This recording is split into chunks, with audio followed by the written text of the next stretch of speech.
having her there motionless, silent, so stripped and exposed, so thoroughly gloved in a black car going God knows where. He hasn't told her what to do or what not to do, but she's afraid either to cross her legs or press them together. She sits with gloved hands braced on either side of her seat. Aggregate what they can do with the PS team effects,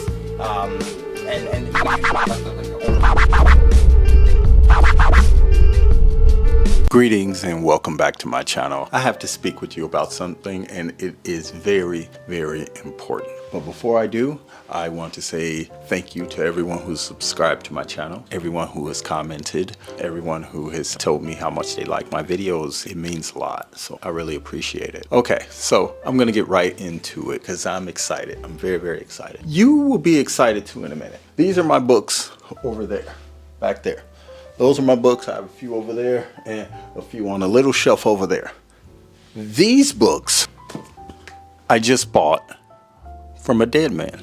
There is a story, and it's a short story, so you're not going to want to scroll away from this video. If you're interested in books, you're not going to want to scroll away from this story. So I woke up and Facebook Marketplace just like contacted me, like there's a new listing, and I was like, man. And it just as I was fixing my mind to start complaining about social media jumping into your business, into your private life, the listing is for books. I was like, okay, let me check this out, right? So scroll, read, and this person, I'm not going to use real names in this story.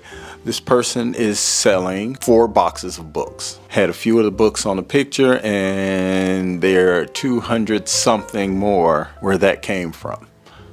It's like 200 something.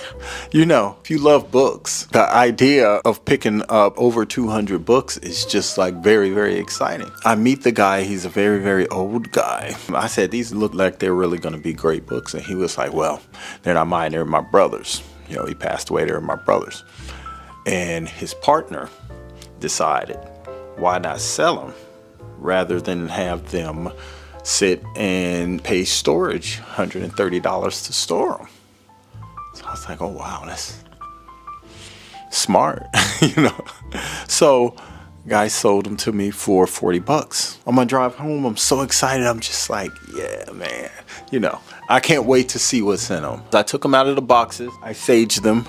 I don't know this man's name, and I went back on Facebook to try to find the woman this daughter who listed it for the man. She had just removed the listing, and I was like, well, I'm not even gonna dig for it because I don't want to ask them a bunch of personal questions. That's a collection. So to curate 269 books upon your death, and they don't just end up in somebody's basement until it's time to throw things out. They end up in the hands of another book lover. So with that, I decided I was going to, in my own way, just honor the receiving such an amazing gift, and perhaps even get an idea of who this gentleman was just based on what he read. At least I can determine what his interests were. It was a white guy. I know that. There was another clue. If you called it, it said his partner, and I was like, huh, partner. So that tells me perhaps something about him. But so I decided I'm going to do a series of videos. Let me know what you think of this idea. I'm going to do a series of videos, starting with this one, on the Dead Man's Library. So that's what this is, the Dead Man's Library Collection. That's what it is. This is video 1 of the Dead Man's Library Collection.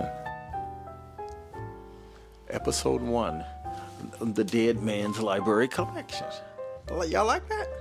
You like that idea? This is the first pile of books in the Dead Man's Library Collection. So let's see. And this was ridiculous. This is the very first book. Fyodor Dostoevsky, The Idiot. Amazing, huh? Okay. So the chief idea of the novel is to portray the positively good man. There is nothing in the world more difficult to do, and especially now, all writers who have tried to portray the positively good man have always failed. The good man is an ideal, but this ideal, both ours and that of civilized Europe, is still far from having been worked out. There is only one positively good man in the world, Christ. How to Learn Astrology by Mark Edmund Jones. This wonderfully simple book has long remained the best-selling introductory text in astrology. Its method was revolutionary at the time in its first publication in 1941, but its contents is the standard astrology used by the vast majority of astrologers and their groups in America and Europe. There is an easy way to learn astrology, and it is based on well-tested educational principles. Look at the back. That's odd. That's like a confused. He looks confused. I don't know. What is your horoscope? What are the houses? What are the planets? What are the signs? What are the meaning of the cross? The meaning of the triangle? See, that's interesting because what it reminds me of is the ISIS paper, Keys to the Colors. Dr. Francis Cress Welsing, who wrote a really good book about signs and instrumentation and how it was tied to white supremacy. You don't know what you're going to get. It's amazing. All of these books, it's just amazing. This one is torn. It says Shakespeare's Planet by Clifford D. Samack. Never heard of it. First time in paperback. As soon as I open it, it has a date of October 25th. 1977. The copyright says 1976. So whoever bought this book would put anything in the front, but why put anything? I think if you put something like this in the front cover, it's only for a couple of reasons. I wonder if it's telling me when this book was purchased. Maybe this person was the first owner and he put the date on there. I don't know. The copyright is 1976 and this date is 1977, October 25th. Probably the day that he bought the book, I would think. But let's read. The most terrifying hour in all time. Horton wasn't a coward. He could bear the crushing loneliness of being marooned on a hostile planet light years from home. He managed to survive among alien outcasts that include a low-budget robot, a royal cannibal, and a beautiful missionary sporting a tattooed breast. He was even prepared to die for his new tribe if necessary. But no one could withstand the nightmare horror called the God Hour. Copy of Shakespeare's Hamlet. Let's see how old this book is. I mean, it's yellow. The pages are... Ooh, man, that smells like a book. 1966, first printing, 1965. The Tragedy of Hamlet. Okay, another book that's very, very old. These books, man. These books, old. These books, guys. Ooh, this smells like it's been in somebody's damn dusty basement for too long. I'm not doing that anymore. Because his poetry lives with particular aliveness because it expresses living people.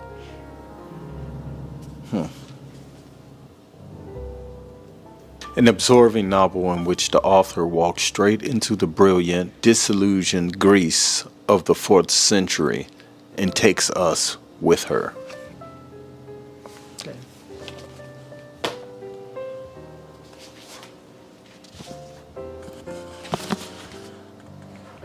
The Philosophy of Friedrich Nietzsche. I'm just going to open it up to a page.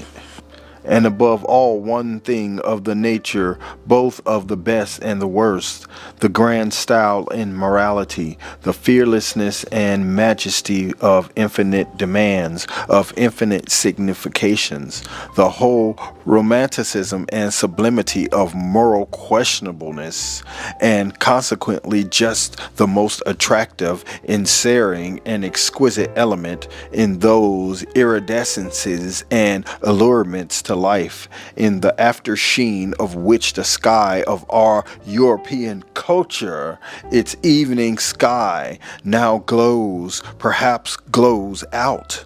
For this, we artists among the spectators and philosophers are grateful to the Jews.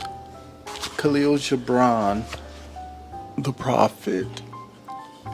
It is not a garment I cast off this day, but a skin that I tear with my own hands. Nor is it a thought I leave behind me, but a heart made sweet with hunger and with thirst. Yet I cannot tarry longer. The sea that calls all things unto her calls me, and I must embark. For to stay through the hours burned in the night is to freeze and crystallize and be bound in the mold. Fain would I take with me all that is here, but how shall I? The voice cannot carry the tongue and the lips that gave it wings. Alone must it seek the ether. Tell me I didn't pick up some books. I did the math, and I think it was 18 cents per book. The complete short stories of Mark Twain. T.J. Telerecki? That's what it says on the inside cover, so I'll make note of that in case something else pops up that gives me an idea of who this person was, other than an eclectic reader so far. Okay, this is a collection that was copyrighted in 1957. Looks like it has a bunch of different stories in here. A Curious Dream, a medieval romance, a trial, the trials of Simon Erickson, the story of the old ram, Two Little Tales, a story without an end, a $30,000 bequest. Interesting. Oh, shucks, man. This is old. I mean, literally, it's just old. This is old. A lot of pages in this boy. Oh, over 600 something. Wow. Old copy of this. This is an old copy. Okay, so this is more William Shakespeare. Hamlet by William Shakespeare. Enter Bernardo and Francisco, two sentinels. Who's there? Nay, answer me. Stand and unfold yourself. Long live the king. Bernardo? He. You come most carefully upon your hour. 'Tis now struck 12. Get thee to bed, Francisco. Get thee to bed, sir, friend. Get thee to bed, Francisco. For this relief much thanks. 'Tis bitter cold, and I am sick at heart. Have you had quiet, God? Not a mouse stirring. Well, good night. If you do meet Horatio and Marcellus, the rivals of my watch, bid them make haste. Okay. Hamlet. 2 copies of Hamlet. Oh my goodness gracious. What's going on? The Work of Knowing. This is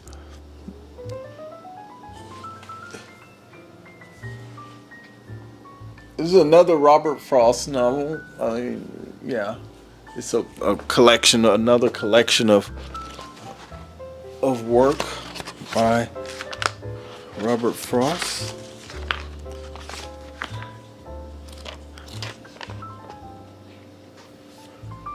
He smiled for her to smile, and she was either blind or willfully unkind.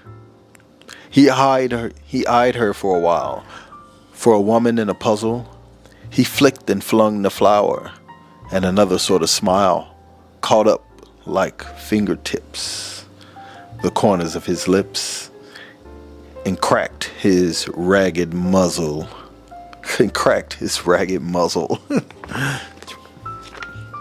Wow.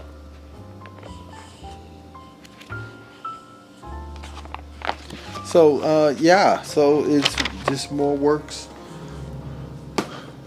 of Robert Frost.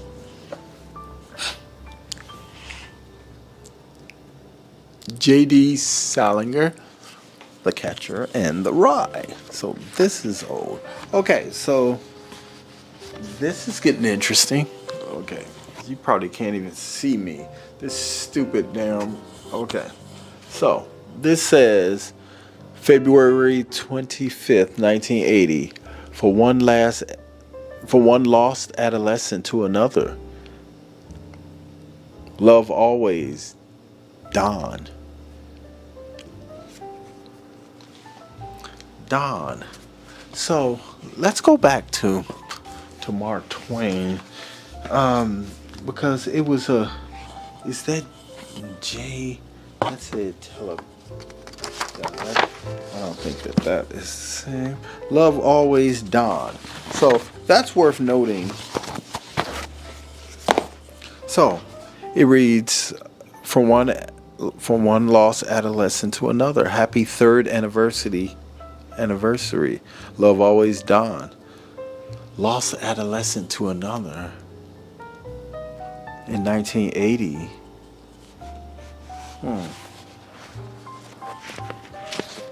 The Catcher in the Rye.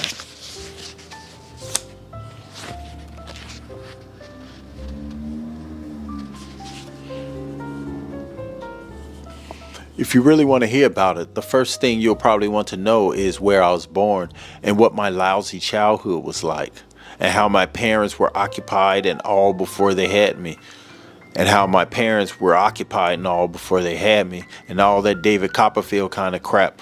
But I don't feel like going into it. If you want to know, but I don't feel like going into it if you want to know the truth.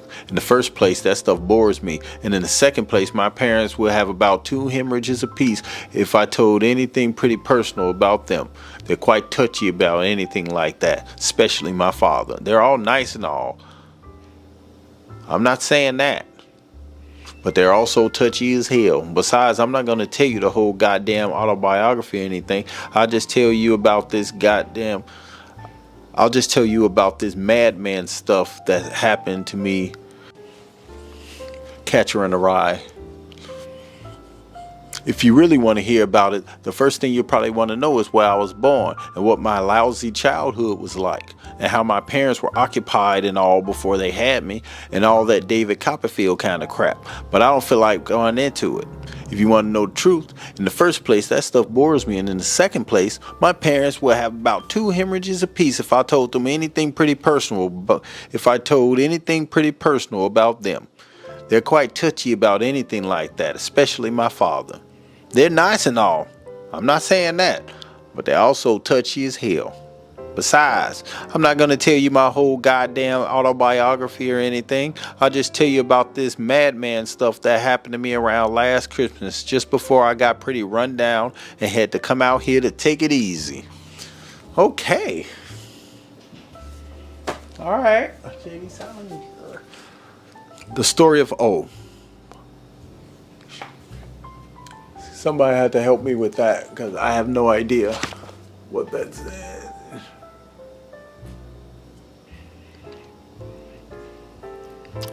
Okay, I have an idea.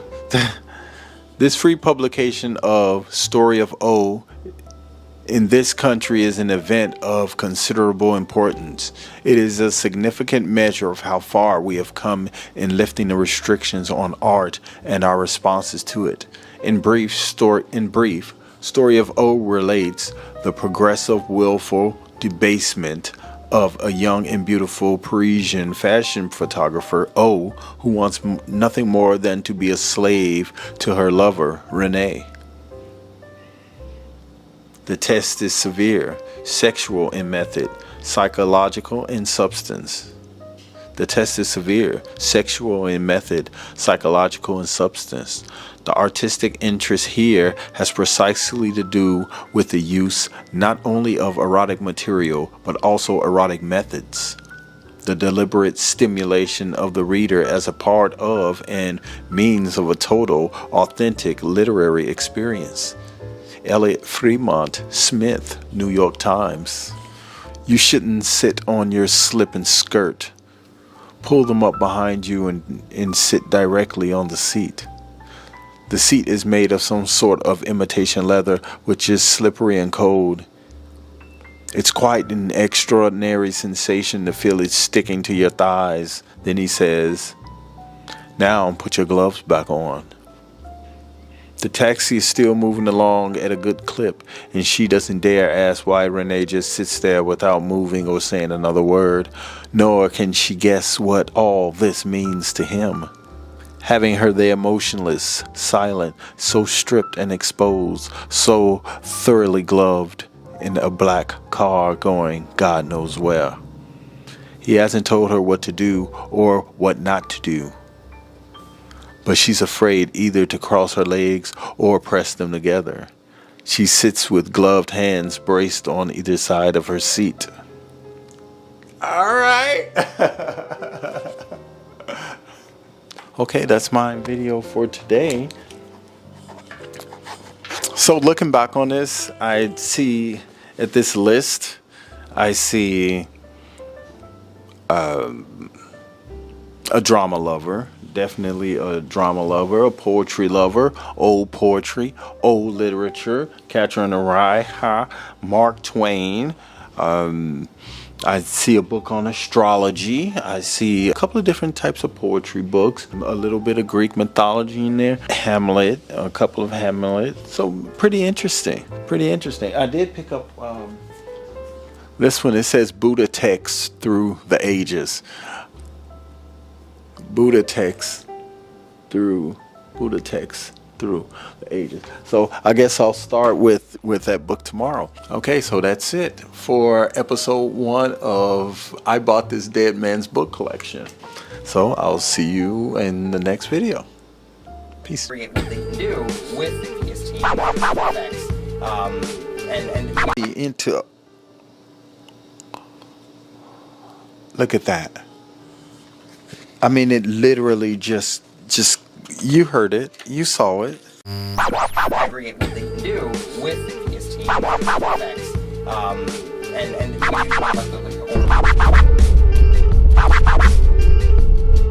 Greetings and welcome back to my channel. My name is Brett and I appreciate you stopping by. As you can see right here, I have another list of books from my Dead Man's collection, and I want to go over these books with you. But before I do any of that, I want to thank everyone who's taken the time to subscribe to my channel, everyone that has commented, and everyone that likes my videos. So thank you very much. I appreciate it. If you haven't watched the first video, go back and watch the first video. I'll leave it up here. Bing! This is the second video where I am going over the books that are part of my Dead Man's collection. So regardless of the fact I want to waste very little time, we left off on this book, Buddha Texts Through the Ages. This is a book that was edited by a group of 4, Edward Kanzi, J.B. Horner, David Snellgrove, and Arthur Whaley. This book it's pretty old.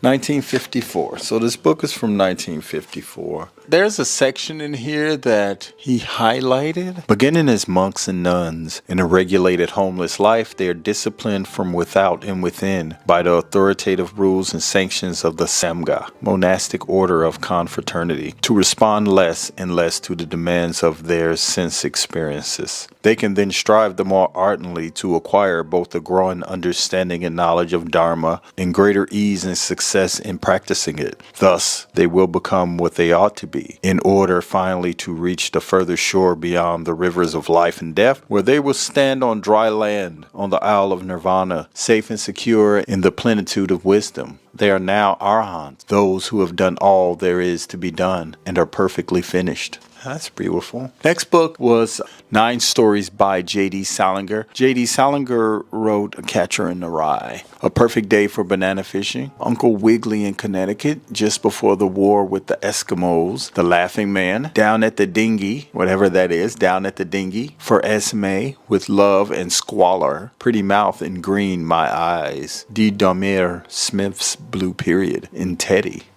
So these are the short stories that are in here. This is very short, and there we have it.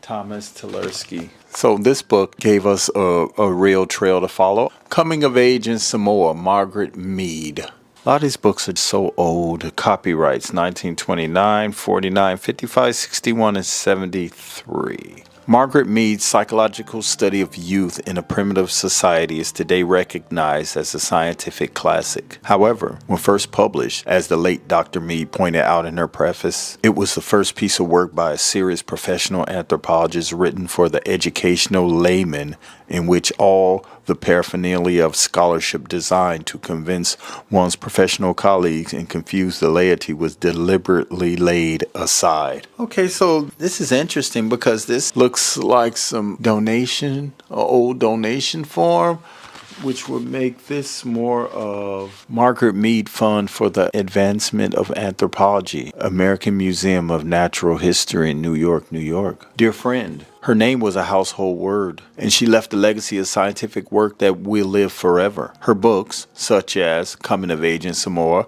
are a priceless record of a vanished way of life. But Margaret Mead died with unfinished business. She wanted to ensure the training of a new generation of anthropologists. She wanted to preserve a national treasure of 3 million artifacts for the enjoyment and enlightenment of future generations. In the middle of this book, there's a contribution envelope where you can send money. Okay. So the next book is the Book of Merlin. This is by T.H. White, the true last chapter of The Once and Future King. 24 weeks on the New York Times bestsellers list. Published in 1977. See, the thing is with this collection, there are a lot of science fiction novels in this collection. I mean old, 1929, 39, 49. I went through some of them just to get an idea of what these little smaller paperbacks were about. And when I tell you that there were a lot of books in there, there were a lot of books in there. I didn't even bother to count. But what I did was I grabbed a couple of the names of some of the books that I saw that were part of a little sub-collection. And I looked them up online. And I just wanted to get an idea of what I had. And I see a lot of people selling these old science fiction books in bulks of 10 for hundreds of bucks. And I was just like, really? So I don't have any intention of doing anything like that. I just wanted to add that. Famous American plays of the 1940s. Thornton Wilder, The Skin of Our Teeth. Arthur Lorenz, Home of the Brave. Arthur Miller, All My Sons. Maxwell Anderson, Lost in the Stars. And Carson McCullers, The Members of the Wedding. Interesting. So this was published in 1960. I'm noticing a trend. The Age of Analysis. A lot of 20th century philosophers. Basic writings of Bergson Pierce, Whitehead, James, Cross Russell, Wittgenstein, Santayana, Dewey, Sartre, and others. I've only heard of like one. Okay, so this is interesting. Philosophers of our time. Philosophy in the 20th century is directly related to the concerns of the average man and the problems of the culture. In this stimulating volume, Morton White, professor of philosophy at Harvard, presents some of the influential modern philosophical writings in the field of existentialism, logical analysis, linguistics, and science, and on the concepts of time, instinct, and organism, showing their significance for man today. Through his choice of philosophers and his incisive commentary, Mr. White presents the philosophy of our day in all its complexity and diversity. Okay, The Anvil of Civilization by Leonard Cottrell. Long-buried secrets of antiquity that reveal daily life, culture, religion, rulers, and conquests. An archaeological history of the earliest Egyptians, Hittites, Sumerians, Assyrians, Babylonians, Greeks, and Jews. 1957.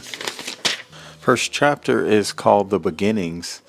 And I just opened it and I'm on page 17 and there are a couple of things underlined. Among the factors favoring this development were the inventions and discoveries described above, but these alone did not bring about the urban revolution. Let me read up a little bit. If mankind had been forced to live perpetually in these small self-supporting communities, each producing just sufficient to feed its members, the great civilizations of the ancient world would not have arisen. They arose because, within a certain period and with a certain geographical area, a combination of circumstances enabled men to organize themselves into larger social units. By cooperating, by pooling materials, resources, and knowledge, they were able to win increased mastery over nature to obtain a surplus of wealth beyond the immediate needs of the community, protection from their enemies, and long periods of comparative peace. I guess you would have to base that on your definition of peace. This is one of the books that I was telling you about as far as being real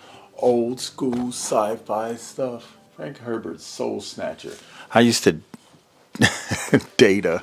The Hakwa world knew him as Charles Hobuhay, imitation white man, quiet follower of the soul-killing modern way. The spirit world knew him as Katsuk, the Avenger, balancer of heaven and earth, blood for blood. David Marshall, his 13-year-old Hosquat captive, knew him as kidnapper, friend, teacher, executioner. Okay. He could not think of the boy as a witness to the killing. Witness. That was Hoquat thinking. That was a witness. That was a witness.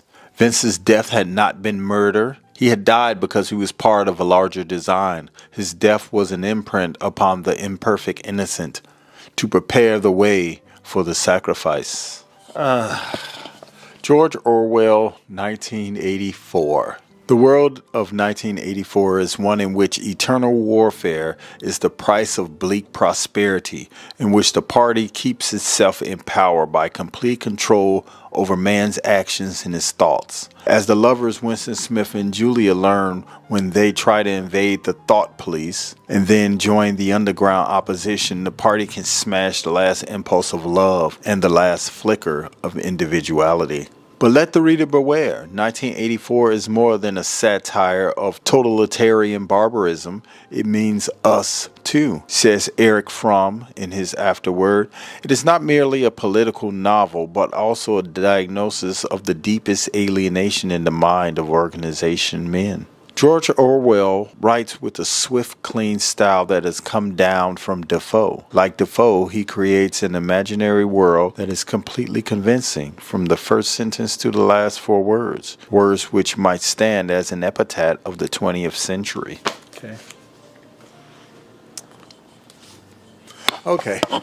These next 2 books are about plants. Simon & Schuster's Guides to Plants and Flowers, and the other one says simply houseplants. So these are, I kind of thumbed through these already. I am huge on plants, so it's definitely a good reference, both of them. So at this point, it's kind of safe to also assume plant and flower lovers. Robert L. Heilbronner. This is called The Worldly Philosophers. So one or the two were very heavy into. Look at that. I mean, it literally just, you heard it, you saw it. The lives, times, and ideas of the great economic thinkers. Okay, so this is unfortunate.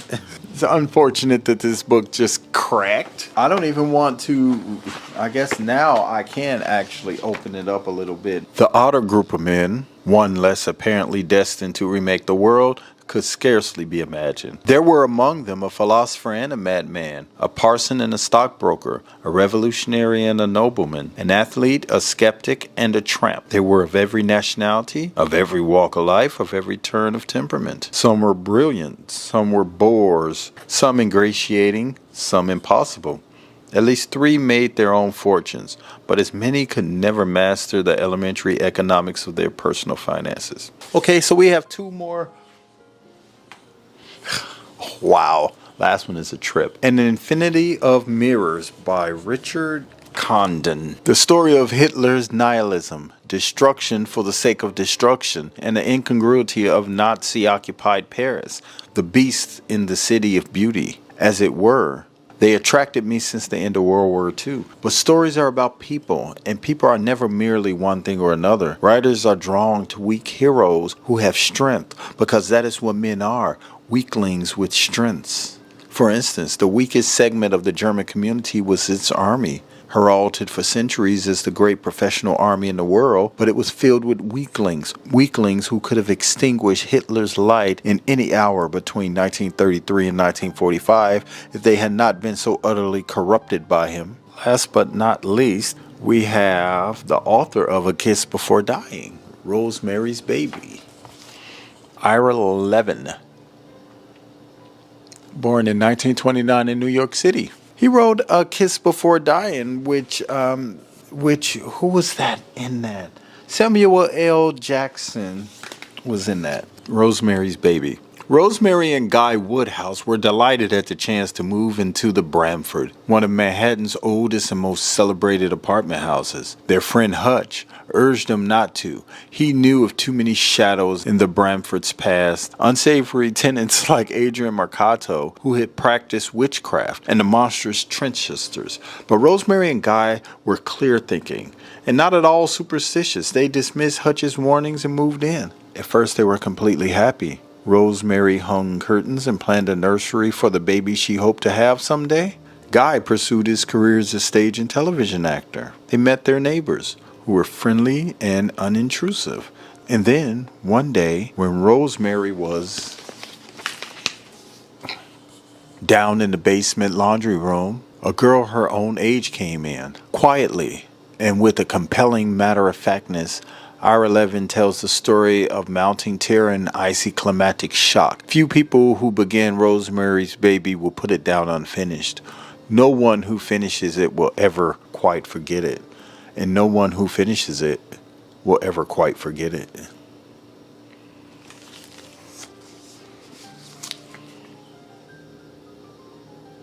I want to thank you for watching this video, and I want to invite you to subscribe if you haven't done so already.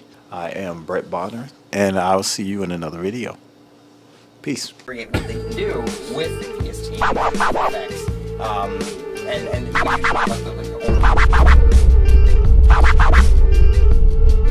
Really right on point, because I really believe that we have the name now of James Tversky. We'll see how it holds up. Aggregate what they can do with the EST effects,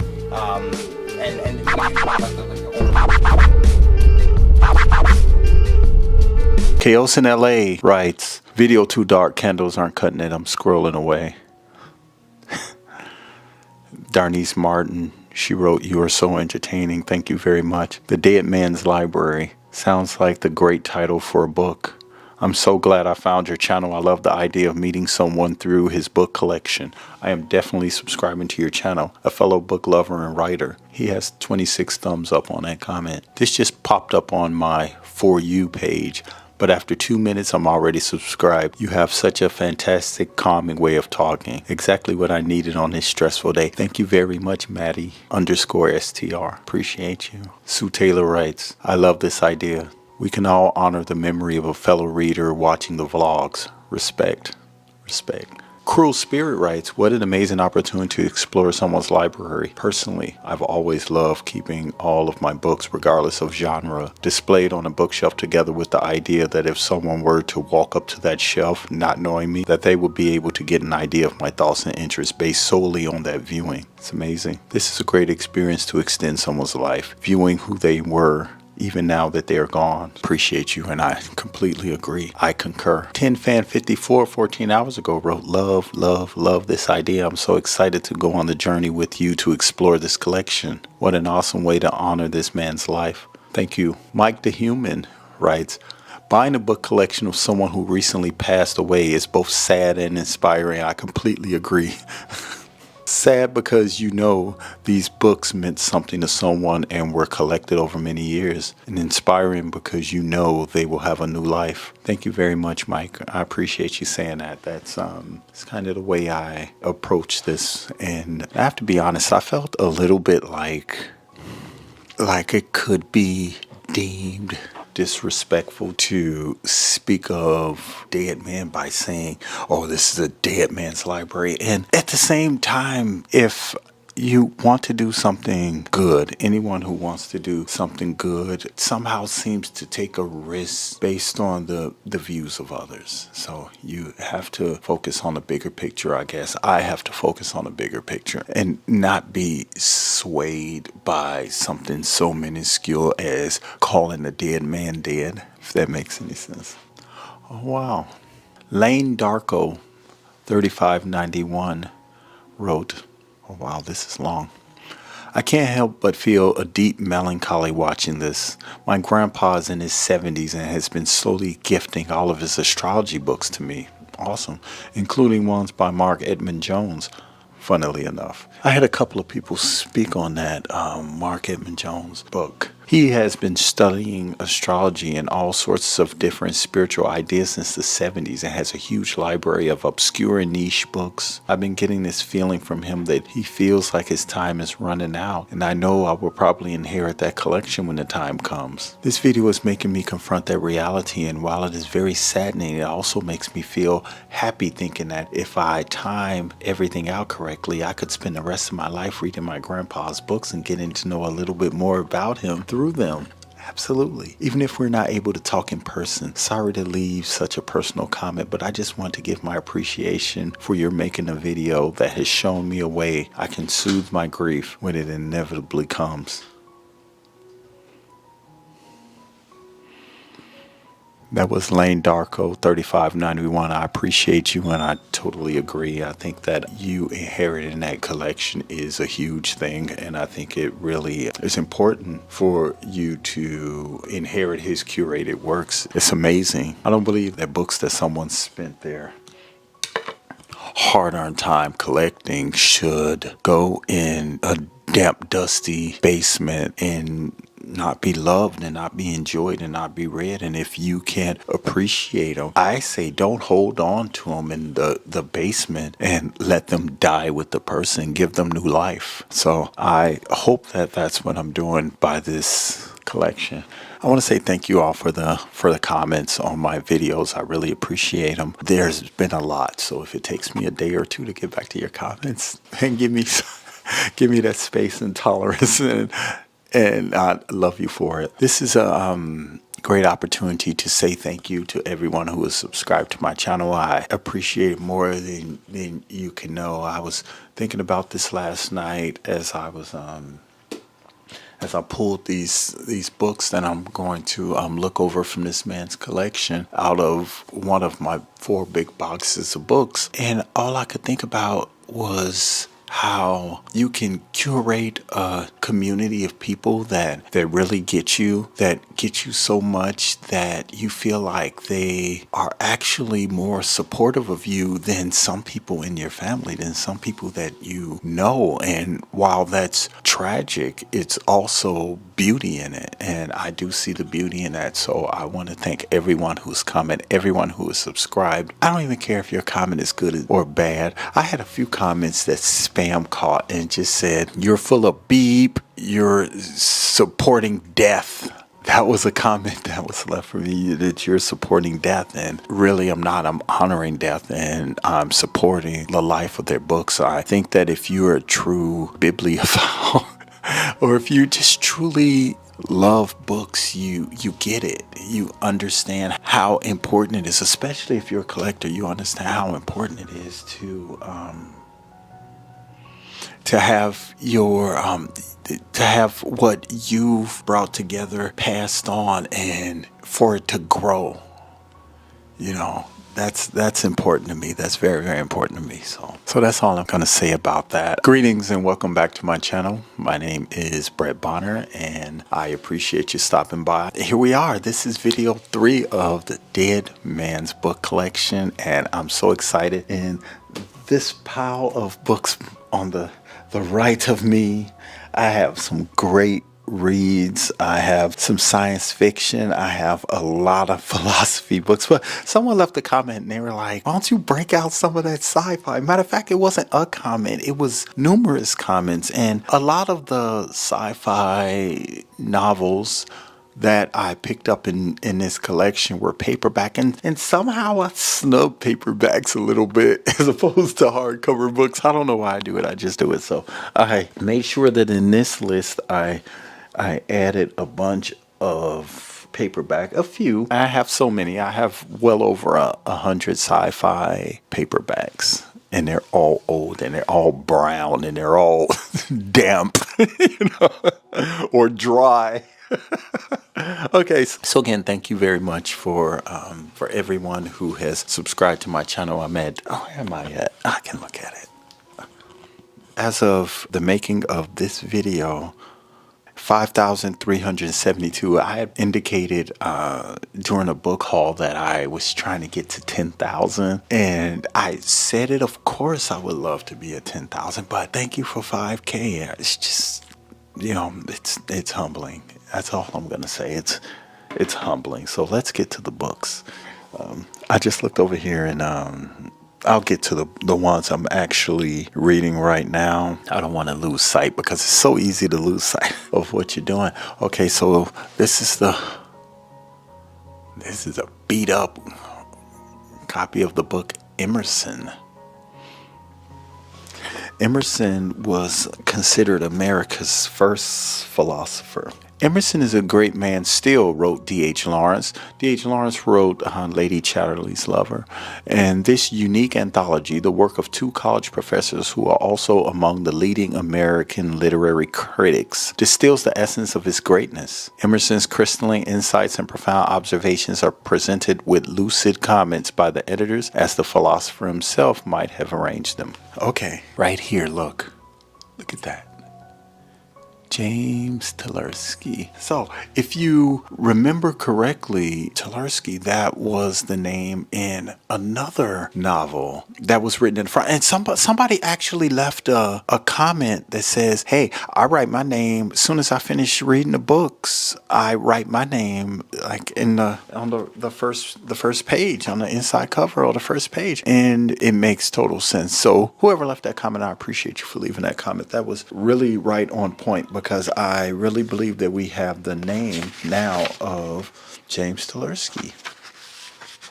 We'll see how it holds up. This book was copywritten in 1958. Mankind at large always resembles frivolous children. They are impatient of thought and wish to be amused. Truth is too simple for us. We do not like those who unmask our illusions. Fontenelle said, if the deity should lay bare to the eyes of men the secret system of nature, the causes by which all the astronomic results are affected, and they find no magic, no mystic numbers, no fatalities, but the greatest simplicity, I am persuaded they would not be able to suppress a feeling of mortification that would exclaim with disappointment, is that all? So we paint over the bareness of ethics with the quaint grotesques of theology. We boast the triumph of Christianity over paganism, meaning the victory of the spirit over the senses. But paganism hides itself in the uniform of the church. That's Ralph Waldo Emerson. I thought this was really strange. This was the name of this book is Trout Fishing in America. Richard Brautigan, Trout Fishing in America. This book contains novels and poetry and one short story, and a few of the poems they have an asterisk next to them that says that they're out of print. So this was 1967 that it was copywritten. On the back, the Viking Press said Mr. Brautigan submitted a book to us in 1962 called Trout Fishing in America. I gather from the reports that it is not about trout fishing. The Viking Press. Knock on Wood, Part 1. As a child, when did I first hear about trout fishing in America? From whom? I guess it was a stepfather of mine. Summer of 1942. The old drunk told me about trout fishing. When he could talk, he had a way of describing trout as if they were a precious and intelligent metal. Silver is not a good adjective to describe what I felt when he told me about trout fishing. I'd like to get it right. Maybe trout steel. Steel made from trout. The clear snow-filled river acting as foundry in heat. Imagine Pittsburgh, a steel that comes from trout used to make buildings, trains, tunnels. The Andrew Carnegie of trout.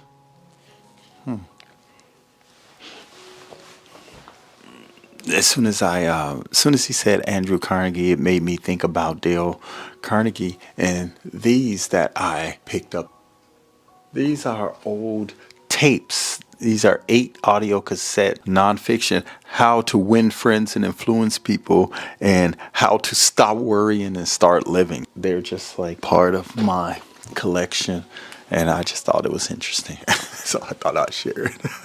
This collection is heavy on American philosophy as well as Greek philosophers, because Plato is a Greek philosopher. He's not an American philosopher. He's a Greek philosopher. Okay. On the back of this book, it says Plato is philosophy and philosophy Plato. This is by Emerson, Ralph Waldo Emerson, the American. The Republic and other great dialogues by the immortal Greek philosopher Plato, masterpieces which form part of the most important single body of writing in the history of philosophy, are here translated in a new and modern version. So we've had Plato, we've had Emerson, we've had Socrates. It's a lot. 1956 is when this was copywritten. It's heavy. This is heavy. This is quite the collection. I'm honored to have these books, and it's just like it's opening up a whole new world of reading for me. I know I'm doing a lot of talking. On this video, but this collection makes me feel like I am being given a lot of philosophy, a lot of philosophical ideas. It's easy to read the modern stuff. It's so easy to read the modern stuff, but when you read the older works, like, I'll give you an example. Right now, I am reading the story of which was in this collection. This was from my very first video. And just the opening few pages, I'm just like, it just lets me know that what is going on now and what's being written now, it's just like Kanye West said, it's nothing new. Everything is being recycled and done over. And I think that because people pass away, I think that it is the opportunity for other generations to emulate this work.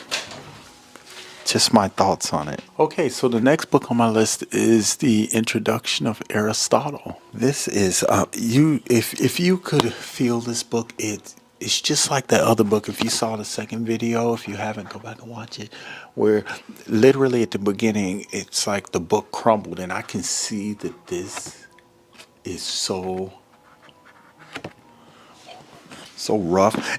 Okay, I'm gonna pick out these 2 more and call this a video for today. Both of these are by Khalil Gibran, author of The Prophet. One is Sand and Foam, the other is The Wanderers. Khalil Gibran, 1883 to 1931. He was born in Lebanon, Arabic-speaking people. He was a poet, philosopher, and artist born in Lebanon, the land that produced many prophets.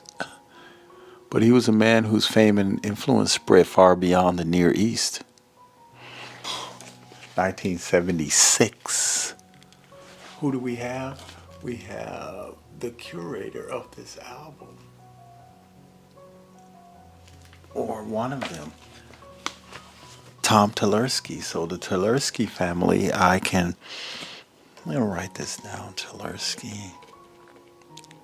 So this looks like it comes from the Tversky book collection.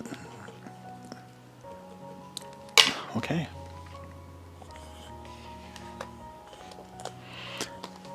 There are 50 or more of these tales of the wanderer, each one woven of the very fabric of Eastern thought and phraseology.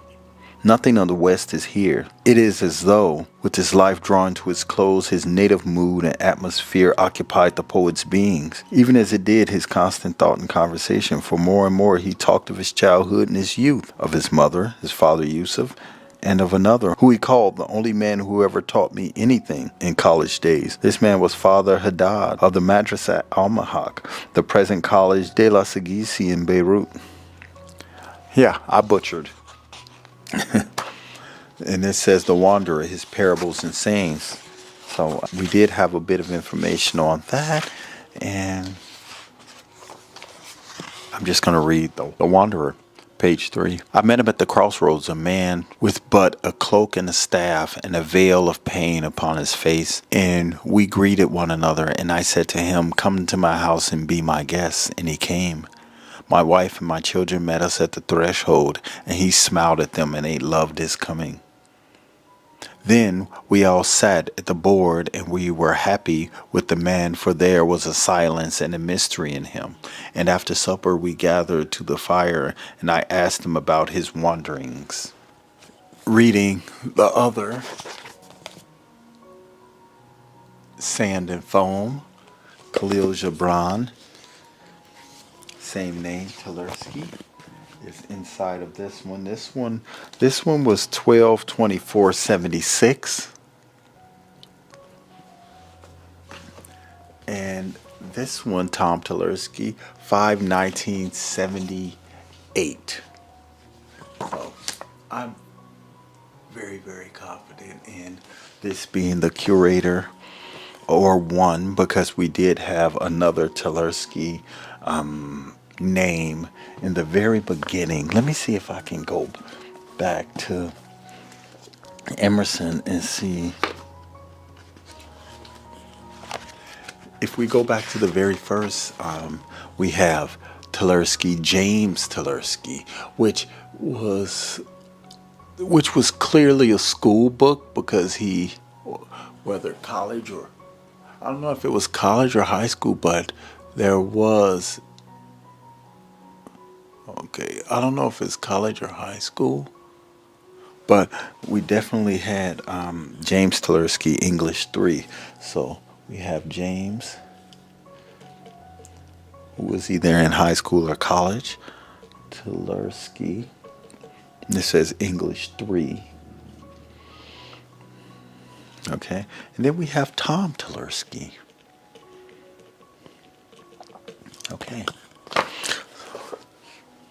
Okay, so that's it for this video from this book collection. I think we learned a lot. I do see the Tversky name as it is flowing through the pages of this novel. I got through the entire section without tearing up a book, and I feel really good about that. Okay, so I want to thank you for watching this third episode of Dead Man's Book Collection. I'm Brett Bonner. I want to invite you to subscribe to my channel, and if you do, I appreciate it. If it's not your thing, I appreciate you as well. You know, if it's not your thing, you didn't make it this far into the video, probably. You know, so I welcome your comments. I welcome your suggestions. I welcome your knowledge of philosophy of books. I do receive a lot of comments. Like I said at the beginning of this video, I do receive a lot of comments, and there's so much knowledge being shared. It's just amazing, and I am deeply moved by all of the comments. In fact, after I finish this video, I'm going to go respond to a bunch of comments. And so I want to thank you for watching this video, and I'll see you in the next episode of Dead Man's Book Collection. Take care for now. Peace. Create what they can do with his team. Thanks. And we talk about Greetings and welcome back to my channel. My name is Brett, and I am glad you're here. Today I am excited because this is video 4. This is video 4 of the Dead Man's Book Collection, Mr. Tversky's library. And in today's video, I have a lot of books. And if you notice, a lot of these books are sci-fi. Okay, so a lot of subscribers have kind of indicated that they felt like I glanced over the sci-fi novels. I appreciate your comments. I'm not going to go back and find the names. It'll take too long. I do appreciate those who've been patiently waiting for the sci-fi portion of this collection, because as I mentioned in the very first video, there were over 100 sci-fi novels. If you look behind me, there's my books. There's a lot of his books over there. I have them separated on these little shelves that I have, though.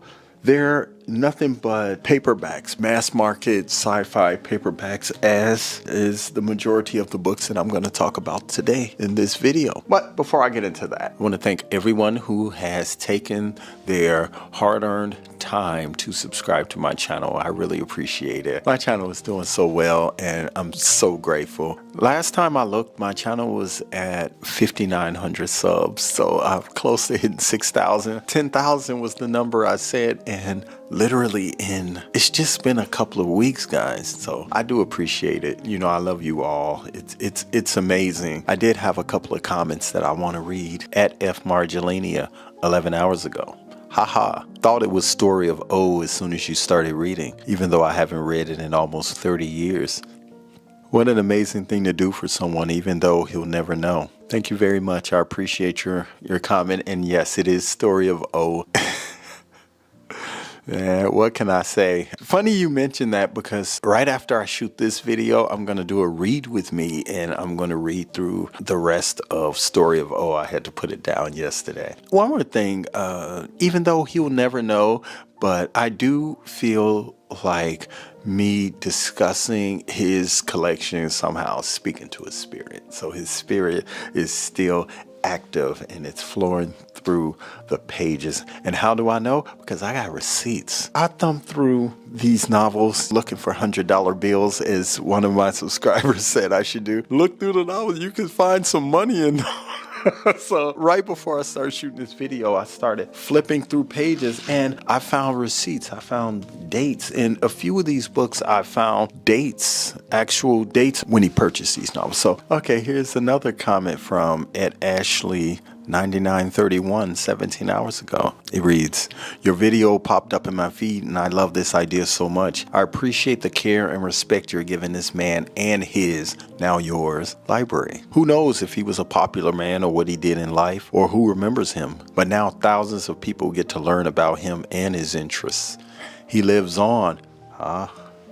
He lives on through your videos, and I find that beautiful. Looking forward to watching this series and learning more about him. Thank you very much, Ashley, for that comment. I do appreciate it, and I do agree with you. I feel that us discussing this collection, things that we learn about him, his reading tastes, his interests, and who knows what else we're going to find in his collection. Because like I said, I thumbed through these novels and I'm finding pieces of paper. Let me just get this taken care of so I can get to it, because I am finding things in these novels. So the first book was Gladiator at Law by Frederik Pohl and C.M. Kornbluth. I did have more books by Frederik Pohl. I mean, maybe 10. I don't even know how many he's written, but I do have a lot of his books. I put them in some semblance of order as much as I could. But let's see what this is about. Gladiator at Law. To the winner goes the spoils. A job with the company means more than a paycheck. It's the difference between living and mere survival. Though he doesn't know it, that's the reason Norvell Bly has always been a staunch company man. His job was to create entertainment for Field Day, the vicious extravaganza designed to take the masses' minds off their troubles. But when the company fired him on the testimony of an office enemy, Bly was catapulted into life as it was for most of his fellow men. Only then did he realize the evils that the company system led to and start to organize resistance against them. Interesting. So he got fired and he realized how shitty the company was. Interesting. Okay, so this is the... See, look what we have here. Okay. B. Dalton Booksellers, April 4th, 1986. From B. Dalton's.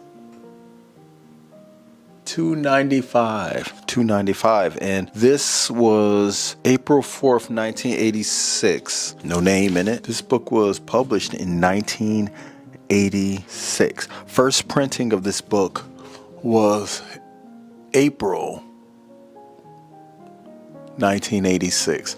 So April 4th, it was published in April. So one thing we can say about this collector is that he was right on point, because as soon as this book was in print, he grabbed it. So he grabbed it brand new.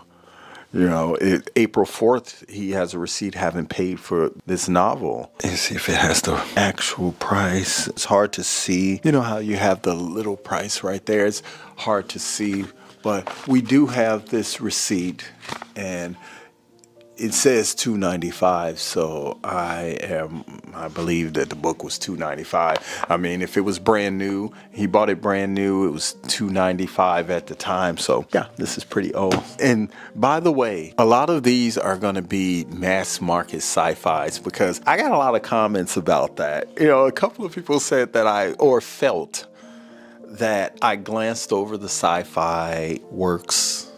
And I am partial. I just got really caught up in the philosophy stuff because it was so much. Okay, so we have Frank Herbert, and the book is, he wrote Dune. One of my subscribers told me that Frank Herbert wrote the Dune books, and yeah, he did. So very interesting. This one is book 2 in the Magnificent Dunes Chronicle. So this is book 2 in the Dunes Chronicle. So I guess this would make this book 3 in the Dunes Chronicle. And I didn't do this on purpose, but I did try to alphabetize these books. So I guess I should actually go with this one. See, if you look, Frederick Pohl, Gladiators at War, and this book was another Frederick Pohl called By Pole, The Age of Pussyfoot.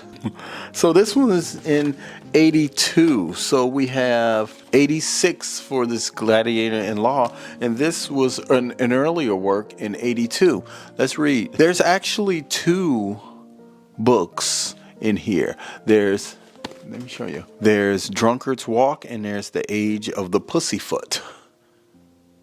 It says, Cornet was a master teacher, respected, successful, his life well rewarded in past accomplishments and rich in the promising achievements to come. Yet he was waging a bitter battle with a savage, bewildering drive to self-destruction. But when he really began to probe the reasons for his madness, the battle with himself became insignificant beside the power his new information could release, if he could live that long. The Age of Pussyfoot, Forrester had no obligations. He didn't have to think about whether his wife had enough money because he no longer had a wife. All his debts were paid or forgiven centuries ago. He had nothing to worry about, or so he thought. Then the Joy Maker, the marvelous contraption invented when he was in the deep freeze, informed him that he was in danger and that a hunting license was already out on him. In a perfect world, suddenly everything has gone wrong. Wow, this is interesting.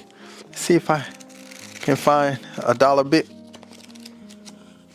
Okay. Look at this.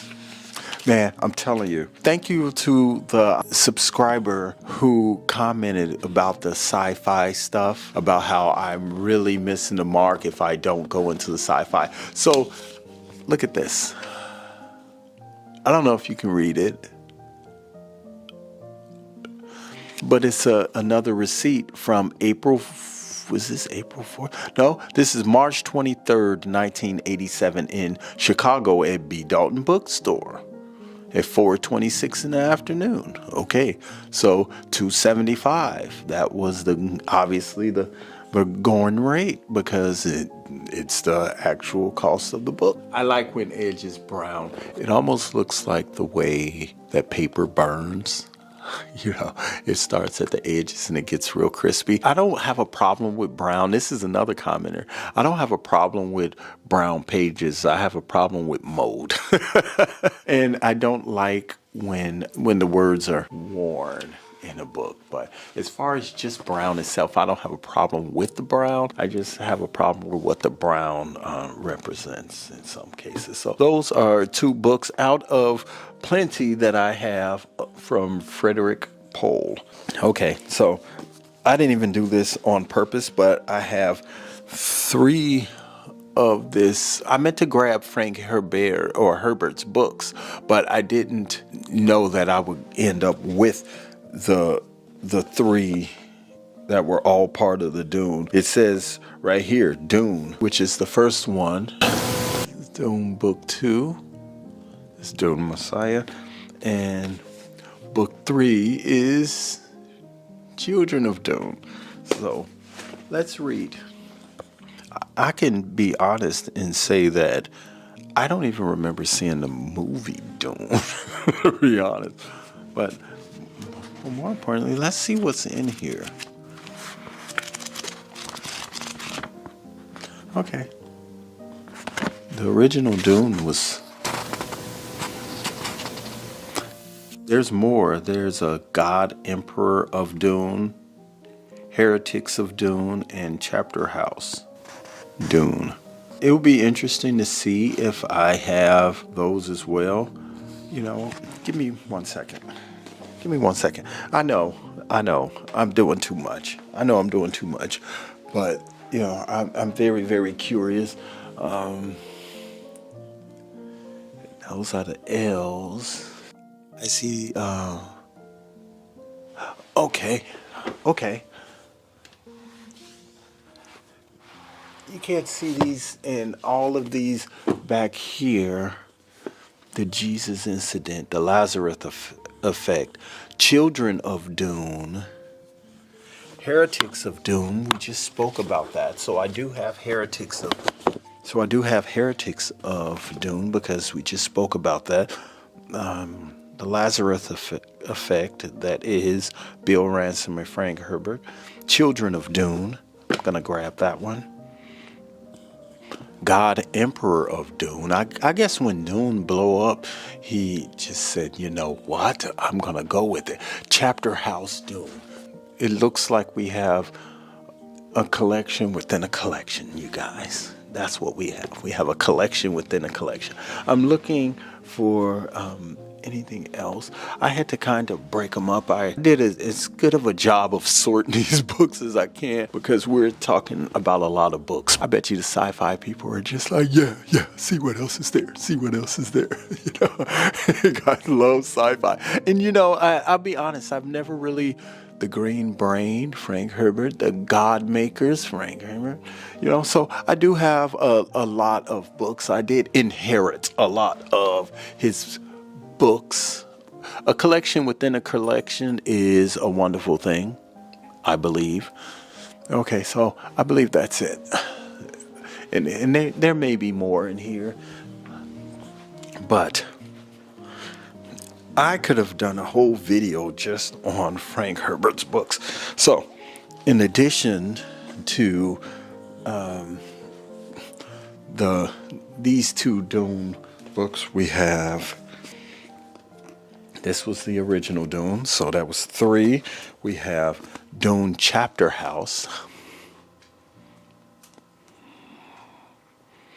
We have Children of Dune.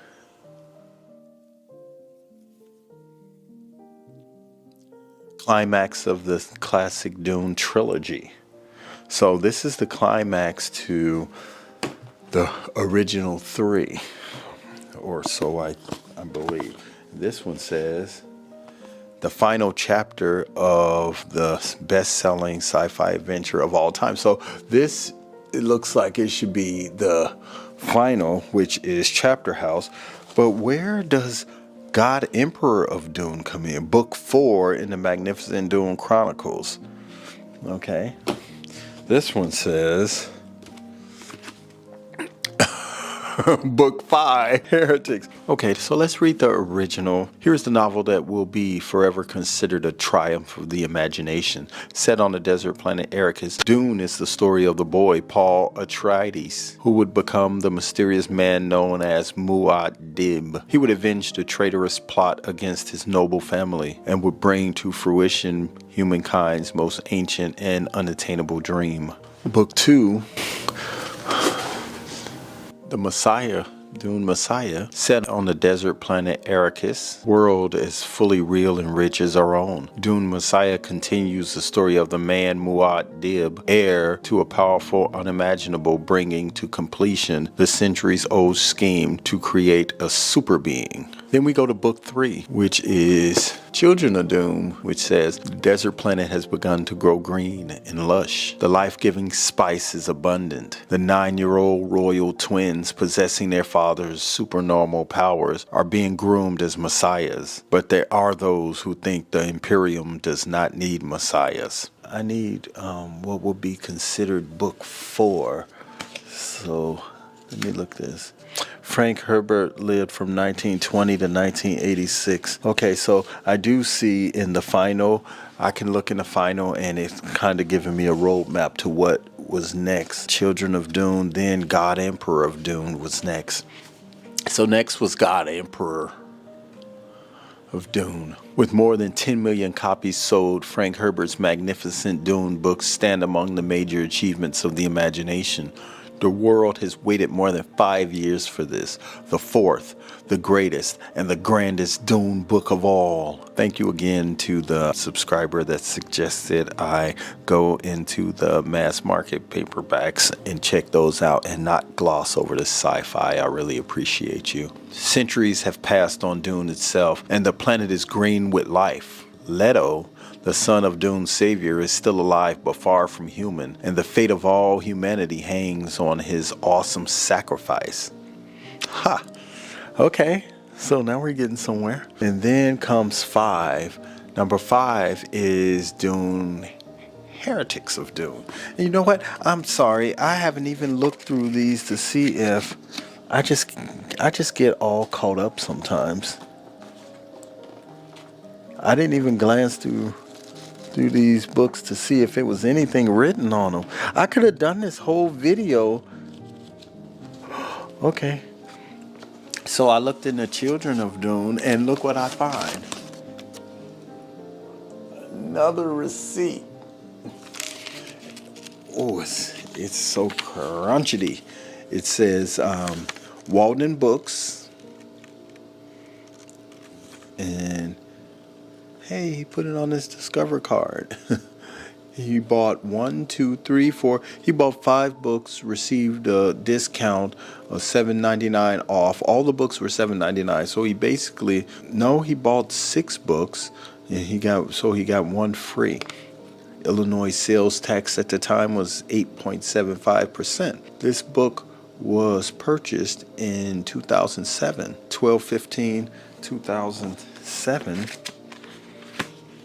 And this book was copywritten and 31st printing in 86. Wow. I know I'm going out of order, but in Dune Messiah, which was book 2, Thomas Talersky, 30, I won't put his address and I won't put the daytime phone number that's listed, but I believe this says paid for already, and it has the transaction and the date number. Okay. Notification, first notification, December 18th, 2007. He paid for it on the 15th. So it says Thomas Talersky, has his address, has his phone number, and it's a handwritten note from, it says Tellers. Paid for already, has the transaction number, and 12/15/2007. Then it says first notification, 12/18/07. So it looks as if this book was paid for and had to be ordered. And first notification basically saying this is when they called him and told him, hey, come pick up your book. Okay. So that's interesting. Another interesting note. And it does have his address and phone number, but I won't get a close-up on that. So, Book 5, Heretics of Dune. The planet Arrakis, now called Rakis, R-A-K-I-S. I know I'm butchering all of that, all you sci-fi heads. It's becoming desert again. The lost ones are returning home from the far reaches of space. The great sandworms are dying as the children of Dune's children awaken from empire as a dream, wielding new power of a heresy called love. Okay, so this is Book 5. So Mr. Talersky was very dedicated with his reading of Dune. And we have 2 more. This is Children of Dune, which says, the desert planet has begun to grow green and lush. The life-giving spice is abundant. The 9-year-old royal twins, possessed of their father's supernormal powers, are being groomed as messiahs. But there are those who think the Imperium does not need messiahs. Children of Dune. Okay, so then that leads us to this, which is Chapter House Dune, which is the final chapter of the best-selling science fiction adventure of all time. So You know, I don't know what's in. Okay, so Frank Herbert, 1920 to 1986. And this book was published 87. So this was published posthumously. The desert planet Arrakis called Dune. So they had said Arrakis was, in the last book it said Arrakis was just called Arrakis now. The desert planet Arrakis called Dune has been destroyed. Now the Bene Gesserit heirs to Dune's power have colonized the green world and are turning it into a desert, mile by scorched mile. Here's the last book Frank Herbert wrote before his death. A stunning climax to the epic Dune legend that will live on forever. Indeed. Much as it is doing in this collection. So this is really good. We have 1, 2, 3, 4, 5, 6, 7 Dune books. We have the entire collection within a collection of Dune books. So exciting. So exciting. And we have 2 of Frederick Pohl's novels. What else do we have here? If you're digging this 4th episode, click the like button, turn on post notifications so that you'll be notified of episode 5. The Charlataire by Mary Renault. Mary Renault. Didn't we have another book by Mary Renault? I have to do a better job of organizing, but I figured what I'll do is, if you look behind me, you'll see that I did put all of these books out here. I had to get these boxes out of my space. Let's get into The Charlataire. It's a novel by Mary Renault. I looked through it and it didn't have anything of any significance, and it was from 1959. The Charlataire is Mary Renault's moving and sensitive portrayal of a modern homosexual relationship. It is the story of Laurie O'Dell, a wounded survivor of Dunkirk, who slowly becomes aware of his true sexual nature. Against the backdrop of the Second World War, Laurie confronts the choice between Andrew Raines, a young conscientious objector, and Ralph Lanyon, a seasoned naval officer. Laurie's decision is the culmination of this finely wrought tale. The Charlataire. The next book, The Seduction of Peter S. by Lawrence Sanders, America's Mr. Bestseller. I only think I saw one of his novels. I would like to be able to say, just to say one more thing about The Charlataire, I'd like to be able to say that this alone suggests perhaps, this collector, Thomas, chose an alternative lifestyle, or maybe he just enjoyed that type of literature. To each his own. I love his work. I love what he reads. I think they're great novels. But Lawrence Sanders, luxury and murder, action and erotic adventure collide in this shocking new thriller by today's master of modern suspense. The newest smash bestseller of the novel of the 10th Commandment and the case of Lucy Bending is the story of a man who pursues woman's oldest profession until the mob walks in.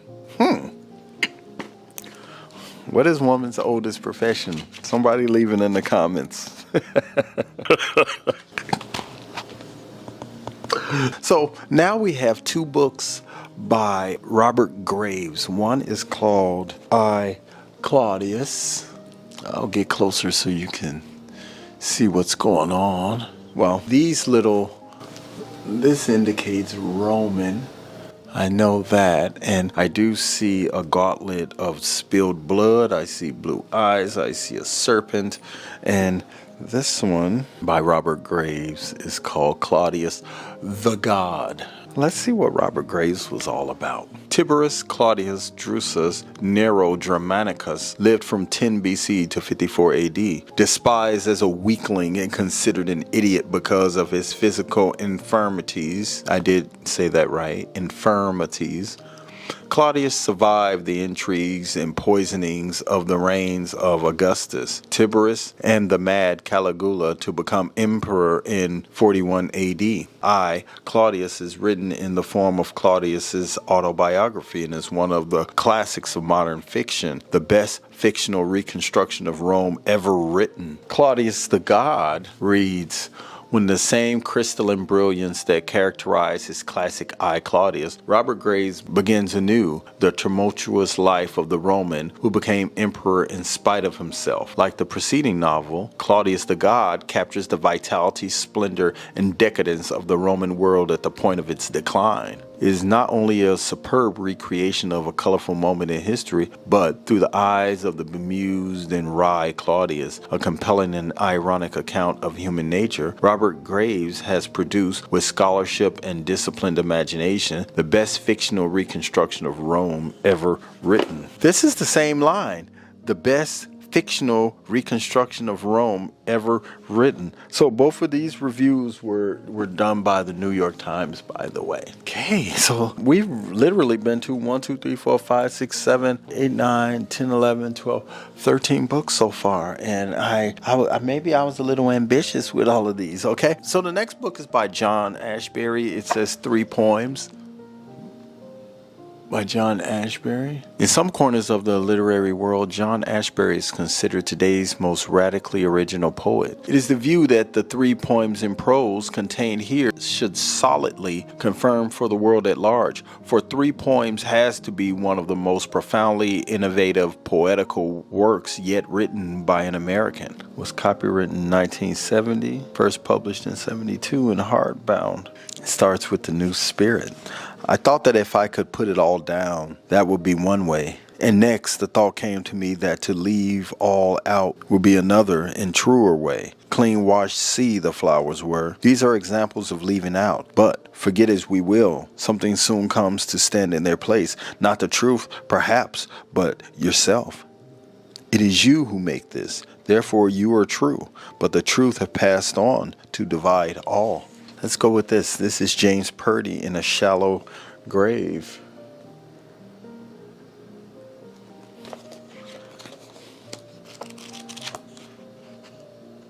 Okay.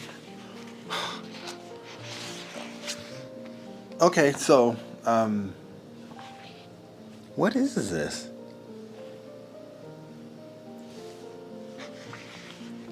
Okay, so nothing else in this book, but I did find this. Look, this is just it looks like this is to introduce you to the official Boy Scout uniform, the best and most economical, greatest service yielding uniform manufactured. So this, I believe, is the cover of a very, very old Boy Scout handbook. I'm going to have to search really diligently to try to find out, because I do have a few books in here that did not have covers on them. I put them in a miscellaneous pile so I could review them further. But for now, I'll stick this back in here and just have it out a little bit so I can find it when I need to. Interesting. Okay, so the next 2 books are by a gentleman by the name of Harry Harrison. One is called The Stainless Steel Rat for President. The other is called Homeworld.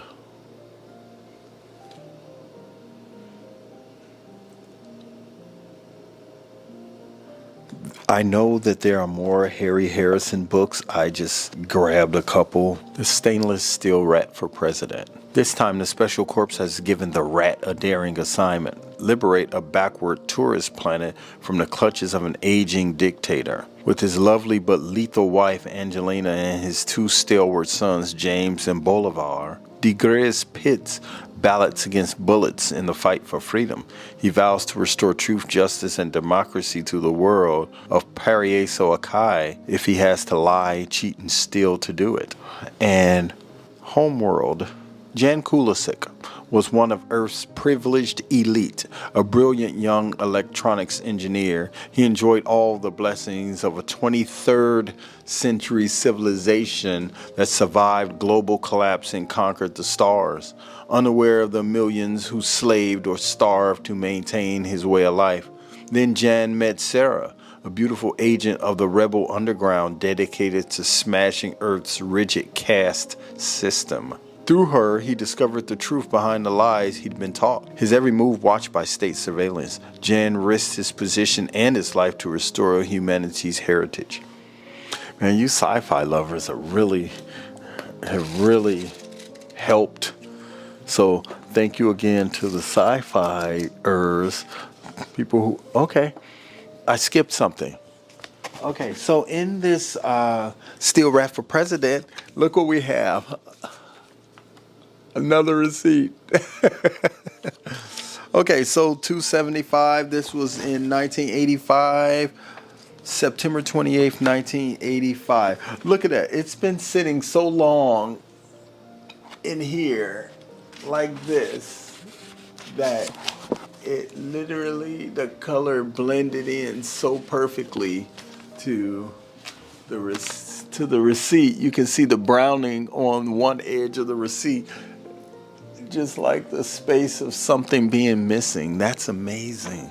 I think that is amazing. Look at that.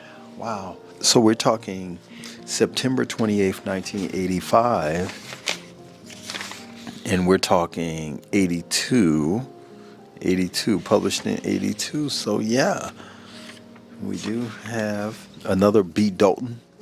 That was his store. We know that B. Dalton bookstore in Chicago, that was his store because all of his books are coming out of there.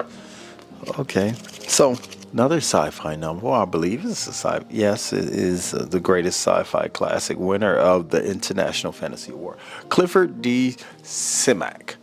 This is not the first book I've seen with this name in this collection. A masterful tale of an Earth overrun by ants, a series of parallel worlds ruled by dogs, and a Jupiter where the human race finds its golden age. If human, it could still be called. If human. I want to zoom in on that. Get close so you can see a man. You can see what looks like I don't know what that is, but I do see what looks like apes and dogs, and I don't know. I have no idea. It looks like mixtures of them both. This is the last one I'm going to read for today. National Audubon Society Nature Program, Mushrooms. So this is the last book I'm going to read today. It's called Mushrooms, part of the Nature Program. Okay, this has a T. Regaline, as best I can tell. Darn it, people writing in cursive back in the day. Do you know that young people are not taught cursive? My nephews had no idea. I taught my son because he asked me one day. My son said, how do you write? Can you teach me how to write like this? And I was like, what do you mean, son? He said, like that. And I was like, okay, he's talking about cursive. So of course I told him how to write. Okay, so now we're getting somewhere. So Vegetable Kingdom. So we're talking about mushroom poisoning. The most prized mushroom in ancient Rome was the Caesarean Amanita. Poisonous and non-poisonous fungi. So it's kind of breaking down the types and parts of mushrooms. This is very interesting because I grew lion's mane before. I know what mycelium is, So yeah. Struggle for existence. Okay, so it's like a mushroom society back in the day. Okay, so this various types of spores. Very interesting. Bertrand Russell, The Problems of Philosophy. In this little book, Bertrand Russell has provided an intelligible and stimulating guide to a branch of knowledge which is often mistakenly considered too abstruse for the lay mind. He has confined himself chiefly to the problem of philosophy, concerning which he thought it possible to say something positive and constructive. For this reason, theory and knowledge occupies a larger space than metaphysics, and some topics much discussed by philosophers are treated briefly. 2 more books. Fred Saberhagen, The Berserker Wars. Fred Saberhagen, The Berserker Wars. Okay. This is deep sci-fi right here. 1981, so it's not that old, depending on how old you are. It happened a long time ago and far away, perhaps in this galaxy, perhaps in another close by. 2 war-maddened races fought to the death, and though they both are gone, their legacy abides, the terrible weapons they unleashed on each other and could not control. The Berserkers, that's what it is, the Berserkers War. The Berserkers weapon, the berserk, like going berserk. Robots programmed for one purpose only, to seek out and destroy all life. That sounds like the Terminator, right? The death machines have harried their way across our galaxy, and now they have come for us. Here's the essence of the Berserker saga in a single volume, The Berserker Wars. Okay, so this last book, it's called Being and Nothingness. This is Jean-Paul Sartre. It has no cover on there, so I guess I have to do this. Being and Nothingness. In the first place, we certainly thus get rid of that dualism which in the existent opposes interior to exterior. There is no longer an exterior for the existent, if one means by that a superficial covering which hides from sight the true nature of the object. Okay, I hope you enjoyed video 4 of the Dead Man's Book Collection. We got through a huge number of books today. I'm very proud. 1, 2, 3, 4, 5, 6, 7, 8, 9, 10, 11, 12, 13, 14, 15, 16, 17, 18, 19, 20, 21, 22 books. I appreciate you guys spending the time with me. I love you guys so much. I love this journey that we're on. I'm glad that we're on it. I'm glad that you're on this journey with me. I'm glad that you're locked in. I'm glad that you're commenting. I get to the comments as often as I am able. I do work a couple of jobs. I'm not a full-time book collector, although in my heart I am. In my heart I am a full-time book collector. I'm an avid book reader. So with that being said, I am getting ready to read to finish reading The Story of Old by Pauline Riage. I'm going to like get these lights down low, and I'm going to do a read with me session. So if you are interested in that, that video should be up either tomorrow, after this book is posted. After this video is posted, it'll probably be up the day after. So I'm trying to get this video posted today. You know what they say, strike while the iron's hot kind of thing. Yeah, and then I'll post, I'll read it today, and I'll probably post that video tomorrow or the next day. I just like to kind of look at how my views are going, and I want to get the videos a little bit of time to circulate. I do have a goal of 10,000 subs, which I'm at. I have a little blackboard that I write stuff down on. It was at 5846 last time I wrote something down, but since I have you here and you have watched this far, if you watched this far, you're really down with me, I'll tell you that much. Who's that? I just saw that. I just clicked off of it too. That maybe that comment about the English teacher. You got a hardcover Rosemary's Baby? Somebody comment. That's a major staple in the horror genre. Is it a first edition? You know, since I have you, I have Rosemary's Baby by Orwell and Levin. So I received this comment from, put my glasses on because I can't see a thing without it, by The Gen Math. And this comment was an hour ago. And she asked, ooh, hey Jen, How you doing, girl? Let me see.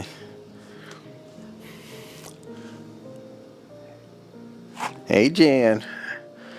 Jennifer Mathis put a comment on there. I wonder if she's gonna see this. This is kind of interesting. I wonder if she's even gonna know I shouted her out in this video. Book club edition. I don't know. All I know is that it's old. Let me see. Copyright is 1967. Book was completed in 1966. So, I don't know if this is the first edition. It says, let me see. It doesn't have all of that usual, you know, the copyright page that usually has so much.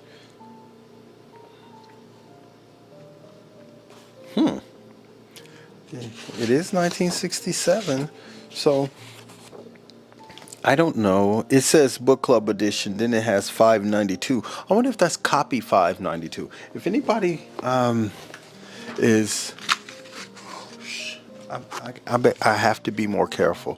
That subscriber who pretty much told me stop being so rough with the books, I appreciate you, because you really dropped a nugget. You really are just taught me a little something about. Let me put this. You really taught me a little something about that. So this is what it says. It says Book Club Edition 592. So I don't know if this was a first edition to this novel. If it is, bravo. I want to thank you for watching this video. My name is Brett Bonner. I invite you to subscribe to my channel. Thank you for supporting me on this journey, and thank you for watching episode 4 of Dead Man's Book Collection.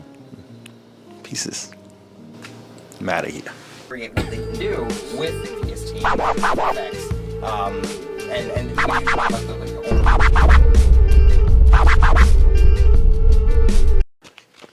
And as I tend to do, I'm looking through the book, looking, and look what I found in there. Aggregate what they can do with the PS team effects. And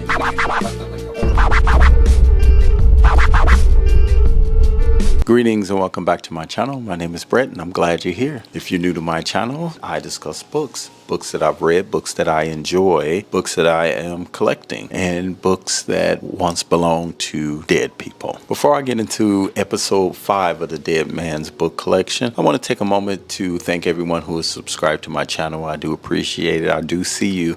I do see your comments. I received over 300 comments, so I do appreciate it, and I do apologize if I don't have an opportunity to get back to these comments in as timely a manner as I should. So with that being said, I want to go ahead and just read a couple of the comments. Where are my glasses? These comments. Okay. Candy Soul and Soil writes, just found your channel and loving it. Thank you very much. I appreciate your comment. Hannah Davies 2204 writes, I hope you get to 10K. I'll subscribe today. I just want to say that I already love your videos. Your videos are so relaxing and engaging. I'm so interested to hear more about the books you're reading. Thank you very much. I really appreciate that. Kathy M3708 writes, I love listening to you talk about books. Love the vibe. Thank you. I appreciate that. I really do. Okay. Byron's Brain wrote, I love Mitch album. I highly recommend all of his books. Now I think I'm up to like maybe 3 or 4 of his books. I don't know how many he's written, but I think if you collect 3 or 4 of an author, he's definitely worth his weight. Wanda Burnside writes, 2 days ago, love to watch your facial expressions regarding books. No. I appreciate you. Thank you very much. This is very, very exciting to me. Someone replied back to my comment, bifocals, you're too young for those things. Nice book haul. Thank you very much. Darnice Martin writes, the personal librarian is excellent. One of my favorite things. She is responsible for Morgan's extensive library. So much good stuff. Thank you very much. I appreciate your comment. Okay, so I'll read one more and then I'll get into the books. I just found your channel. This is at Read Books More 8 days ago. I found your channel in my recommended. The videos about the deceased man's book collection you've acquired. We'll be watching those next. And my goodness, the vibes in this video are 10 out of 10. This feels like such a cozy, warm channel. Thank you very much. I look forward to learning more about books through you and hearing what you have to say. I appreciate you leaving a comment. I appreciate you loving the vibe. It's just so important to me to surround myself around the things that make me happy, and candles and incense and books. The first book that I have is, these are poems by Emily Dickinson. This is the first edition. I already looked. On the inside, it reads, if you can't read it, it says Jake Tulersky. So we have Tom, we have Jake now, we have James, we have Thomas. So it's TJ Tulersky. We had TJ Tulersky. One of the subscribers made a comment and said Thomas Jefferson. One said Tom J. Tulersky. So yeah, it is the same person. And one thing I did notice is, and it's scratched out now, so you can't see it very well, but it says English 2. So one of the subscribers said, well, was he a teacher? Was it possible that he was a teacher? And I did kick that idea around, but then I see this.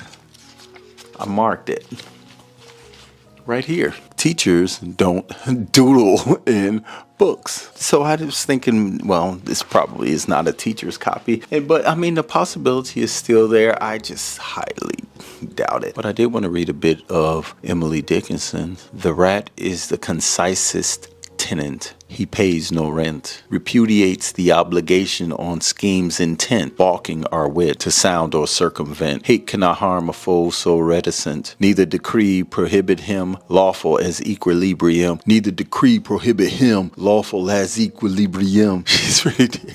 Okay, so this is Emily Dickinson. Some of the poems of Emily Dickinson. It's a Laurel poetry series, and it is the first edition, so I appreciate having that. Now I'm gonna blow your mind, okay? So I'm going through these books, and then I pick up this one, which is War Commentaries of Caesar. Julius Caesar. Rex Warner, War Commentaries of Caesar, Julius Caesar, which is the complete war diaries of one of the greatest generals of all time, Julius Caesar's first-hand account of his military campaigns and conquests. I'm looking through the book, as I tend to do. I'm looking through the book, looking, and look what I found in there.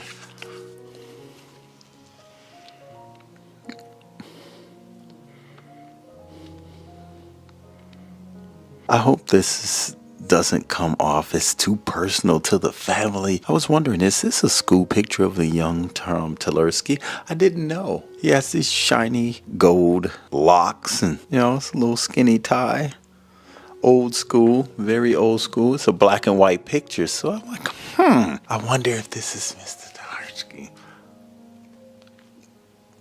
Without the name on the back, I can't be 100% sure that this is him. Maybe it's his brother or a friend, or it could be anybody, but I do love the chances that this is Tom Tulersky. Maybe by the end of this series, I'll take a picture of this picture and send it back to the seller of the collection. Perhaps it's something that he may want back. He may want to cherish it. Maybe he doesn't have a picture, or maybe he would love that picture to remember a time that he had with his relative. So I'm not planning on keeping this per se. I will find out a little bit more, and I'll give you the details of this as they unravel. But I do want to give them an opportunity to get that picture back. So this is War Commentaries of Julius Caesar, and this book was, see, and it says Tom Tulersky, HR 203. So I don't know.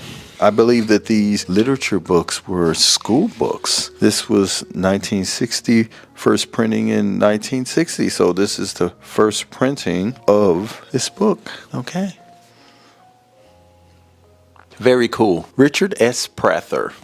Three's a shroud as opposed to crowd. Okay. You know, I'm noticing his taste is a little bit spicy. I am noticing that. But this is very old, 40-cent gold medal book. I have to be careful because this is another one of those books with a very, very unyielding spine, and I don't want to break another one. Copyright 1957. Man, oh murder. Am I allergic to frails? This can be inconvenient when your name is Shell Scott and you carry a gat in a snooper's license. When you carry a gat? Gat? You know, I don't know how many rap enthusiasts we have here.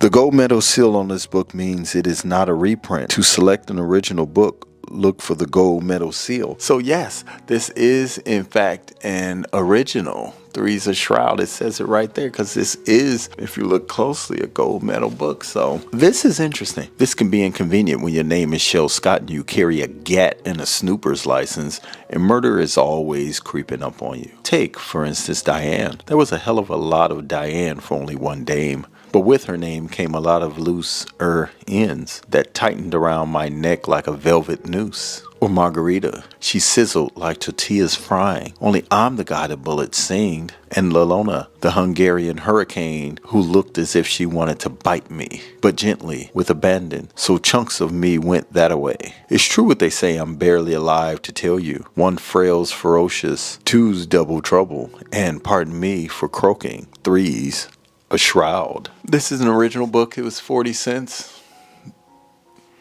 Interesting. Okay, the next book is The Loved One by Evelyn Waugh. Okay, so this book has doodles, and it also has the name of Tom Tversky. I believe that Tom Tversky held on to these books for many, many years. Okay, this was copyright 1948. Interesting. 1948, Dale Publishing. So this is another original. I've been watching videos trying to learn how to determine more about this. It says it's a Laurel edition, LB146. Okay, so this is an original, 1948. Yeah, this is an original. Okay, so I appreciate it. And look what I was thumbing through there, and I found this piece of paper, and I was so excited, but it's blank. So I was thumbing through the pages, and I found this little blank piece of paper, which my guess is that it was being used as a bookmark. Foreign correspondent, man of letters. Evelyn Waugh has been called a genius by Edmund Wilson and many others of the world's leading critics. The author of Vile Bodies, Bride's Head Revisited, A Handful of Dust, all modern classics and all Laurel editions, he is considered one of the truly important contemporary writers. Walcott Gibbs in The New Yorker wrote, "Never before have the majestic themes of love and death been so delicately perverted. I can't imagine a purchase apt to corrupt and delight you more." Okay, next is E. Doc Smith, the famous Lensman series, and it has a 2 next to it. E. Doc Smith, first Lensman, it has a 2 next to it, so I believe there's more, and I do have more E. Doc books. This is that old sci-fi. And here is a receipt from January 11th, 1986 from B. Dalton's Booksellers in Chicago. $2.50, as we have seen a current theme in the price of these books. And it wasn't on sale. That is the price of the book, $2.50. So let's read. To the secret planet. No human has ever landed on the hidden planet of Eurasia. A mysterious space barrier turned back both men and ships. Then SAMs of the Galactic Patrol got through and came back with the lens, the strange device that gave its wearers powers no man had ever possessed before. This is the second book in the Lensman series. Copyright 1950. Printing history, 15 previous printings. Okay, so it has printings, the third printing 83, Berkeley edition 82, Love edition 78. No, this is a Berkeley edition. Berkeley edition was July 1982, so it's copyright 1950, so this is not an original, but it's mass produced. I flipped through it, and that was pretty much all I found in that novel. And I have a lot of E. Doc Smith novels, so it's probably more where that came from as far as the collection goes. Okay, so the next book is Pierce Anthony, which I have a ton of those books. Book 1 of the Incarnations of Immortality on a Pale Horse is the name of the book.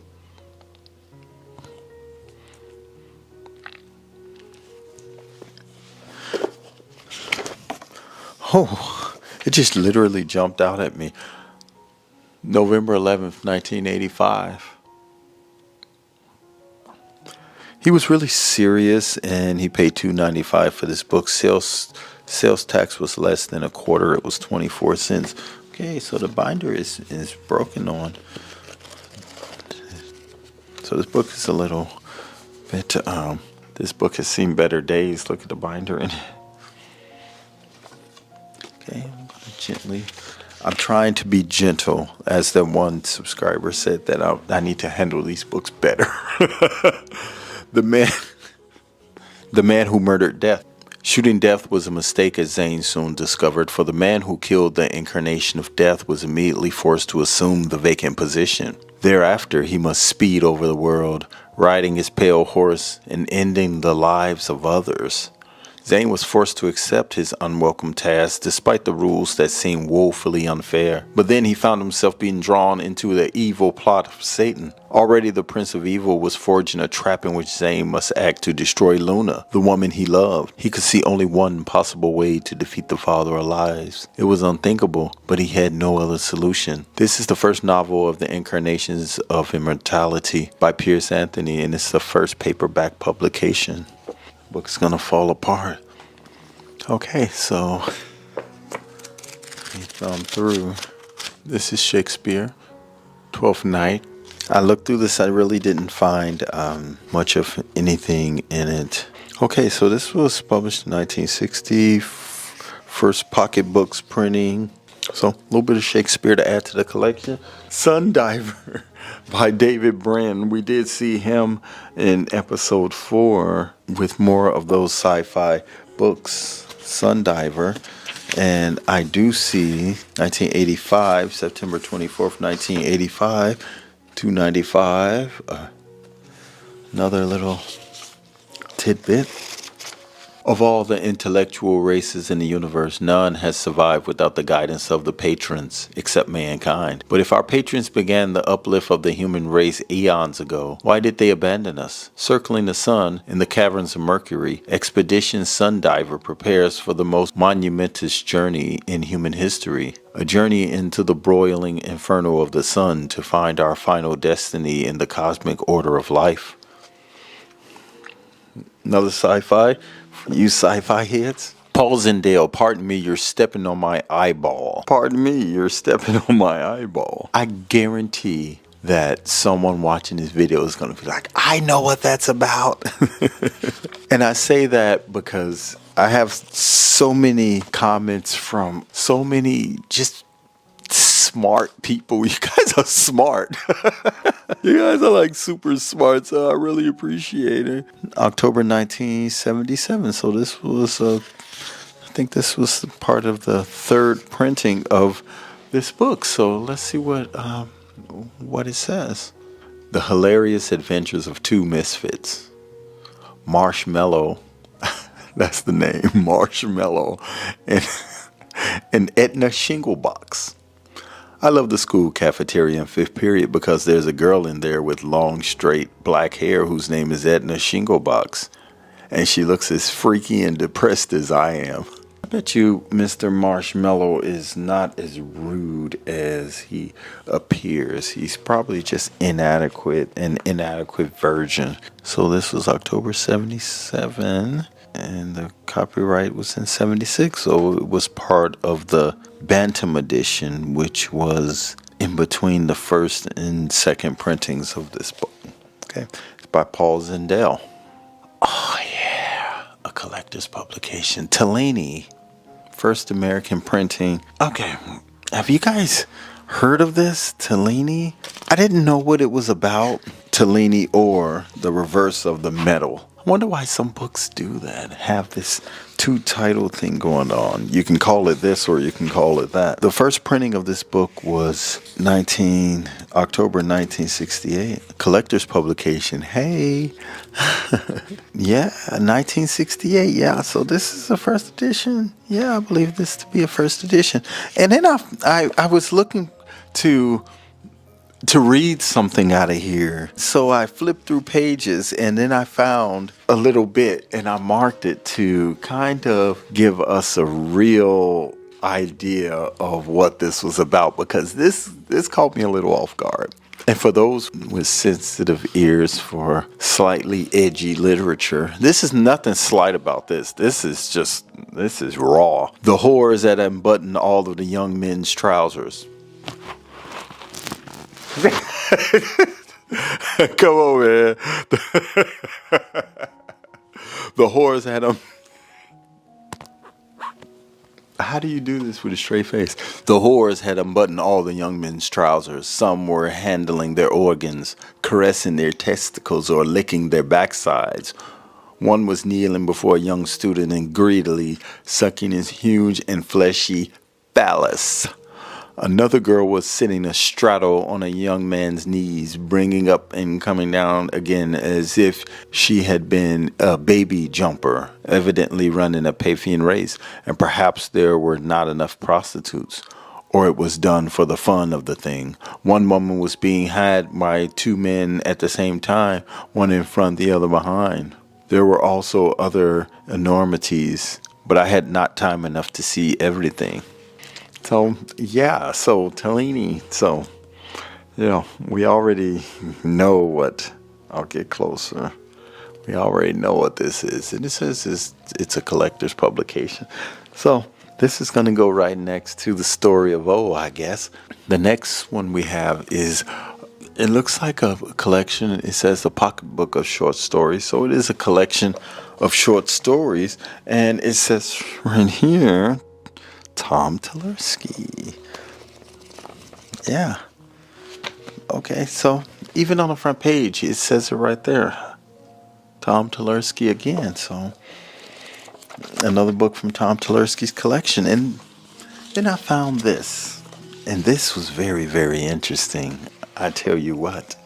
Okay, before I get to this, I want to thank everyone who's taken the time to subscribe to my channel. I appreciate you. I love you. The channel is doing so well, and I just want to let you guys know I really, really appreciate it. And I'm looking and I am searching for that next collection, and I might have something. I don't want to be presumptuous, but I think I might have another season of this coming. I don't know, man. I don't know. It would be great. I do love book hauls. I did actually pick up 4 books that I'll talk about in another video. Did you know Candace Owens had a book? Oh. Did you know? I'm not saying that I agree with Candace Owens, because goodness gracious, it's not easy. She had a book called Blackout, and I picked it up for $1. So again, thank you very much. I appreciate everyone. Short stories. This is a receipt from January 6, 1966 for 45 cents. This is 45 cents. Come on. A handwritten receipt for 45 cents in 1966 for this book. Very, very dope. So, yeah, and then I went and I did my little research. Okay. So the first printing of this book, Washington Square Press, which is what this is. This is a first edition, January 1941. And this is a bunch of short stories. I believe Hemingway was some of the authors in here. I won't read them all, but I did see Ernest Hemingway, The Killers, The Devil and Daniel Webster by Stephen Vincent Benet, Dorothy Parker, Big Blonde, Paul's Case by Willa Cather, Catherine Mansfield, Bliss. Okay. So yeah, Robert Louis Stevenson, A Lodging for the Night. And I do love Edgar Allan Poe, the cast of Amontillado. Edgar Allan Poe. Tolstoy. God sees the truth but waits. Okay? So, short stories, first edition. 22 stories by the world's greatest storytellers. Here's a list of some of them on the back. So I'm going to put this right back in here. This receipt from 1966 for 45 cents for this. And it wasn't even on sale. Okay, so thank you guys for sticking with me. We have 1, 2, 3, 4, 5 to go. Okay. You know, the longer these books go, this is another gold medal book for 25 cents, right? Okay, Hail to Eternity by Edward S. Ahrens. I got to be careful with this because if I pull this all the way back, this thing is going to tear. But if you probably can't read it because it's very, very faint, but it says Paul Tversky. Paul Tversky. So now we have and this is old. So I'm just wondering if we're talking about a father and son, you know, or maybe Tom Tversky has the dominant amount of books, but you know, maybe this is his son. Maybe his son was deep into books, and his love for reading just filtered down to his son. This is a true story of a war hero who was as courageous as any man to come out of any human conflict. This is the epic account of the life of Guy Gabaldon, which began in a poverty-stricken Nisai household in East LA and came to its incredible climax on the blood-soaked corral of Saipan. Okay, so this is a war story. It says the powerful story of a slum-bred kid whose raw courage in the caves of Saipan will live forever as one of the glories of the U.S. Marine Corps. In love and war, these are the quiet hours, the last uneasy calm before the storm of battle. These were the final hours when a man could forget his fear and a woman her inhibitions. Going off to war, baby. You know, I may not come back. The commander's plan of defense was simple and brilliant. The order of the day was destroy the enemy on the beach. Wow. Okay, so here we go. This is a gold medal, which means that it is going to be a first edition. And this was first printing August 1960, copyright 1960. Edward S. Ahrens. The gold medal seal on this book means that it is not a reprint. To select an original book, look for the gold medal seal. Thank you for that. That really helps. Okay, so another book by creator of the Lensman series, which we looked at another book by E. Doc Smith. This is Space Hounds of IPC.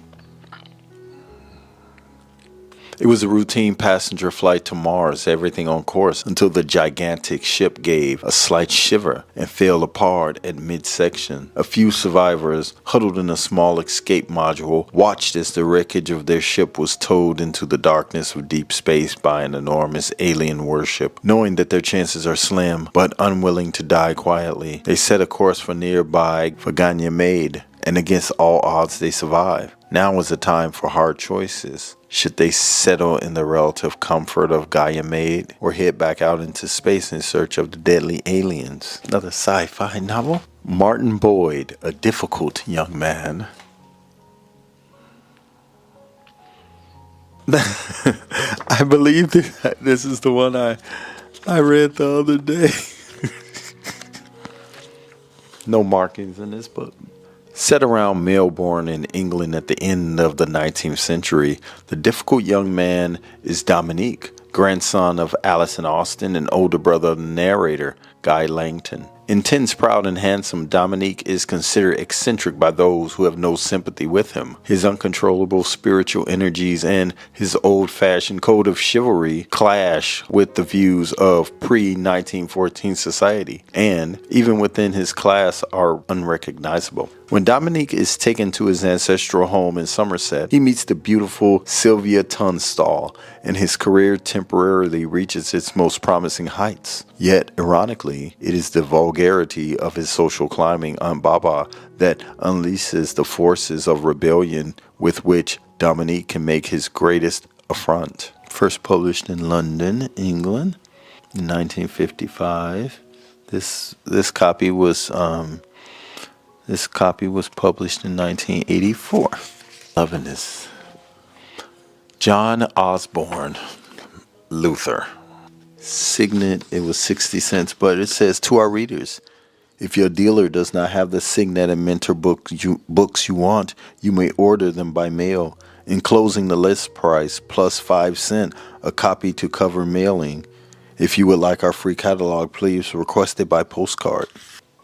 Published by Signet Books, first printing October 1963. Luther. Here is an unparalleled portrait of the passionate priest, the rebel who changed and challenged the spiritual world of his time. And it's an interesting play. Okay, I just turned to a random page. Martin. I lost the body of a child's body, the eyes of a child. And at the first sound of my own childish voice, I lost the body of a child, and I was afraid, and I went back to find it. But I'm still afraid. I'm afraid, and there's the end of it.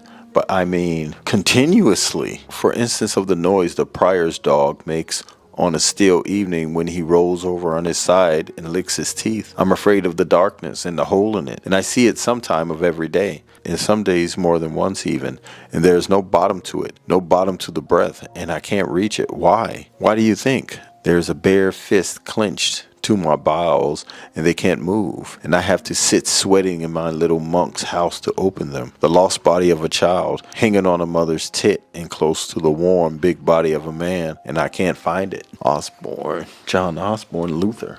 And this brings us to the very last book, which is The Earth-Sea Cycle by Ursula K. Le Guin. I have quite a few Ursula Le Guin. I believe it's Ursula Le Guin's, but definitely Le Guin's in my collection. This book looks newer. This is Walden Books. This is $14. This is one of the most expensive books so far. The date would be 2006, 7/5/2006.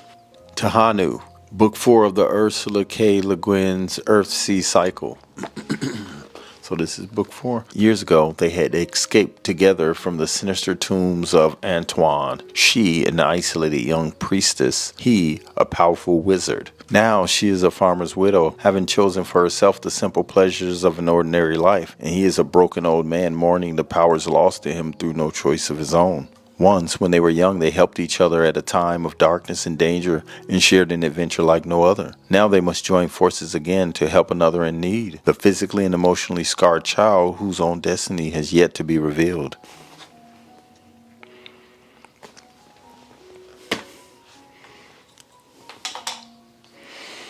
So what do you guys think of episode 5? We found some very, very interesting stuff. I'm going to go back to this picture and talk about it for just a minute. Okay, so we found out some more information. I don't know. I'll tell you right now, I don't know if this is him, but I'm going to find out. I do want to give them the opportunity to have this picture if they don't have it. It seems a little selfish to hold on to it if it's something that they may want back. Okay, so we have Tom Tulersky, we have Jake Tulersky, we have TJ Tulersky. So I believe that to be Thomas Jake Tulersky. And now we have Paul Tulersky. So be interesting to figure out who that picture is. Maybe it's Paul, maybe he's the son, but that picture is very, very old. It's not, you can just look at it and tell that's a very old picture of probably Tom, but it could be Paul now, but we don't know who Paul is. So there we are. That's where I'm going to leave you. And once again, I want to thank you for taking the time to watch this video and go on this journey with me. We've got more information, but there is more to come. I do, as I mentioned in the last video, I do plan on contacting family one more time. And now that I think about it, the picture does give me an opportunity to dig a little deeper into their lives. Like I said in my last video, I'll go as deep into their lives as they will allow me. And I am doing it for a very good reason. Yeah, I do hope that when I share the link to this series with them, that they can look back on it and say, you know, and see some of the comments that people have made, and somehow we become part of their story. So I want to thank you for taking the time to watch this video. If you haven't subscribed, go ahead and subscribe. Like I said, we're getting big. You know, this idea is growing, and it would not have grown without you guys. So I love you so much for it. And I want to thank you for watching this video. I'm Brett Bonner, and I'll see you next time. Peace out. Create what they can do with his team effects.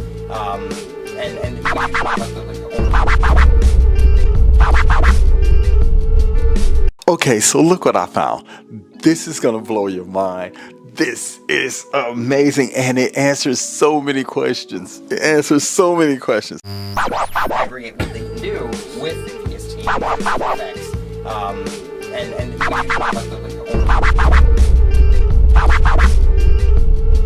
Apple for Art writes, just found this channel and I'm so glad. Such a warm space, and it brings such a genuine, authentic feeling. I love book content, but I find that a lot of channels can often feel performative with just some sort of marketing. Thank you very much. I appreciate your comment, and I am glad you found this space as well. The almighty algorithm can be very cruel, and it has been pretty cruel to me for a very long time. So I'm glad you're here. I'm glad you like my space. You know, it's not a performance space, it's where I live. My books, my thrifted things, and just pieces of me all around this place. So I appreciate your comment. Thank you very much. Scuffy Gameplay writes, if someone brought my library after I died and shared it on YouTube like this, I'd be so pleased. Thank you very much. I appreciate it. When I read this, before I got to the end, if someone brought my library after I died and shared it on YouTube, I'd be pissed. That's how I read it. That's how I read it. At first, then I was just like, Brett, put on your glasses. You know what I mean? I'm glad. Thank you very much. I appreciate your comments. Scuffy Gameplay. Frankie Silverman writes, this video brought me both extreme joy and deep sadness. Joy for you and all of your newfound knowledge, entertainment, and excitement. Sadness for utter fact that all of us one day will leave behind our books, and our stories too will be over. I just hope someone like you finds interest in the things that I did. Yeah. I get it. Well, thank you very much. I appreciate it. And I do agree. There is sadness in death. We can't enjoy all of this beauty without a cost. Unfortunately, death is the cost, and aging as well. It's kind of a catch-22. I guess when it all comes down to it, do you really want to live forever? If aging wasn't a thing, I would probably answer that question differently, but do you want to live forever? Everyone must deal with that inevitability, and I think that's the beauty in living a great life. One thing I do want to say is that his story is still going on. His name is still Mr. Tulersky. We're talking about his name is still out there. People are still speaking his name, more so probably, and I take pride in that. So thank you for your comment. I really appreciate it. I'll read one more before we get into the books and I show you what I found. Lucky Exchange writes, glad to see I am not the only one who will sniff a book to get a sense of its history. Absolutely.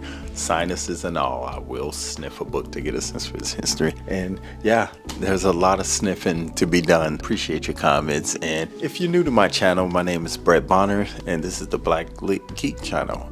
On this channel, we discuss books that I've read, books that I have purchased and plan to read, books I have collected. And this is a special day because we are in episode 6 of the Dead Man's Book Collection, and I found something special. If you're new to my channel, I invite you to subscribe. If you're a returning subscriber, I appreciate you. I just want you guys to know that I am very happy with the growth of this channel, and I contributed most to this series, and Mr. Tulersky, he did play a role in this. Right now, the Black Lit Geek channel, 6,848 subscribers. It has been monetized.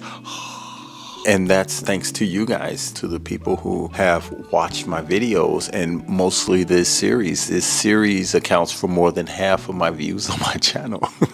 I put it like this. That kind of reflects on that comment a little bit. If you think about it, without this collection, I may not be monetized yet. So thank you very much. And it was because of this Tulersky collection. And more so, I do feel like it's given me a clear direction on YouTube. If you've been following my channel for a long time, you will know that I have over 200 videos, but those videos are all marked private. Comedy, short films that I've done, health, wellness, fitness, relationships, just so many different niches and so many things that have been on my mind over the last 7 years. But I started with BookTube and I've done all these other things and I've come full circle. So I appreciate it. Thank you all very much. So without further ado, let's get into this list of books. And I'm going to start with these. Some of these. This was an interesting book. It says In Darkest England and the Way Out. General William Booth.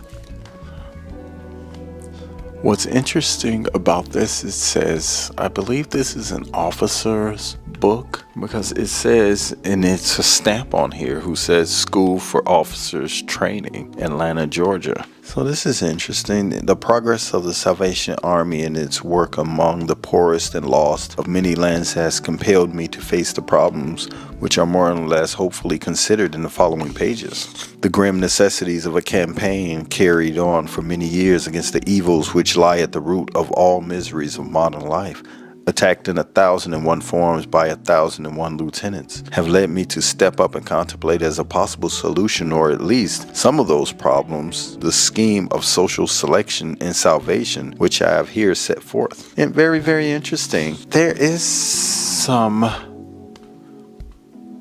don't know if I'm going to be able to. It says copy 30, so I didn't know. Perhaps there was nothing else in this book that gave me any indication that Mr. Tulersky was in the military, or maybe it was something that he picked up. Maybe he checked it out the library and never returned it. Okay, here it is. Next book is a novel by Jack Ansel. It's called Giants.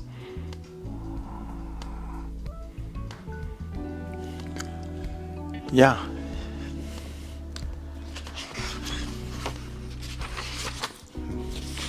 I was reading through this book, 1975, printed in the United States, Berkeley edition, 76. Copyright is 1931. In the bedroom and boardroom, they clawed their way to the top of the TV world. Executives may fume over its close-to-the-bone realism, but readers like us will enjoy it. It says the airport of the television industry. I read a little bit of this, so I'm going to read it with you. The day is perhaps too dreary, too inclement for the old man to make this long, tiring trip into the city, particularly when he doesn't really need to. The rain is restless, a numbing parade across the roof of a car. The fog it pricks, perforates, is thick and cursive. The sharp winds, cold, damp, and everywhere present, penetrating, if only in imagination.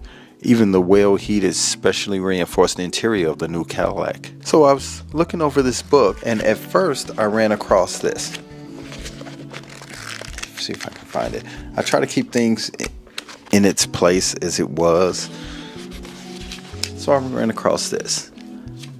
And it was just like a blank piece of paper, right?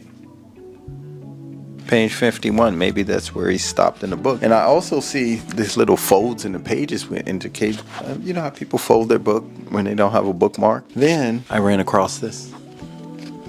Come on. There we are. I ran across this, and it's an old photo of a man and a woman sitting on a couch. I look at the old furniture and the sofa. Actually, the pattern looks very similar to this old $25 chair that I'm sitting on. This very wide chair. Look how wide the arms are. It's a very wide old chair that I picked up at the thrift store. So I was wondering if this was maybe a young picture of his parents, or maybe this was Mr. Tulersky, but the young picture. See, the problem I was having is that these people both have dark hair, and the picture of the boy from the last episode had blonde hair. So I just don't know. It's no way of really determining, but who knows? I think when I do speak with the family one last time before I end this video series, I can get some of these questions asked. And as far as the pictures, I'm gonna take pictures of the pictures so that he can see them, and if he wants them back, I'll mail them back to him. If not, I'll leave them in the collection. But it will be interesting to know who these people was if he was interested in telling me. So I was happy to see that in the collection. Isaac Asimov, Foundation's Edge, cover dead. Let's see. Wait. Okay, so it's a cover, but the front of it looks like there's another cover stuck onto it, and I don't want to destroy it. And the cover says 75 cents, and I mean it's already for the most part torn up. And I didn't know. Maybe if I don't know, witness to murder. I can't tell what this cover is, and I didn't want to tear it up. So if anybody knows a way that I could separate these, that I could separate this without destroying it, please let me know. But this is a science fiction novel called Foundation's Edge. A subscriber had asked about Isaac Asimov. So yeah, I do have a couple of books. Foundation's Edge, a Del Rey book published by Valentine, 1982. This is interesting. I can't read the inside or back of this particular book, so I'll just read a line or two from the prologue. The first galactic empire was falling. It had been decaying and breaking down for centuries, and now only one man fully realized that fact. He was Harry Sheldon, the last great scientist of the first empire, and it was he who perfected psychohistory, the science of human behavior reduced to mathematical equations. Book needs some help. If anyone knows how to separate pages like that, please let me know. This one says The Greening of America by Charles Reich. Okay. There's a picture of him. Professor of Yale University. Written by Professor of Law at Yale University, The Greening of America is a serious attempt to analyze sympathetically the youth culture that is turning this country around. The author says that America's institutions are not working. America is dealing death, not only to people in other lands, but also to its people. Professor Reich offers an interpretation of how America went wrong and the rebirth of human values that is emerging in a new generation. The analysis cuts across history, law, economics, sociology, psychology, and philosophy. It asserts that the many ills of our society, from war to poverty to depersonalization, can all be understood as symptoms of the usurpation of all values by the modern corporate state, a usurpation that is just now beginning to be reversed. Greening of America. Craftsman Braiding Projects. Boy Scouts of America. I wonder if anyone knows why I'm laughing right now. This was printed in 1966. It looks like an instruction manual on tying knots, which is very, very interesting to me, considering in his collection, the story of O is in his collection. So there are instances of bondage in story of O, so it's interesting to see this. Braids. Okay, Mr. Telersky. All right.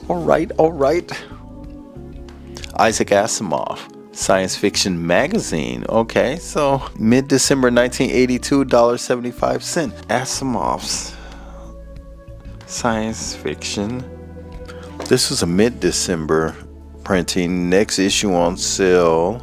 This is volume 6, number 13, December 21st, 1982. So yeah, he has a full-fledged magazine. So yeah, this is something that I've never seen, and he profiles other writers, I'm sure. But this is something I've never seen. Science fiction magazine this old. and named after an author. So yeah, I'll give you one more look.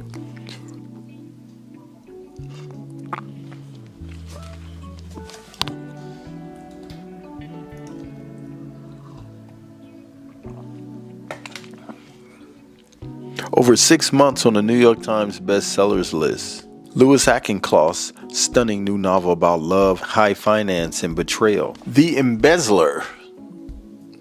Louis Auchincloss, The Embezzler. Stealing money. Louis Auchincloss' shocking new novel about a scion of New York society who brightens its parties, seduced its women, and committed the crime that was the scandal of the decade. First Dale printing was 1967 February.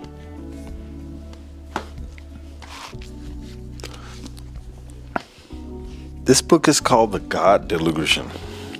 The God Delusion by Richard Dawkins. I flipped through the pages and I found this, but it was just a piece of paper. There was nothing to it.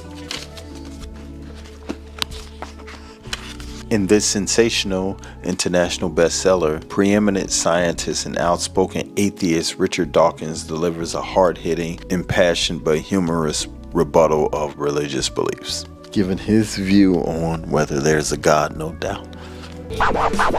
Okay, I'm gonna blow your mind. Jane Austen's novel, Pride and Prejudice. I actually have a Jane Austen book. Okay. This is Jane Austen's Pride and Prejudice and Zombies, which is just a novel that I had out because I do plan to read it. Okay, so look what I found. This is going to blow your mind. This is amazing, and it answers so many questions. Okay, I'm thumbing through this. Okay. This is Contemporary Drama 15 Plays. Oscar Wilde's in there. And this is interesting. Yeah. Interesting, right? Oscar Wilde, Bernard. I wonder if that's George Bernard Shaw. Probably not for this era, but Oscar Wilde, The Importance of Being Earnest is in here. I think we looked at this, right? This may have been, it says Paul. This was the one that says Paul, right? Paul Tversky, right? For some unknown reason, this ended up back in my pile of books, even though we've talked about it. And had it not ended up there, I might have missed this. Pride and Prejudice. What this is it says adapted from Jane Austen's novel by Pauline Phelps. Bishop Hartley High School, November 4th and 6th of 1966. And it is signed by a bunch of people, right? Look at that. It has a bunch of signatures on here.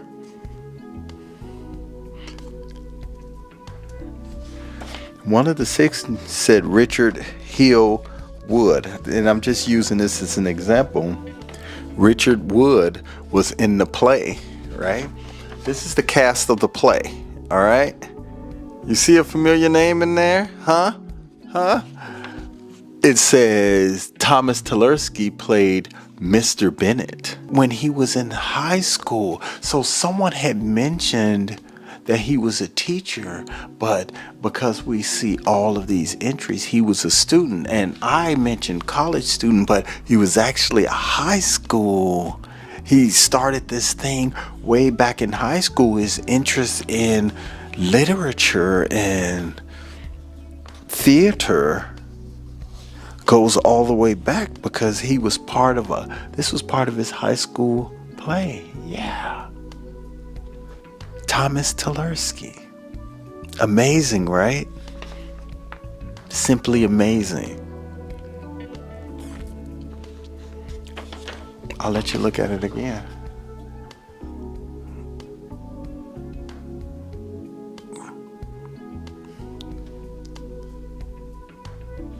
Pride and Prejudice.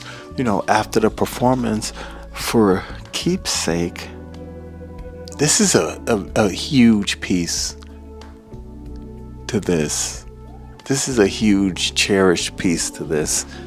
Makes me so happy to have found this, to have had a second opportunity to revisit this. When I first started this book collection, I had no idea it would grow like this, and I had no idea we would be able to nail down so many things.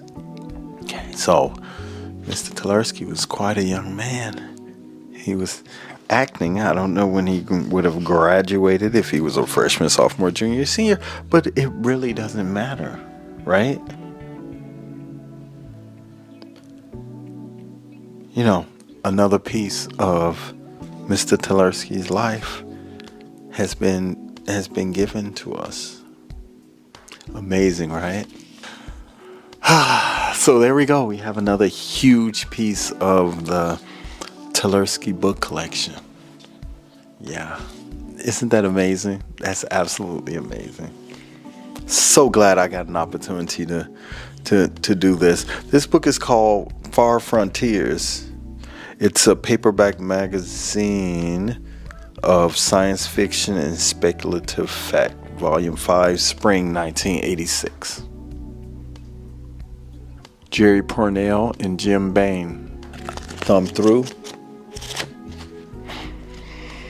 Smelled. Oh my gosh. Trailways Credit Union, 1987. This is just one of those little calendars. Remember they used to do this, but this was back from 1987 at the credit union. So yeah. And that was in Dallas, Texas. So look what I also found in there. It's hard to read, but this is another receipt from B. Dalton's. May 5th, 1986 to 95. Oh, I lost the page that was in. Shucks. It's okay. It's okay. It'll be fine in there.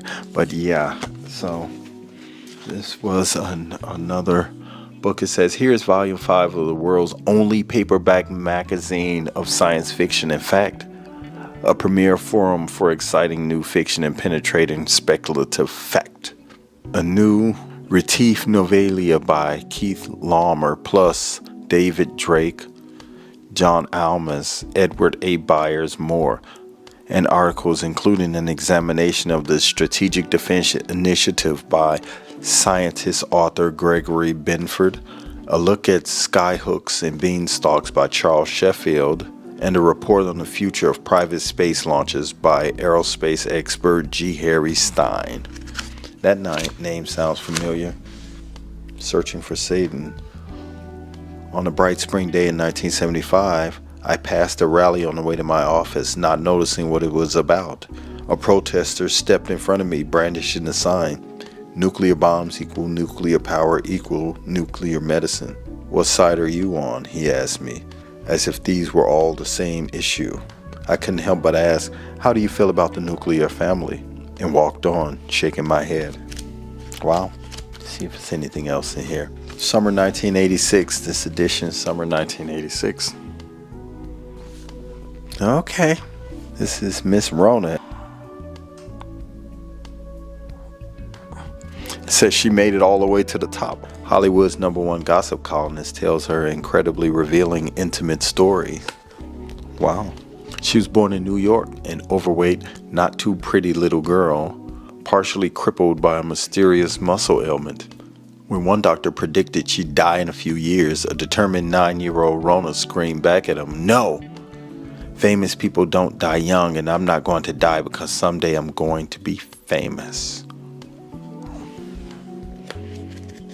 Wow. Okay, so this is her autobiography. She shares pictures of her with her family, things like that. You notice they're in black and white. Sweet 16 party, Steve Lawrence was my guest of honor. Troy Donahue at the height of his career. Look at this old bookmark, though.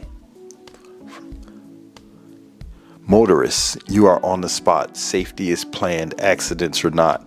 Judgment of distance, variations of speed, and all of the highway signs you read. Help to avoid that dreaded collision. By your first requirement is adequate vision. Ernest Keppenap, he's an optometrist.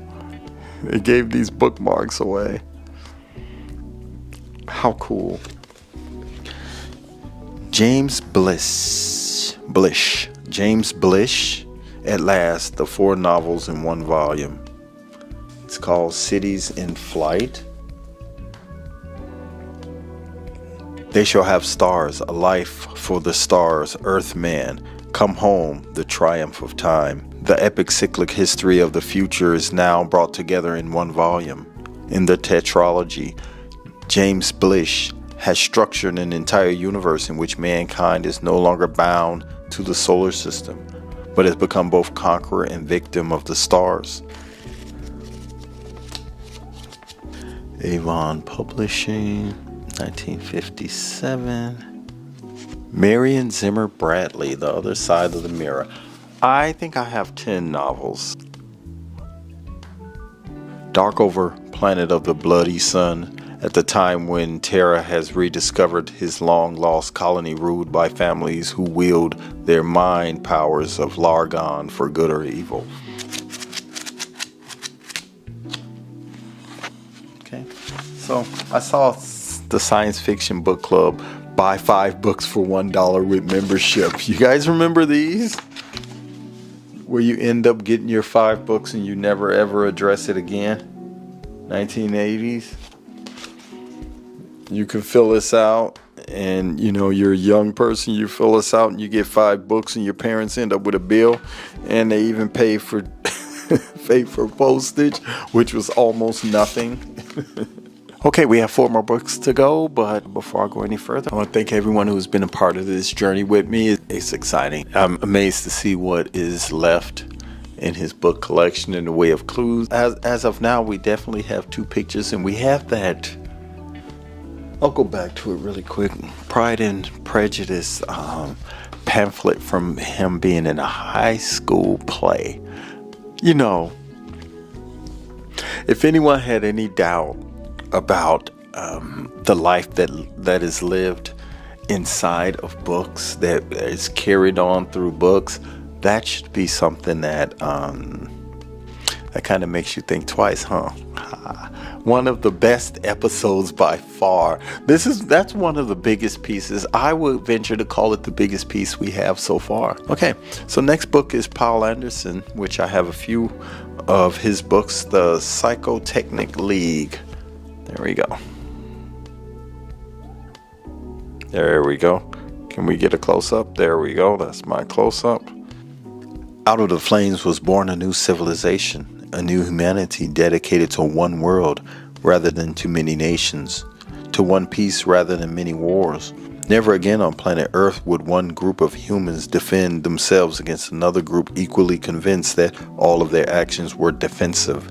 Never again on planet Earth. But cycles repeat themselves endlessly. Earth is only the beginning of the human story. Next comes planet against planet, and then the stars themselves. Though it all the impersonal forces of historical necessity will tend to force the story into the pathways of tyranny, stasis, and war. And in the end they must prevail. But ever will mankind win free once more. The Psychotechnic League.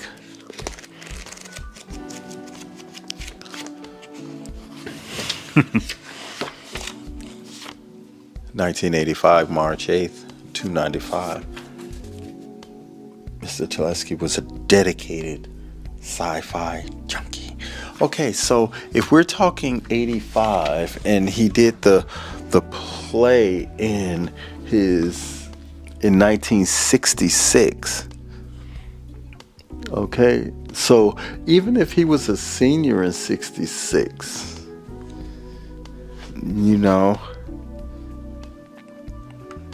so 21 years later he purchased this book, so he would have been 31, he would have been almost 40.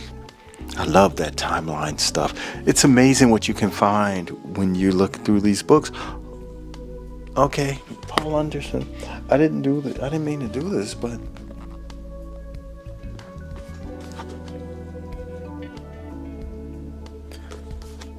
what? So we have two books. Oh, in the beginning was World War III. Yeah, Out of the Flames. So this looks like the same book. He bought this one, and so look. So psychically, we have two books. The same book, same jacket, same everything. Just different in terms of. Okay, so this one was published in March, and then another one was published in 11/22/85. Exact same book.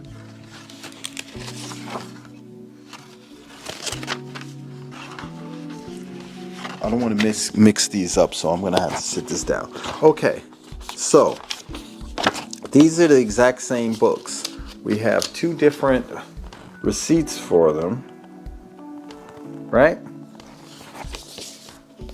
This one was published 11/22/85, and this one was published 3/8/85. When I look at they were the same price, both paid for in cash. Okay, so interesting. Okay, two more books. Another one's by Piers Anthony, Wielding a Red Sword.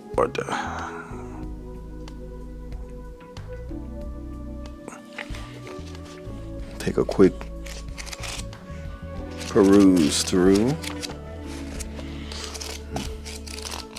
Smells like somebody's courtroom or something. 1986. Okay. Just think about it.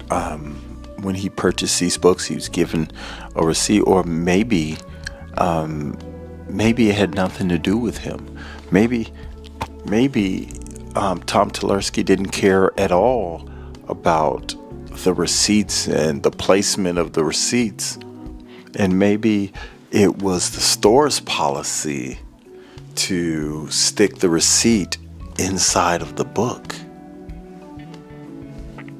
Don't know. We just don't know. Mim was a dutiful son, but his father, the Raja, interfered in his love life once too often. Rather than wed without love, he took up the red sword, symbol of office of the incarnation of war. At first he thought his efforts could ameliorate some of the suffering caused by Earth's constant petty wars, but he found that behind all his involvement were the clever traps of Satan.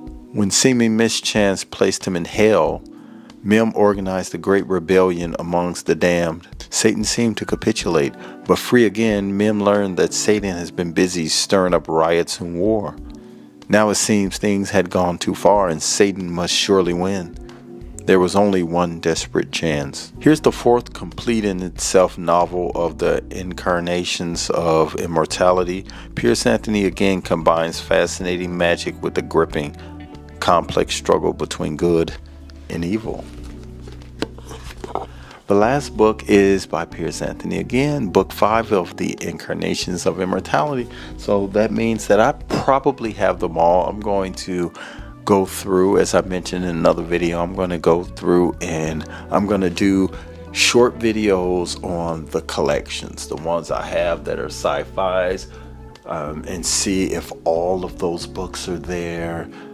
Just like the Dune collection or series, I have all of the Dune books. It looks like I had them all at the time, and it looks like I have them all, but you can't be sure. But I know that the last one was published after his death, and who knows how many more Dune books they found, how many manuscripts they found after the fact. But this is Being a Green Mother.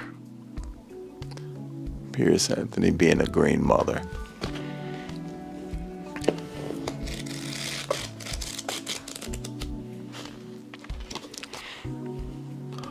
Orb had a rare gift, the magic which manifested whenever she sang or played her harp. No one could resist her music, but great magic then Orb lay in the Lano, the mystic music that controlled all things. The quest for the Lano occupied Orb's life. Then she met Natasha. He was handsome, charming, and an even finer musician than she. Natasha began teaching Orb the music of the Lano, and she found herself falling in love with him. Then Orb's mother Niobe came as an aspect of fate, bearing the news that Orb was chosen for the role of the incarnation of nature, the Green Mother. And Niobe warned Orb of the prophecy made years before, that Orb was to marry evil. Could she be sure that Natasha was not really Satan, the master of illusion, laying a trap for her? This is the brilliant fifth novel of the Incarnations of Immortality. Okay. Wow, there we have it. How are you guys feeling? How are you guys feeling about that? Let me know in the comments how you're feeling about this episode. I have been doing videos of the comments because whenever I put out a video, I get so many. At one point, I was at 366 comments, so I started doing videos to read the comments because I think that that's entertaining. I really love the idea of the originality of doing something like that, so I do create videos with the comments. So I look forward to reading the comments to the next video, and I still respond to comments. I just can't respond to all of them, so that's it for my video. I hope you enjoyed this episode of the Dead Man's Book Collection. I hope you enjoyed discovering this new piece. This is something that's going to go with the two photos in the event that the seller of this collection wants these items back. I'm going to kindly give them back because it is a piece of Mr. Tulersky's history. And who knows, these may be his friends who, this could very well be an important part of their family history.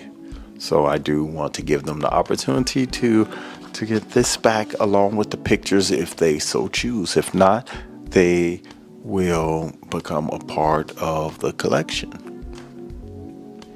I want to thank you for watching this video. If you have not subscribed to my channel, I invite you to subscribe. Leave a comment. Let me know what you think of this episode, and let me know your thoughts on this new discovery, which actually puts a date, gives you a roundabout age of Mr. Tulersky. So from that, we can gather a lot of information we already have.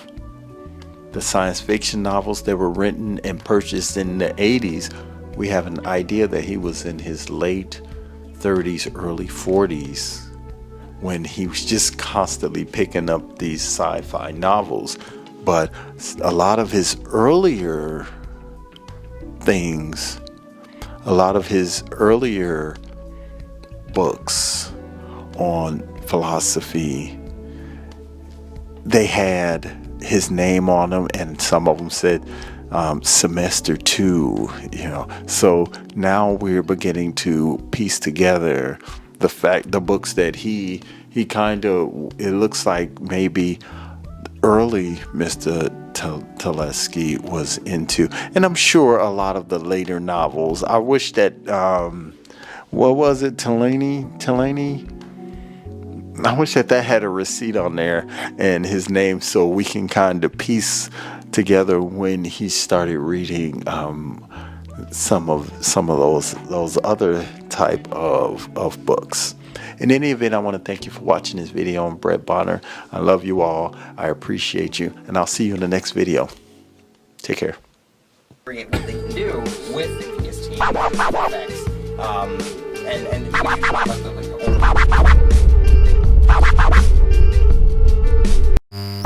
aggregate what they can do with his team effects,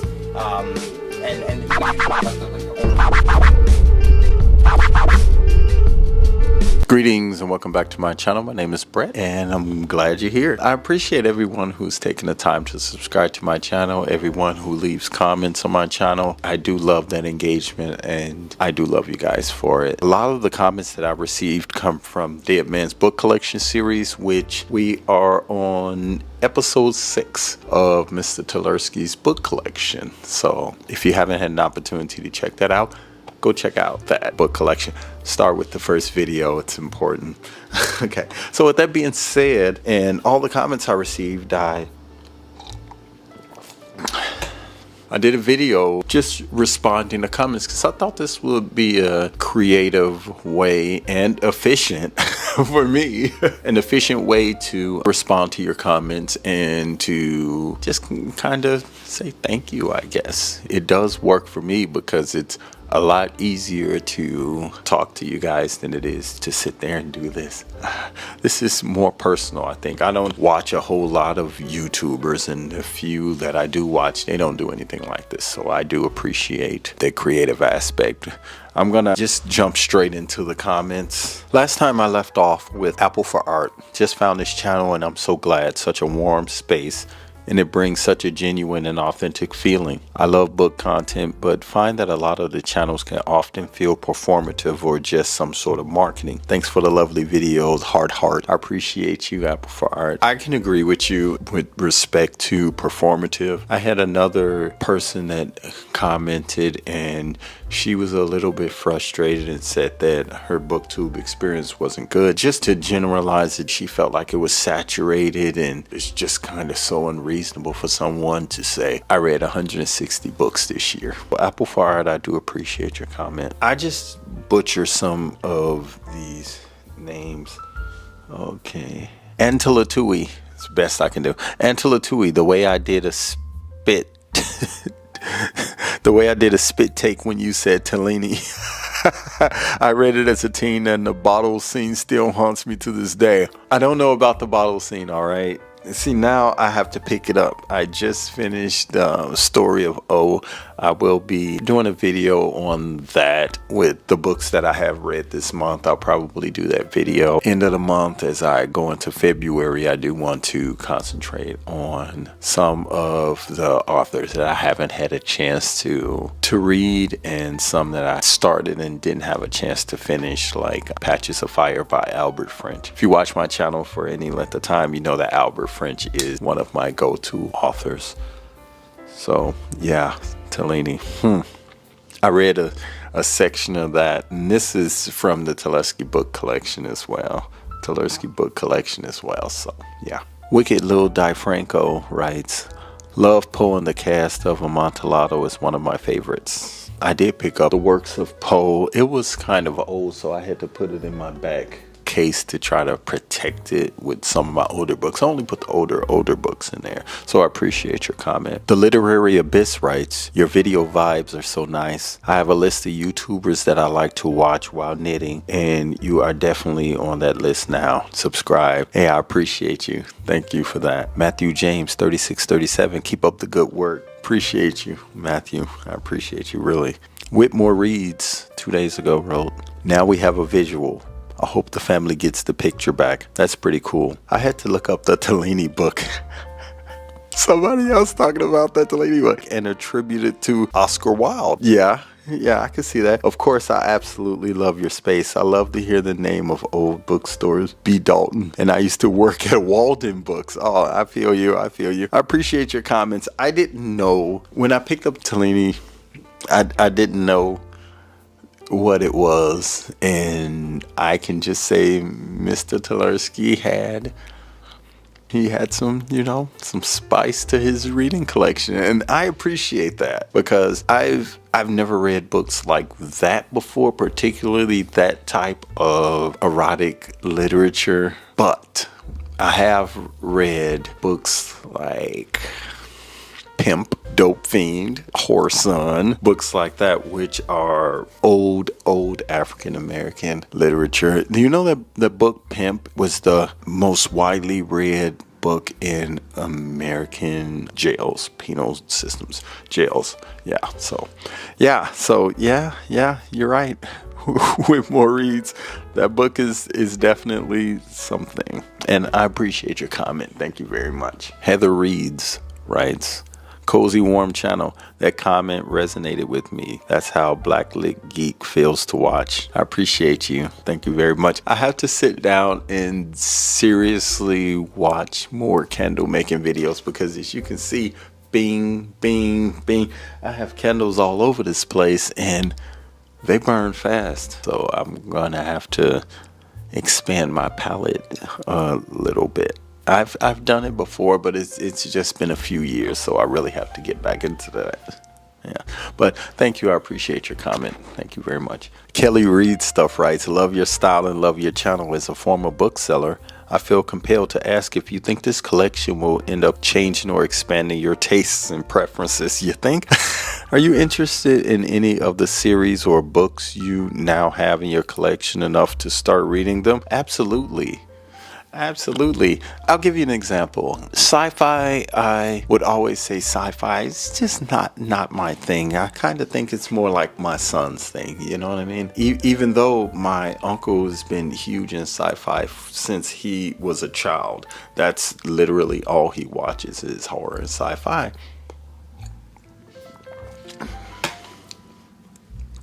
I'd say for many years, I'd say this with love and sincerity, that I just dug so deep into African American literature, just deep, all of them.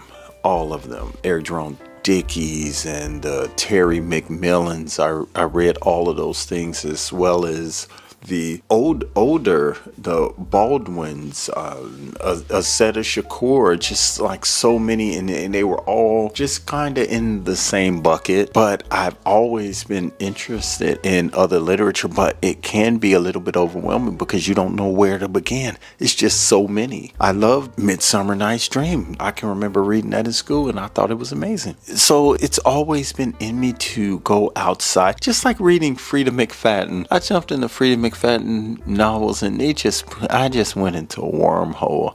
And there's so many great authors. It's almost as if you have to take your time. And I think that's why booktube channels are so important, because if you find someone with similar reading tastes or expanded reading tastes, it can help you figure out where to go next, or kind of point to different works that you may not have otherwise considered. So the shorter answer is absolutely. I love what I've loved, but just because I love these authors doesn't mean that the world hasn't opened up for me. Someone made a comment, and I talked about it on the last video, how Mr. Telesky's story did not end. It's still there, and his collection is inspiring so many people. So yeah, I have broadened my horizons. You know, just like reading the story of I didn't know it existed. Why do I keep going back to these types of books? I don't know, but yeah. So I'm actually just finished reading Pauline Riage's story of That's not her actual name. Her real name is Anne. Is it DeSoto? I can't remember her name, but I know that it took years and years before she would reveal her true identity of having been the author of Story of So yes, that this collection has inspired me, and it has broadened my reading horizons.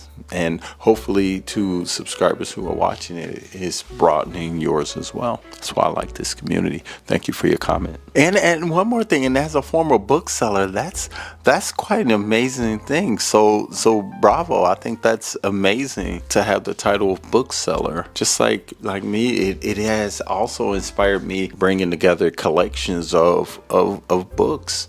It's amazing how just one decision just has this snowball effect, you know. So buying this collection was one of the great things that I've done. Thank you for your comment. G.L. McCarthy writes, it's more G.L. McCarthy, Curiouser and Curiouser.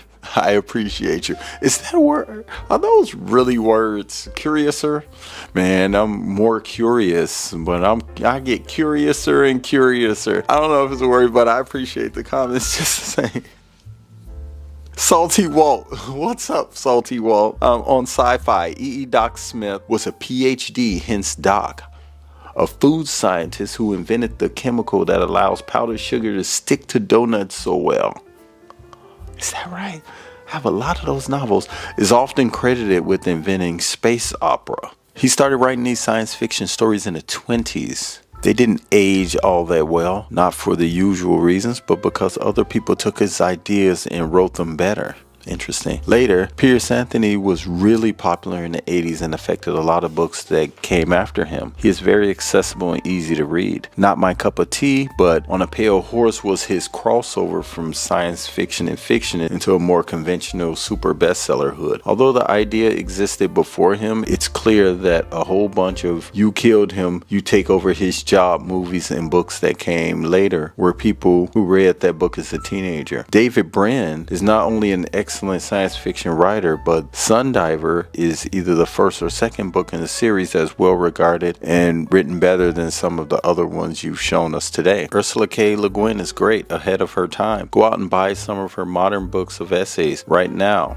Right now, I'm waiting. When the first book of that series, A Wizard of Earthsea, was published in the late 60s, its setting was unusual, but its main character was not white, making it pretty unique at the time. Not that you'd ever know looking at the marketing for these books. Seriously, even if you don't want to go out and buy one of her essays books new, her nonfiction reading is usually available from most libraries. Get an audiobook, excellent stuff. I know you're less interested in the history of the individual books and more so with delving into the mysteries of who Paul was. I can tell you that Paul was a middle-class American with a liberal, which means balanced by the way, education, a humanist to whom ideas were important. Honestly, as a used book shopper and an ex-used book buyer and dealer, I can't tell you how many collections I've seen just like this. So I've been trying not to butt in or give too much of my opinion on that. This is your journey of discovery, not my chance to mansplain at another guy. Chance to mansplain at another guy.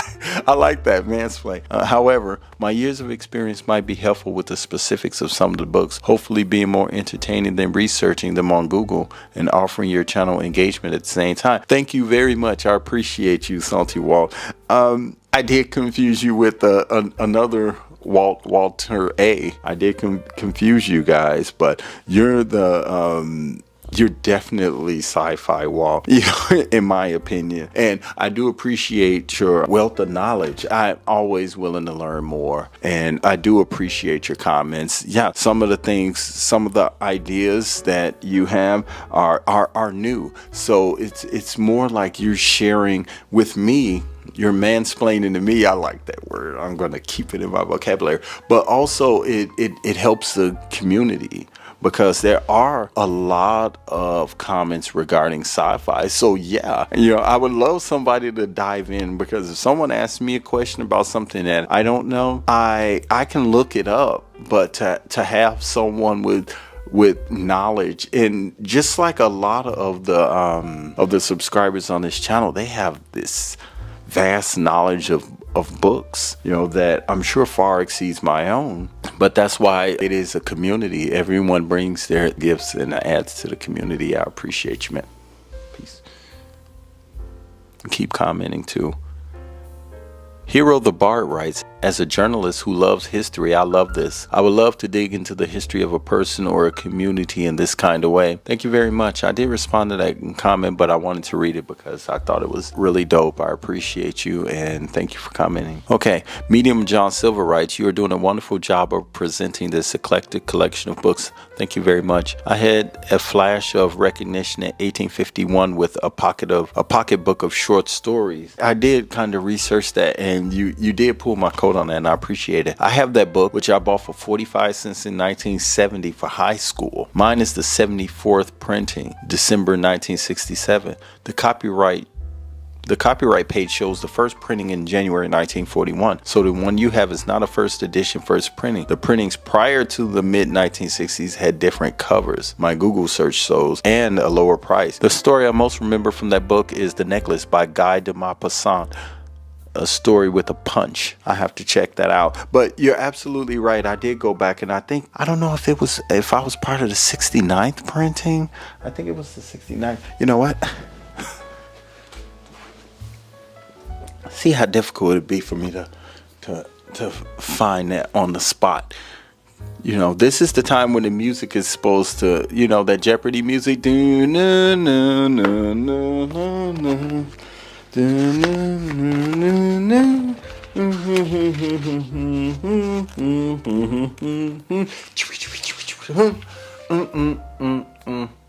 67th printing.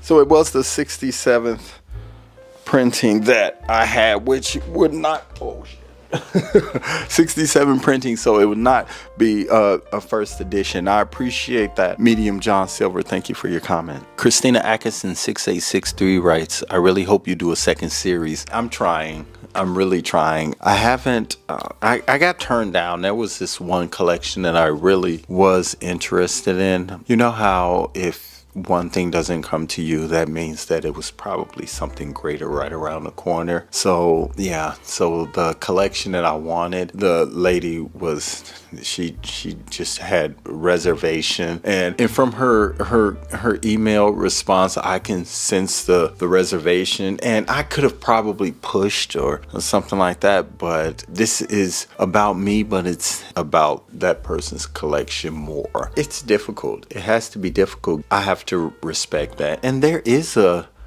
collection that I mean, it's a huge collection, and this a widow of a speed reader, I've been in contact with her, and I'm waiting on her reply on his collection. And just from the pictures that I've seen, I was just like, she did invite me to come down and check out her collection. So who knows, that may be a field trip for this weekend for me. You know, so we'll see. We'll see. But thank you for your comment. Lavishly Bookish writes, great episode. Thank you very much. I appreciate you. Matt Mazzani, oh my G, Delaney. Another Delaney fan. Yo, it's dope. Let me see. Yeah, I read it over 10 years ago and I had a strong Oscar Wilde obsession. The thing is that no one really knows who wrote it, but there are strong indications that it might have been Oscar Wilde. Nothing confirmed though. I appreciate it. I was actually in the bookstore the other day, and I can't remember which. It was a comprehensive collection of Oscar Wilde, and I was like, I'm gonna pass on the new book today. Devil Driver Rule 111 writes, Gat is quite a common term in hard-boiled crime novels concerning mafia types. That's pretty cool. I read a decent amount of Walter Mosley, and it just threw me. And I've never read it in a novel at all. Italian gangsters use it as a slang for a handgun for decades, 20s to 60s, and I always thought it was just like a 80s rap thing. Shows you what you don't know, right? I always secretly held the idea that whoever brought it into rap music was just an avid hard-boiled crime reader or 40s gangster film fan. Really dope, and I agree. Appreciate your comment. Thank you very much. For those who don't know, it was in one of the books from the collection I read, and it said Gat, and I was just like, wait a minute, when was this book written? That's what brought out the whole thing, because I didn't know Gat was a term that was used so far back in history. Okay, so do you have any of the Xanth series by Piers Anthony? I didn't go through all of my Piers Anthony, but yes, there's this one, which is Question Quest. It says the new Xanth novel. Since there's so many sci-fi readers, I think what I'm going to do is gather the collections within a collection of Piers Anthony, and it's just so many. It's like 5 different authors of sci-fi that make up at least 80 to 85% of the collection. So I will do that. Thank you very much. I appreciate your comment. By the way, this is Randy Smith 7189's comments. Thank you, Randy. I appreciate it. Byron's Brain writes, oh wow, a picture. I hope you find out soon. Another great video. It looks like Mr. Tulersky may have had brothers too. I'm sure the family would love to see the photograph. Indeed. Watch episode 6 because there's another picture. Thank you for your comment. Zach reads, what's up, Zach? Another fascinating entry. I just picked up the 99-cent ebook of Tellini, and I'll check out a couple of sci-fis. Oh, I appreciate it. Thank you for your comment. And let me know what you think of the Tellini on ebook too. Thank you, thank you, thank you. I'm out. Peace. Okay. Oh, goodness gracious. That's another. What they can do with the PST effects. And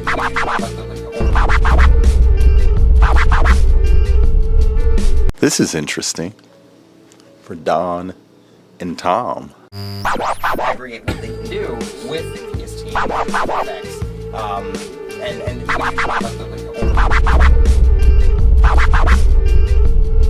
Greetings and welcome back to my channel. My name is Brett and I'm glad you're here. On this channel we discuss books. I discuss the books that I've read. I discuss books that I plan to read, and I discuss books that once belonged to dead people. Before we get started into episode 7 of the Dead Man's Book Collection, I want to take a moment to thank everyone who has subscribed to my channel, everyone who has watched my videos, super fans, super audience, super comments. I appreciate it all. As of right now, the channel is at 7,035, and I thank you so very much to those who have subscribed to my channel. I was up last night and I waited from 69.99 to 7,000. So yeah, I may be corny, but that's what I do. When I look at this collection, I just snatched out some books and I see Homer. I see D.H. Lawrence. We discussed him a few episodes ago, not in full detail. Arthur Miller. I see Ibsen, you sci-fi lovers, and I see Doris Agee. So this episode should be really good. Quick recap. Here's a quick recap from older episodes. We found this picture. We found this picture. And thank you to those who commented that the hair can, even if you are born blonde or you have blonde hair in your early years, it can get darker and things like that. So I appreciate you guys pulling my coat on that because I just didn't know that. Okay, and we have the playbill from Pride and Prejudice. Okay, these are the items that I put those back. Okay, those are the items that I do plan on when I contact the family upon conclusion of this series. I'm going to offer to return them if they'd like them back, just to let them know that they're there and see what other information I can gather for the final episode, so to speak. So without further ado, let's get into the books. The first book is by L.P. Davies. It's called Artificial Man.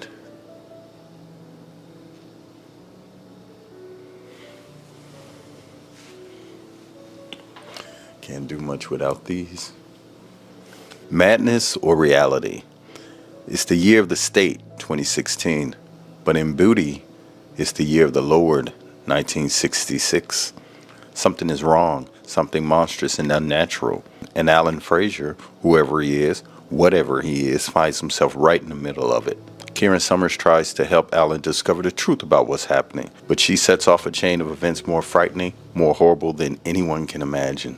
Interesting, this book was 60 cents. Jim Heady? See a name in this book. It says Jim Heady.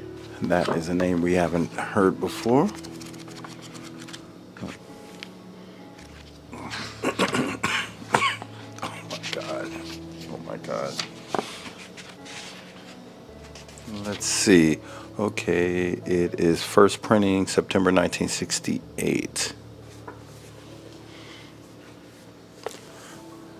The Iliad.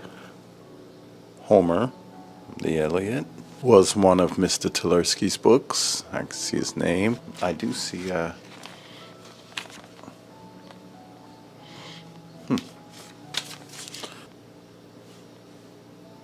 Okay.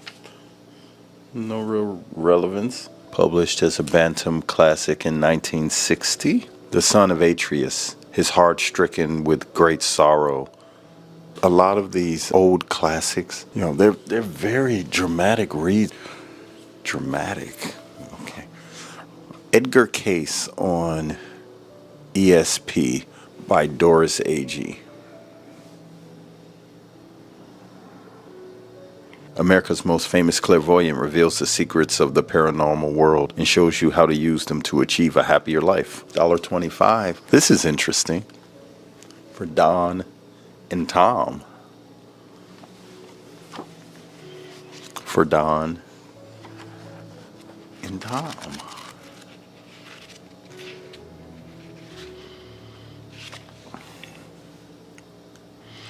For Don and Tom. Maybe Don is the brother. Someone did mention a brother, so maybe it's a... It would be nice to have one of those little Walden books in there. Okay, this book is pretty old, so I have to be careful. I can feel the spine literally getting ready to crumble. Ever since I can remember, I have seen colors in connection with people. I do not remember a time when the human beings I encountered did not register on my retina with blues and greens and reds gently pouring from their heads and shoulders. It was a long time before I realized that other people did not see these colors. It was a long time before I heard the word aura and learned to apply it to this phenomenon, which to me was commonplace. This seems like it'd be really interesting read. Okay, this is After the Rain by John Bowen. This is a sci-fi novel, I'm sure. Quick peruse through. This is an original novel, not a reprint.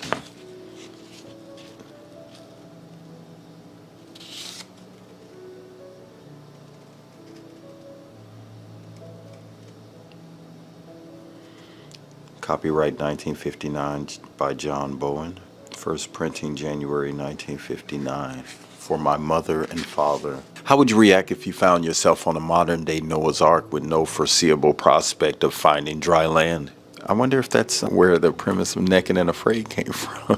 What could you think of to extend the limited supply of food? Would you agree to separate sleeping quarters from male and female? Would you feel that any human life you encountered was precious to the survival of the race? Or would you want to kill all others in order to give yourself a better chance? How would you survive? Damon Knight says this is literate, profound, and provocative. 50 cents, Valentine science fiction original. The Sinking Lady Liberty. Strong, Naked and Afraid. Ursula K. Le Guin, The Tombs of Atuan.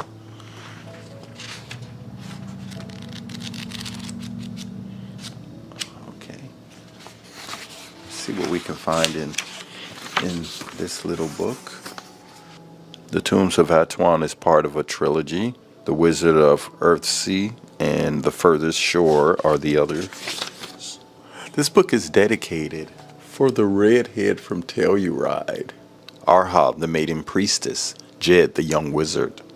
They took away everything, home, family, possessions. They gave her a name, Arha, the eaten one. They dedicated her life as high priestess to the ancient and nameless powers of the earth and set her down at the place of the tombs in the deserts of Atuan. Then suddenly, a thief came to the dark, endless labyrinth of her kingdom, seeking the greatest treasure of the tombs, the broken ring of Irith Agbe, a young wizard, Jed. Looks like there are 3 plays in here. Hedda Gambler, The Pillars of the Community, and The Wild Duck. This is the introduction. This is an attempt to translate into the English of today 3 plays written in Norwegian at the end of the 19th century. The original itself is no longer the speech that would be used by a contemporary dramatist such as Helga Krog or Nordahl Grieg. Some words have slightly different associations and overtones, and there are turns of the phrases here and there that represent the conversation of that period rather than of the present day. The next book is called Cyberway by Alan Dean Foster. Piers Anthony calls this book refreshing. Someday science will abolish magic, but not murder. Computers will catch the killers, but not this time. One cop will unearth the truth, but it's not human. Okay. Okay, so here is a receipt, May 16th, 1990, from Walden Books. Not B.A. Dalton, but Walden Books. So, interesting. Let's read about it. Detective Vernon Moody is a modern cop who likes to catch killers the modern way, with computer webs, databases, and common sense. So he's not happy when his last case revolves around the supposedly mystical properties of a lost Navajo sand painting, or when the painting leads him to suspect an alien presence in his modern world. Now Moody's getting scared, and what started out as a routine murder investigation may uncover the very nature of reality or destroy it forever. Cyberway. Alan Dean Foster. Book by Desmond Dunn called Yoga Made Easy.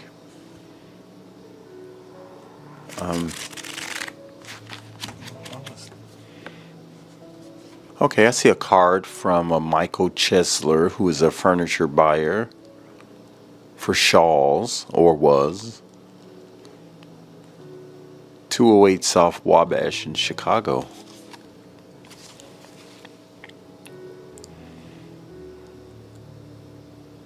And it has a little note written on the back which says, "Thought you might have misplaced my address. Wondered what happened to the check for $50. Mike." I'll read that again. "Thought you might have misplaced my address. Wondered what happened to the check for $50. Mike." Interesting.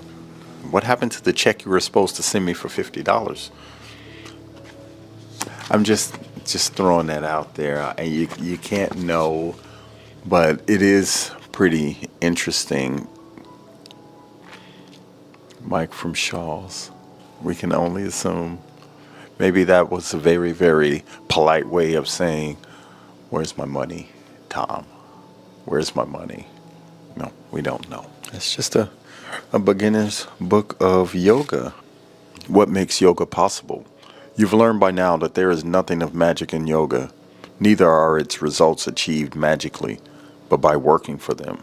You have a good idea of its underlying philosophy, its scope, and its application. You also know what you may or may not reasonably hope to gain from its study and practice, even within the limits of a form adapted to the agencies of our busy, crowded, briskly paced Western existence. I feel like we've addressed this book, so I believe I may have 2 copies of this. Is Aerosmith by Sinclair Lewis. This is very, very interesting right here. I'll make a note of that to come back. Okay, so I'm flipping through this book, and if you notice, I could feel a difference in the way the pages were laying as I flipped through them. And on page 169, look at this misprint.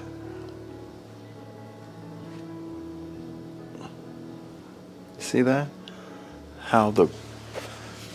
This is chapter 17, and this is the entire chapter.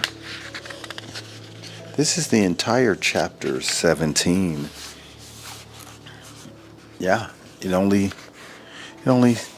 in chapter 17, the entire chapter. The page edge is cut off. So I wonder if a chapter was reinserted in its place, or was it just a bad print?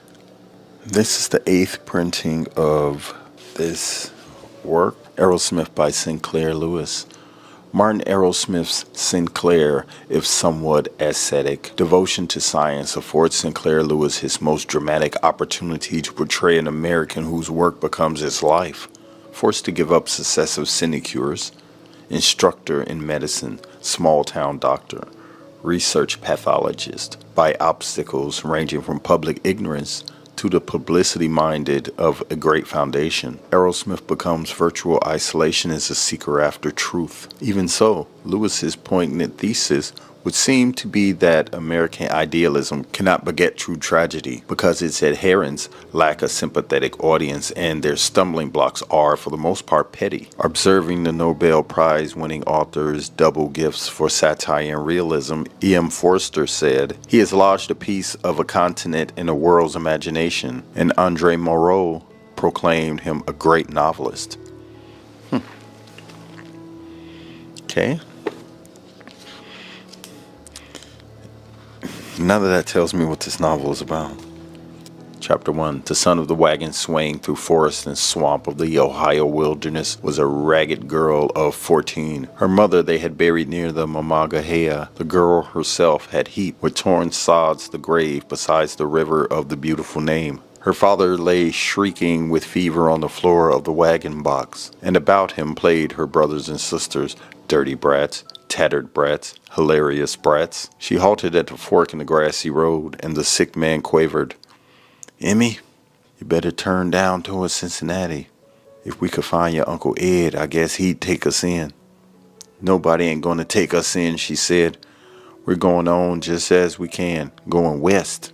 There's a whole lot of new things I aim to be seeing." She cooked the supper and put the children to bed and sat by the fire alone.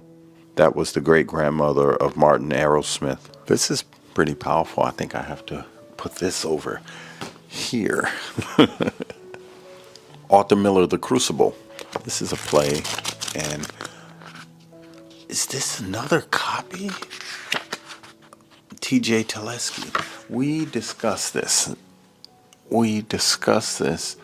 I don't want to go back through the whole thing to see if there was another, but I remember this already. I think I want to get into reading more plays. Few serious American playwrights have captured the imagination of the theater public all over the world as has Arthur Miller with Death of the Salesman and The Crucible. Mr. Miller's plays are rooted in the realistically critical view of American life and propelled by the intense personal conviction of a man who cares what he writes about and writes about something that matters. In The Crucible, he turns for his setting to the grim days of the Salem witch trials and brings into urgently brilliant focus an issue that still weighs heavily the progress of American civilization, the problem of guilt by association. Suzanne White's Book of Chinese Chants. Suzanne White first learned about Chinese chants in Paris, where she lived and came to know Jane Fonda, Dory Previn, Yul Brynner, Bob Dylan, and many other celebrities. Chinese horoscope book. Okay. There was just a piece of paper that didn't look to have any real significance in it. Okay, so this is another book that he owned.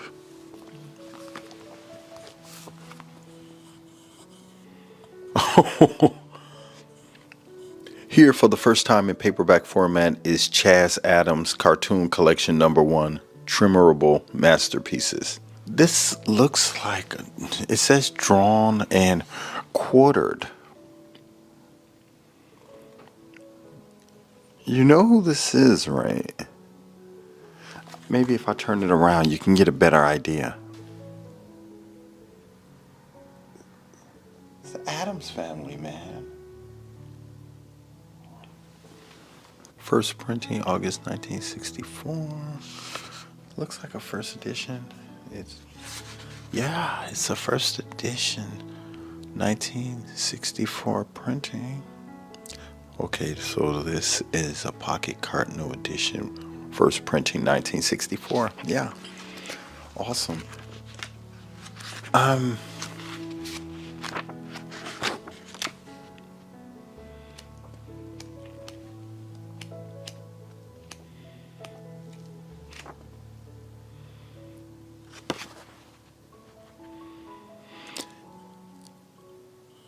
In this book are to be found the first family portraits of Mr. Adams' typical American family in their typical American ranch home, which over the years has chilled its way into the hearts of all America. 2 more books to go. Tony Chris, The Dream Dictionary. This thing keeps trying to track my face. Dream Dictionary. I'm getting close as I can. It says the miniature library of Latasha. 4 easy steps to understanding your dreams. Write down your dreams. Look up the entry that best describes the opening scene. Look up the symbols and the situations that occurred in your dream. Discover what your dream actually means. Avalanche. The power of frozen emotions. We can freeze sexuality by anger or jealousy, etc. And the buildup of tension might then release in a dangerous way. So this takes symbols and is translating symbols. Axe. Idioms. Axe to grind. To be axed. Lose one's job. So I looked up fish. When we will to speak or move, unconscious physical or psychological impulses and processes occur to produce the response. So like fishing for something. Also the attitudes and urges we have in common with humanity.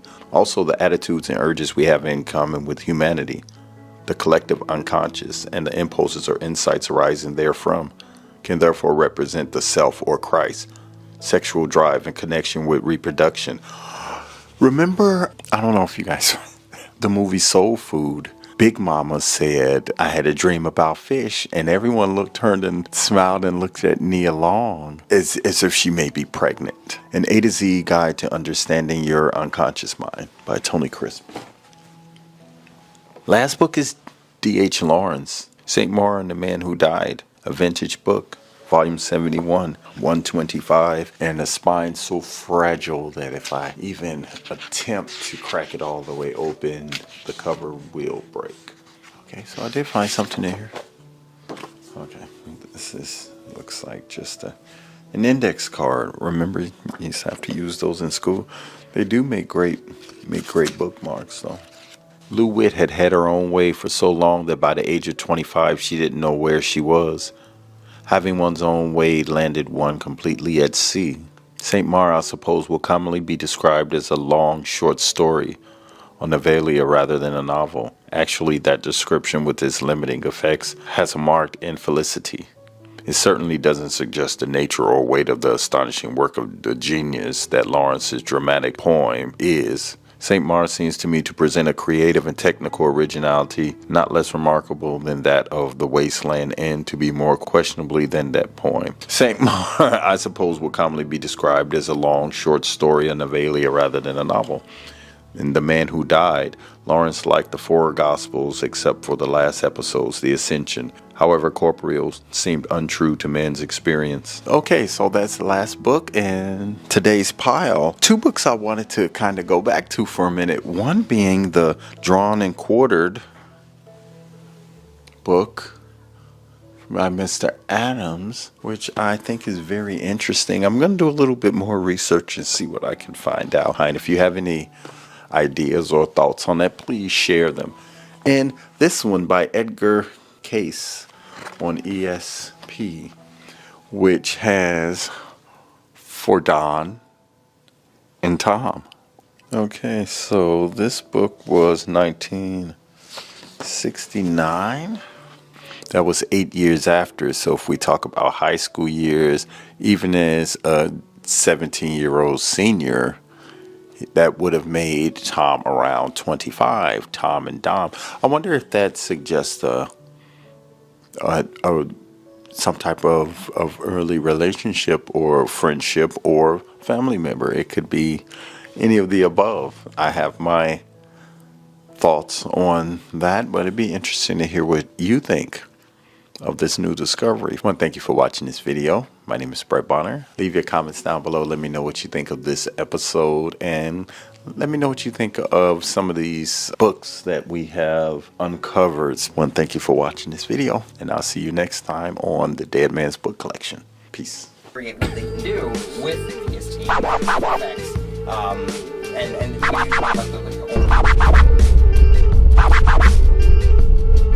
the 3 central themes of this immortal poem, love, light, and life, arise from the symphonic vision of God in all things, and of all things in God. Aggregate what they can do with his team effects, and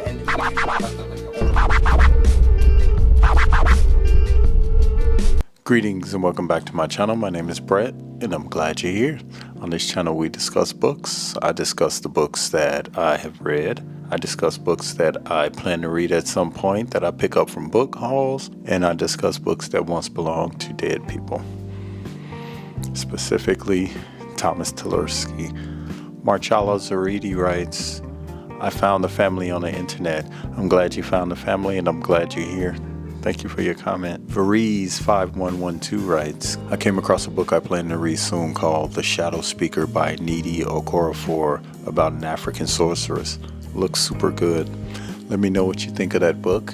I would appreciate it. TaraCoin7639 writes, I'm going to have to check out this book. She's referring to Mitch Albom's The Little Liar. Very good novel. I really enjoyed it, and I think if you read it, you're going to enjoy it too. Follow-up question, what is your favorite genre of books? I like historical fiction because it connects me to history. That's very, very important to me. I mean, modern fiction is okay, but historical fiction, I just enjoy the stories more. Batman Ultra 7 writes, Dead Man's Library is such an awesome title. Ooh man, smells like 1966. Indeed, thank you very much for that. I don't know why, but I wrestle with Dead Man's. I just do. It's just personal, I guess. But smells like 1966, absolutely. Especially the sci-fi novels are dated around there or earlier, and yeah, and they do smell like 1966. In fact, my whole apartment smells that way. Thank you again for the comment. I really appreciate it. Hey, Angie Das, super fan. Thank you for the donation. It says thanks. I just found your space exciting to see your thoughts and ideas about different books. Thank you very much. I hope that you enjoy my videos. I really appreciate you. Thank you very much. Lucky Exchange writes, love this new series and looking forward to adding more books to my reading list. This was in response to the videos regarding the African American authors that I own. Those books are back here. I did the first video. I'm actually going to shoot another video after I shoot this one and hopefully have that up in the next couple of days. Thank you very much for your comment. Check this one out. Bonita2873 writes, you just solved a plot point in the book I am writing. Well, thank you very much. I would love to know what that book is about. You get it published, I'll buy a copy and do a review of it. So let's talk about that. I appreciate you. FIFA12, I love the story. Thank you very much. Book it, Brett. Hey. Right. Love this. Impressive to see Albert French in your collection and tickled to see Video Vixen.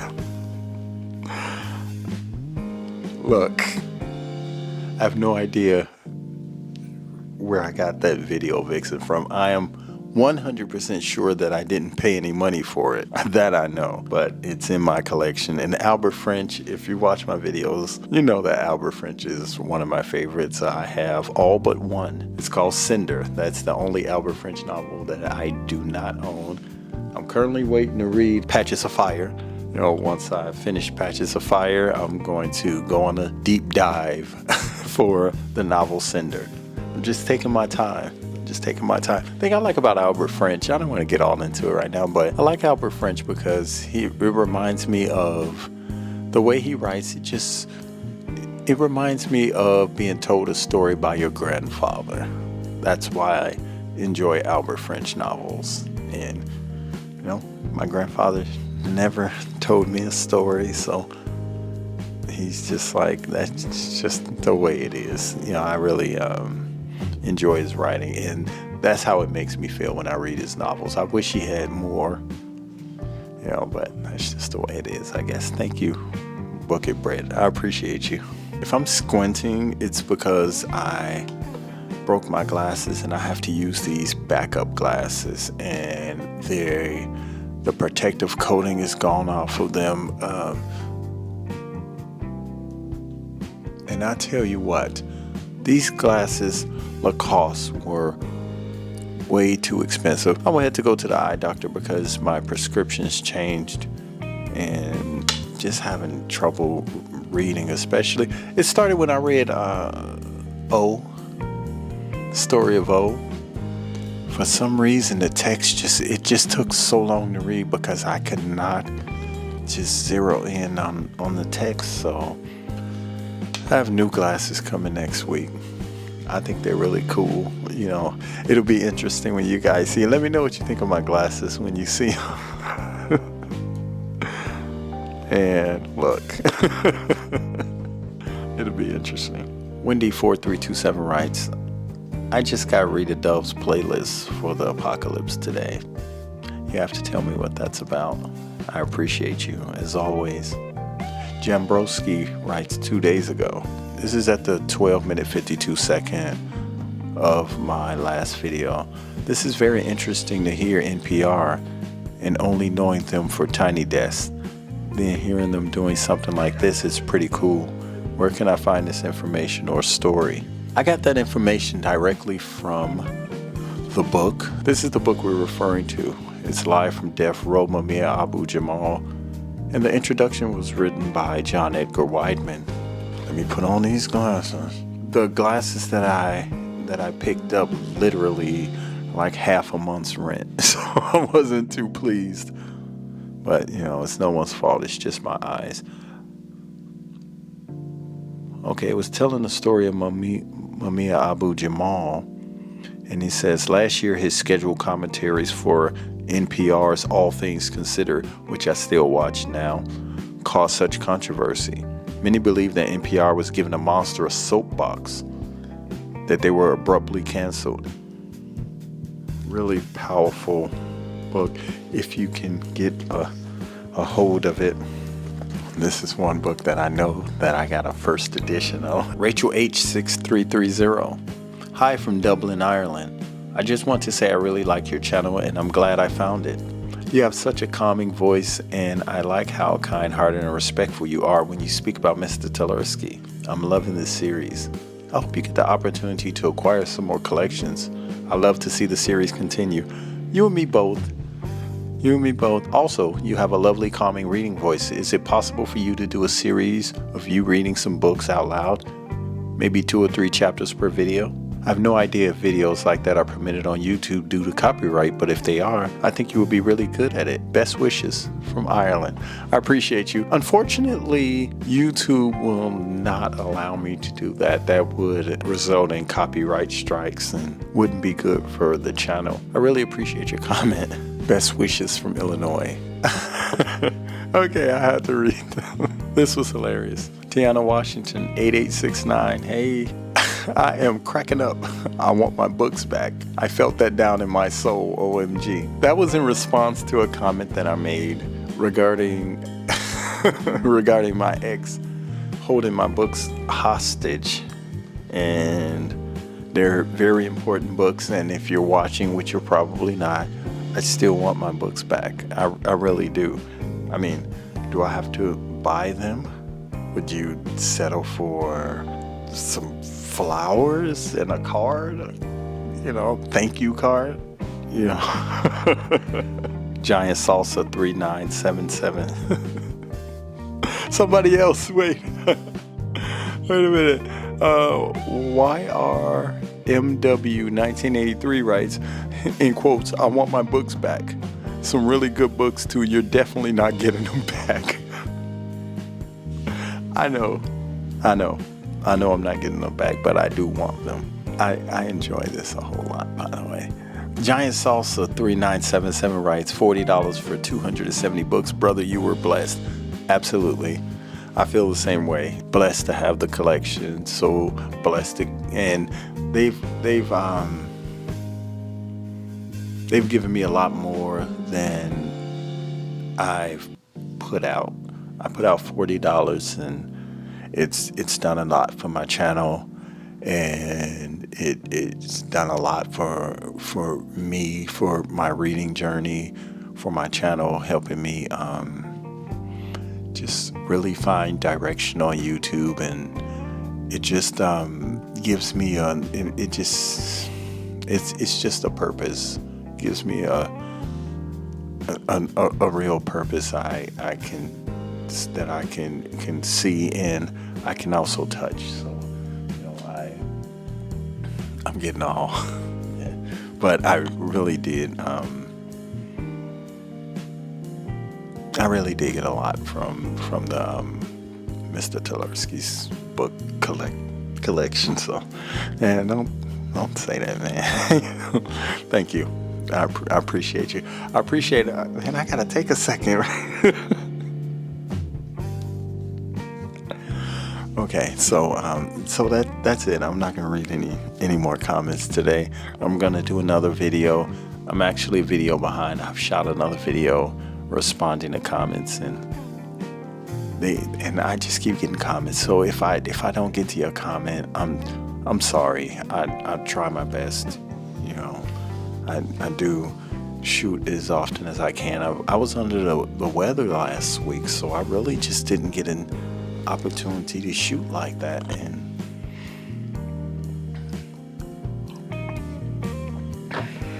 in between being under the weather and breaking my glasses, it's been a little rough on my brother. Yeah, but anyway, I appreciate you all. I love you all. Let's get into episode 8 of the Dead Man's Book Collection and see what we have. These are the books from that collection, and I'll save that for later in the video. Okay. First book is the Bhagavad Gita. I'm trying to see if I can do this without these glasses because they are terrible. No, I can't. Okay. Just bear with me, guys. I have new glasses on the way. Sanskrit literature can boost some of the most beautiful and profoundly moving works of all times. The songs of the Vedas, the Upanishads, the Bhagavad Gita, and many others. It is essentially a romantic literature, interwoven with idealism and practical wisdom, expressing a passionate longing for spiritual vision. The 18 chapters of the Bhagavad Gita, 500 BC, encompass the whole great struggle of the human soul. The 3 central themes of this immortal poem, love, light, and life, arise from the symphonic vision of God in all things, and of all things in God.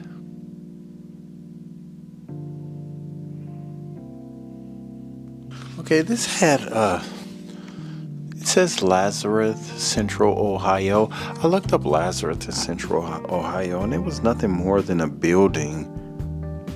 And this, I couldn't tell what it is. It had a date on it. It said February 4th, but there was nothing to indicate what it was. It has a number. It says register. So I was thinking maybe it was a parking pass for the Lazarus building in Ohio, which I did look up. So that's what I think that is.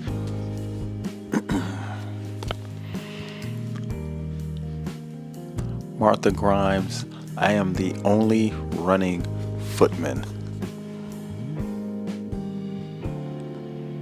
Martha Grimes, I am the only running footman. The body of a blonde shopgirl lies on the cold cobbles not far from a fashionable Mayfair pub called I Am the Only Running Footman. She's been strangled with her own scarf, and that peculiarly reminds Scotland Yard's Richard Jury of an unsolved murder in Devon, where the irascible local constable Brian Mulcahy presides. Mulcahy is convinced the 2 deaths are connected. Jury has nothing to tie them together but the fatal scarves, until he visits the stately home of his only suspect, David Mayer. And there, amid marbled halls and venerable portraits, he finds a thread of tragedy that may lead him to yet another victim and her killer. It's a relatively short novel, 314 pages. This is a good novel. I could see myself reading a novel like this in the evening.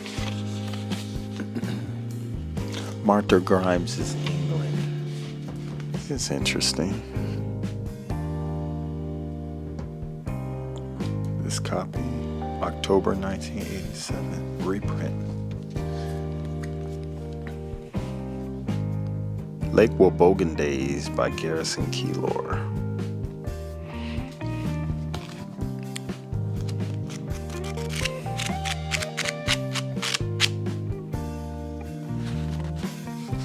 We found something.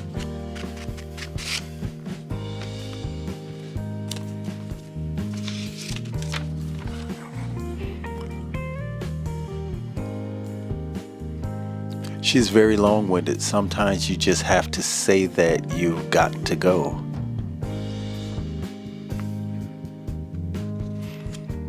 Huh.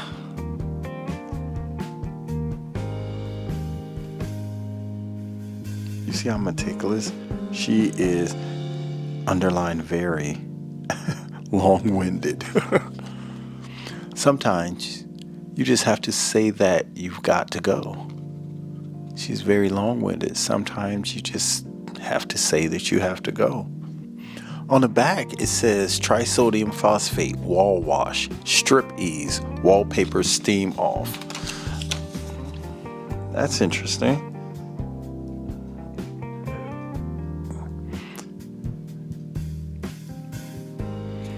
Kind of makes me wonder, perhaps trisodium phosphate wall wash. Kind of makes me wonder. He was perhaps moving into his own place and had some hideous wallpaper on the wall that he's trying to remove. You know, we can't know. But to leave a little kind of actually very thoughtful note it's very cool. It's very long-winded. Sometimes you just have to say that you've got to go. Very polite. I'm going to put this back in here. I don't see anything else. In a book that is destined to become an American classic, Garrison Keillor tells the story of Lake Wobegon, Minnesota, population 942. With almost utter honesty, he chronicles the town's history, explains its traditions, include the living flag and the Sons of Canute ice melt contests, and gives a complete scoop on all the local celebrities. From Ralph of Ralph's Pretty Good Grocery to Dorothy of the Chatterbox Cafe. Filled with warmth and humor, sadness and tenderness, songs and poems, Lake Wobegon Days is an unforgettable portrait of a small-town American life, of why we are what we are, and why smart doesn't count for much. Marion Zimmer Bradley, Shara's Exile. It's a Darkover novel. Marion Zimmer Bradley, I have so many novels by this author. Let's see what we got here.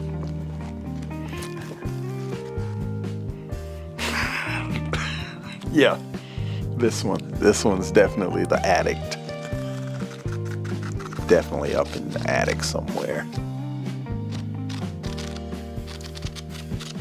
This is from B. Dalton's because they're always from B. Dalton.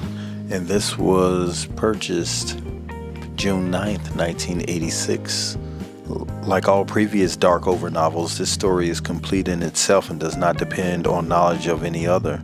More than any other Darkover book, however, this one was written by popular demand. First printing October 1981.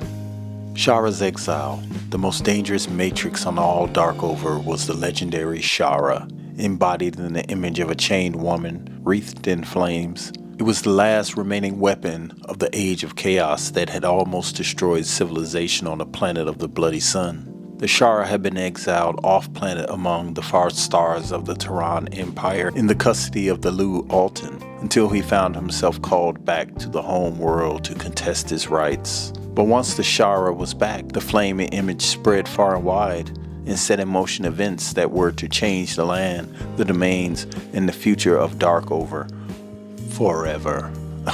Well, Walt, what do you have to say? Walt is our resident sci-fi person. He's really good. He kind of, he just works with the channel. He helps us. For those who don't know much about sci-fi, he has a lot of recommendations. He kind of explains some things. When it comes to things like this, he'll be like, yeah, I know that author. He'll jump in a lot and respond to questions. And sometimes I'll get a question about a sci-fi novel and I'm just like, Walt? Take care of that. So I appreciate you, Walt. And I did see your comment when you're going to get to the sci-fi novels, but stick around because I got something for you. The Infernal Glass. Wow. The Towering Inferno by Thomas Scotia and Frank Robinson. This is a little disturbing.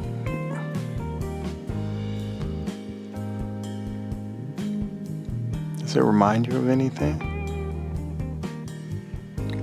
If it doesn't, I won't say, but it kind of puts me in the mind of the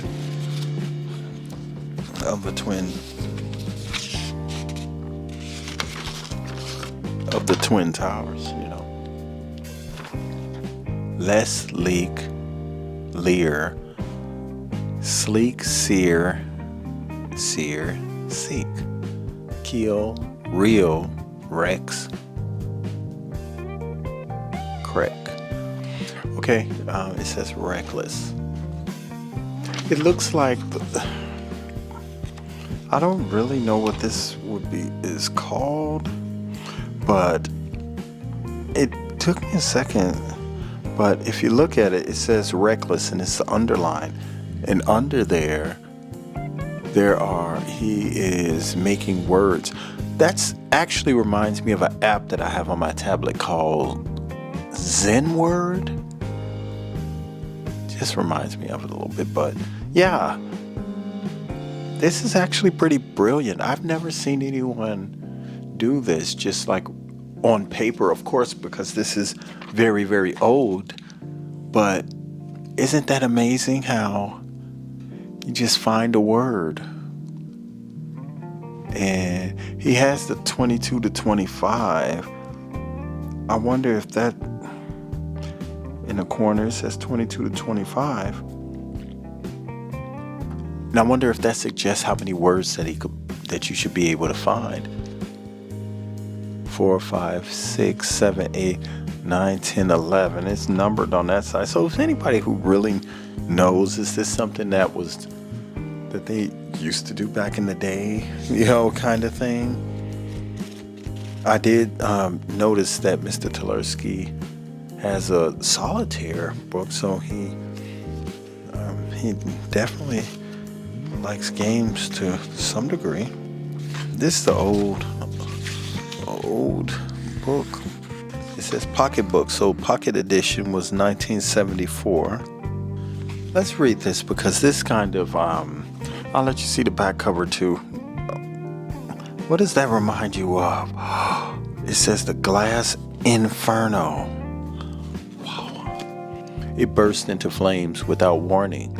An incendiary death trap claiming victims as powerless against the blaze as the firefighters 66 stories below, their emotions laid bare. Hundreds cringed or found new courage. Millionaires, criminals, lovers, children, in a rain of raw panic from which few or none would escape. Isn't it funny how these old sci-fi novels seem to foretell things that are going to happen in the future? Is it just me? Am I imagining that? But it does remind me of the 9/11.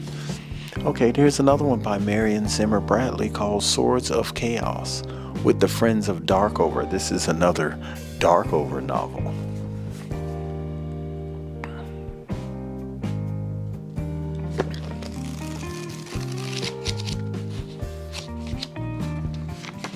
Okay, so this novel was published in March 16th, 1987.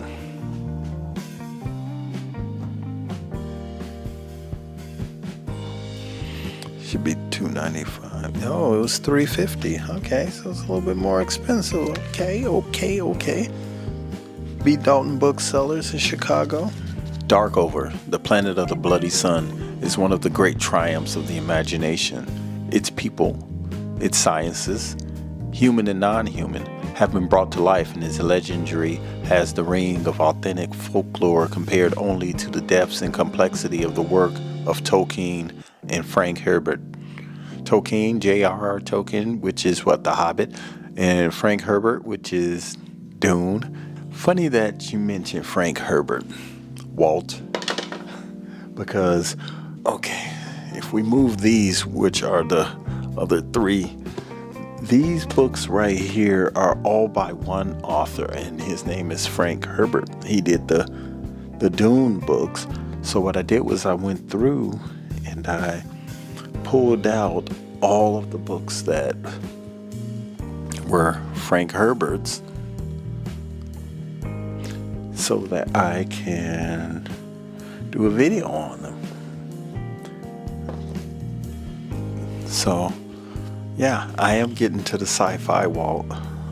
It's another one by Marion Zimmer Bradley called Hawk Mistress. This is another Darkover novel. I just snatched these off, by the way. I just snatched these books off out of the pile of yet to be discussed and yet to be vetted. 3/14/1986. Should be $350, right? $395. Man, what's going on with these prices? Prices going up. Hawk Mistress. She had rejected her noble birthright and embraced the freedom only a man could claim. She was Romilly, who lived among the beasts of hill and forest and communicated with them, who tried humanity and turned it down for its evils and jealousies. She had the Macaron gift, the rare Laran that conferred mastery over hawk and horse. There was war in the lands of Darkover, for this was the age of the 100 Kingdoms, when usurpers took the throne, and the true king wandered in disguise with the price on his head. Romilly wanted none of all this, but there were those who shared her talents, the men and women of the towers, and for them, Romilly was the key. Whether male-garbed or beast-minded, she was also human, and duty to her own true kind pointed her to the ultimate decision. Hawk Mistress. Darkover series. Marion Zimmer Bradley, The Heritage of Hastur. It's another Darkover novel.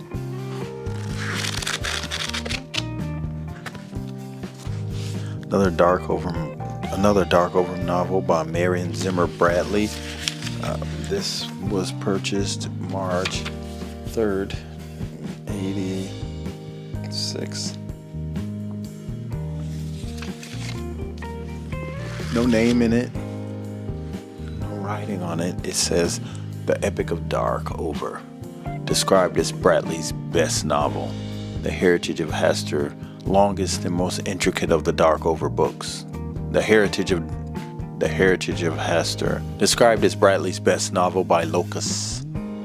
The Heritage of Hastur, longest and most intricate of the Darkover books, is a brilliant epic of the pivotal event in the strange love-hate relationship between the Terran worlds and the semi-alien offspring of forgotten peoples.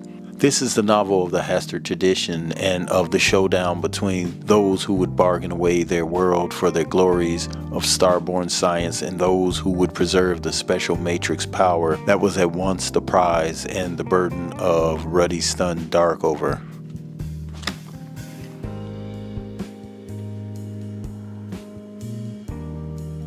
This one seems familiar. Tower of Glass by Robert Silverberg.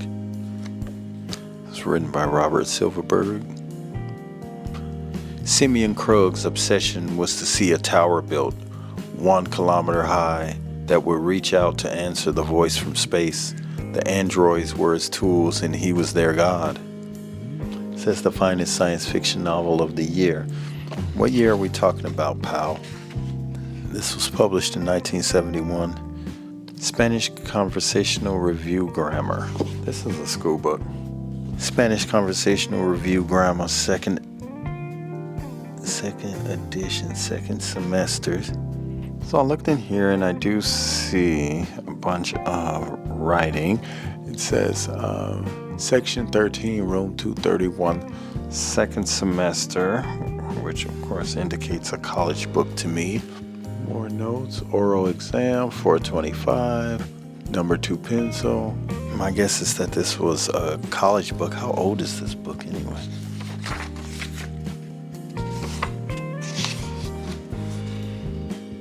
$1964, yeah.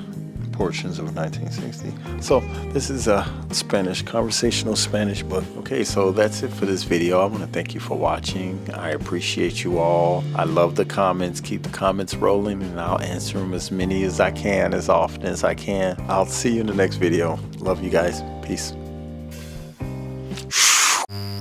Aggregate what they can do with the PST effects. And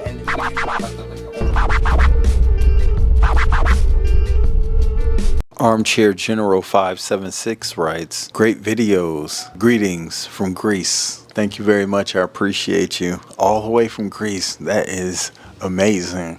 That is literally amazing. Thank you very much. I appreciate you. Crafty Hippie Chick 3839. Hey girl. I read The Time Traveler's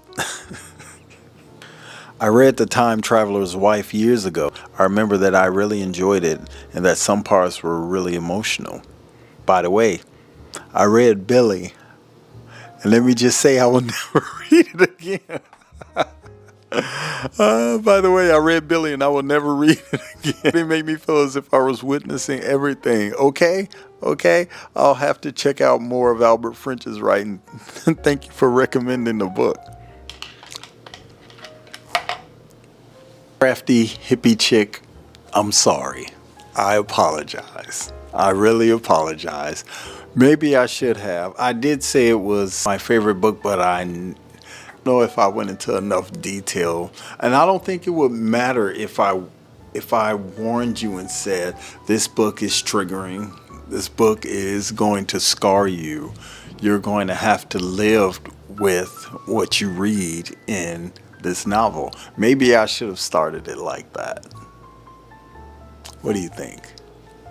I think I should have started like that. But I'm glad you enjoyed the recommendation. That yeah.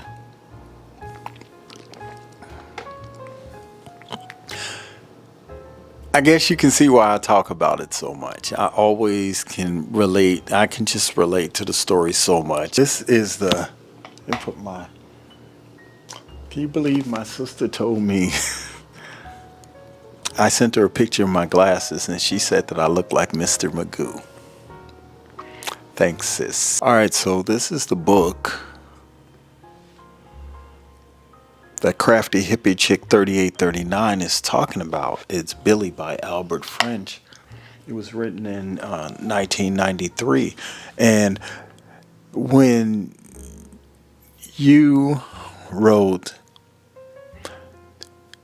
the writing made me feel as if I were witnessing everything. It jarred what Claude Brown, the author of Man, Child, and the Promised Land, wrote about this book. In the back it says,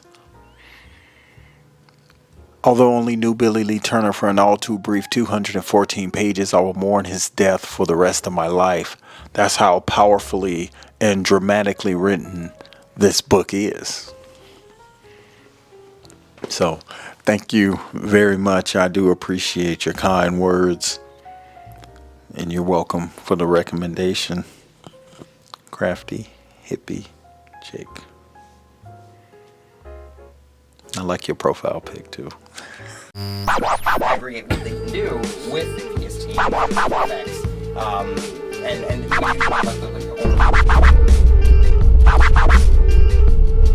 Greetings and welcome back to my channel. My name is Brett and I'm glad you're here. On this channel, I discuss books. I discuss the books that I have read, like Mitch Albom's The Little Liar or Billy by Albert French. I discuss the books that I listen to on Audible, like The Nickel Boys by Colson Whitehead or Donald Goines' Whoreson. And also books that once belonged to dead men, like the collection that we are talking about in today's video, which is the Dead Man's Book Collection. We have reached video number 9. If you have not watched the other videos, go back and watch the other videos. You'll understand why this pile of books are all science fiction. Let's get to the books. Dendera House was a place on Darkover where the Order of the Renouncicans dwelled, women known as free Amazons who had renounced all subservience to men and who sought for themselves total equality in all spheres of society. The two cross currents of two cultures, one male-dominated, one egalitarian, combined with the human problems of the two who had switched allegiances, bringing into focus all the deepest questions of love and marriage, of male and female, and of justice and injustice. The Forbidden Tower. This is the novel of 4 who defied the powers of the Matrix Guardians, fanatics who protected those powers so that the planet of the ruddy sun might never fall beneath the influence of materialistic tyrants. The 4 who found themselves fused into a terrifying unity in that defiance were 2 men, and 2 women. This is 2 novels, The Planet Savers and The Sword of Aldanez. Interest in the Darkover series has been quantitatively growing as it seems destined to be the foundation of the 70s. It is no incident that the Darkover novels have generated such excitement in the science fiction world. The quality of the writing and the sense of wonder and adventure have made these stories unique and unforgettable. There is something in here. A receipt, but it's so faded I can't even read what it says. City of Sorcery. Haunted by mysterious images of dark, hooded figures and the cawing of strange birds, and drawn by the memory of 2 lost comrades. Magdalene Lauren, Chief Tehran operative on Darkover, must pursue her quest not only to the frozen ends of the physical world, but the perilous limits of the spiritual overworld as well. For it is this city that no man had seen. She would be tested as she has never been tested before by the evil sorcery of the Dark Sisterhood.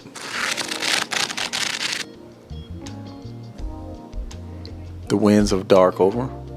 Turning under a blood-red sun, Darkover has always been a mystery to the Tehrans. Its most puzzling riddles lay in the incredible high mountains known as the Hellers. These jagged and almost impassable peaks sheltered races and enigmas that have become legends in the outside world. The howling, inhumane Yamen, the deadly ghost wind, the fiefs of barbaric brigand chieftains, decaying eldritch dry towns, and the eerie forces that were worshipped as gods. Don Barron was a rationally and highly efficient member of the Tehran Space Force until nightmare visions drove him from the safety of the Trade City into the unmapped heart of the Darkover mountain ranges, into an ancient battle that would shape the destiny of more than one world. The Heirs of Hammerfell.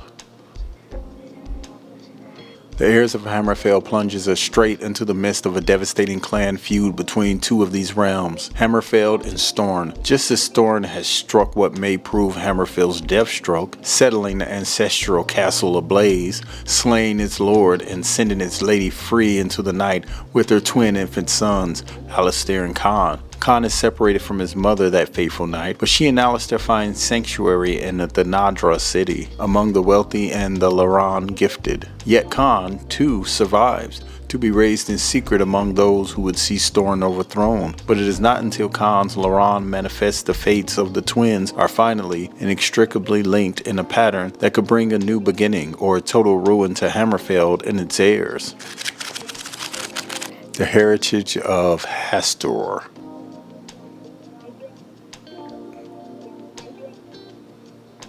This is the novel of the Hastur tradition and of its showdown between the 2 who would bargain away their world for the glories of star-born science and those who would preserve the special matrix powers that was at once the prize and the burden of ruddy-sunned Darkover.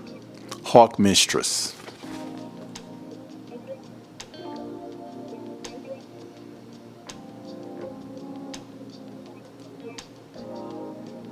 She had rejected her noble birthright and embraced the freedom only a man could claim. She was Romilly, who lived amongst the beasts of hill and forest and communicated with them, who tried humanity and turned it down for its evils and jealousies. She had the Macaron gift, a rare Laran that conferred mastery over hawk and horse. Whether male-garbed or beast-minded, she was also human, and duty to her own true kind pointed her to the ultimate decision. Sword of Chaos.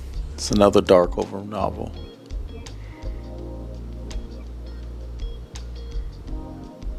Darkover, the planet of the bloody sun, is one of the great triumphs of the imagination. Its peoples, its sciences, human and non-human, have been brought to life, and its legendary has the ring of authentic folklore. What is the book about?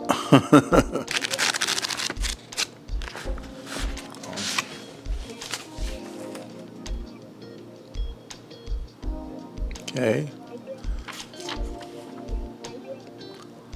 $3.50 in March 16th, 1987 from B. Dalton's, of course. From the editor's introduction. About 35 years ago, I invented the planet of Darkover and have been writing about it, girl and woman, ever since. In the last few years, I've had the singular pleasure of seeing my world taken up by other writers, a sure sign that it has taken on its own reality, and, like the London of Sherlock Holmes, the bridge of the Enterprise, in Middle-earth, Darkover now exists as a real place in that region of the mind which John Myers in his splendid fantasy Silverlock called the Commonwealth, the land of literature. Or, put it another way, Darkover exists on another plane of reality, and there the characters I have created continue to work out their destinies, even after I have ceased to write about them, because they live for other writers than myself.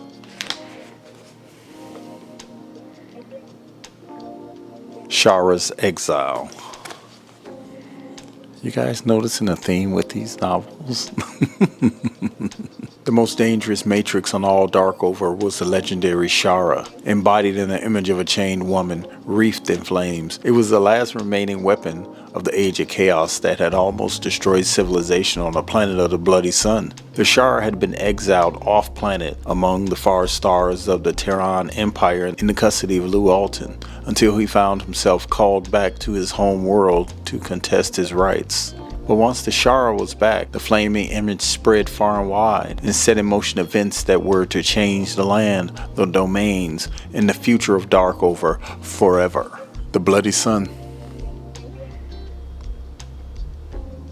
Did I check this one? To Tehran, Jeff Kerwin, the distant planet he remembered only as a childhood dream, was home. But when years of planning finally brought him back to Darkover, he found that there was no peace for him there. Not only for someone both with the red hair of a common lord and the bastard strains of tyranny in his blood. Not for someone who carried the Darkover Matrix jewel without knowing where it came from. Not for someone who managed to win the trust of the Sacred Keepers and the secrets of their tower, only to be accused of betraying them to his Tehran masters. Domains of Darkover. Let's see.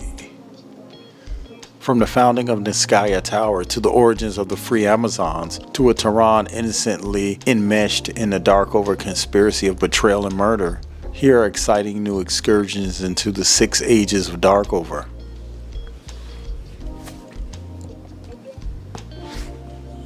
Hey, did I check this book? Star of Danger.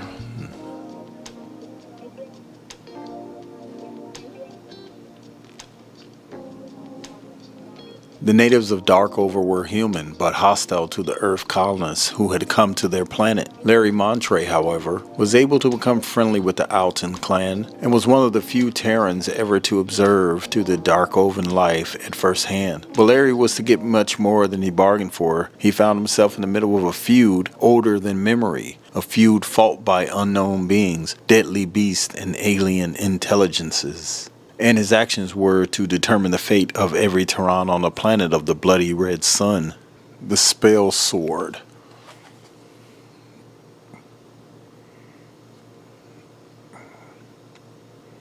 Although Darkover was a world inhabited by humans as well as semi-humans, it was primarily forbidden ground to the Terran traders. Most of the planet's wild terrain was unexplored, and many of its peoples seclusive and secret. But for Andrew Carr, there was an attraction he could not evade. Darkover drew him. Darkover haunted him. And when his mapping plane crashed in unknown heights, Darkover prepared to destroy him, until the planet's magic assertion itself, and his destiny began to unfold along lines predicted only by phantoms and wonder workers of the kind Tehran science can never acknowledge. The Spell Sword is a Darkover novel to stand with the great novels of this series. Looks like 2 novels in this one, Darkover Landfall and To the Conqueror. Darkover Landfall. The colony ship from Earth had been on its way to the Coronis colony, a flourishing mining settlement where crews of engineers and technicians had been working for 10 years preparing the planet for settlement and studying its ecology. But disaster had struck. Thrown off course by a gravitational storm, the ship had lost its orientation equipment in the first shock and had been forced to locate the nearest star system with a potentially habitable planet and try to land. 1/3 of the crew had been killed in the crash, but the ship had been critically damaged. But the remaining colonists still entertained the hope of repair and escape from the cold but beautiful planet with the huge red sun and 4 moons, until the ghost wind carrying psychedelic pollen started to blow and Darkovers carrying psychedelic pollen started to blow and Darkover's aboriginal native race claimed them for its own. Now, that one seemed really interesting when you start talking about psychedelic pollen. I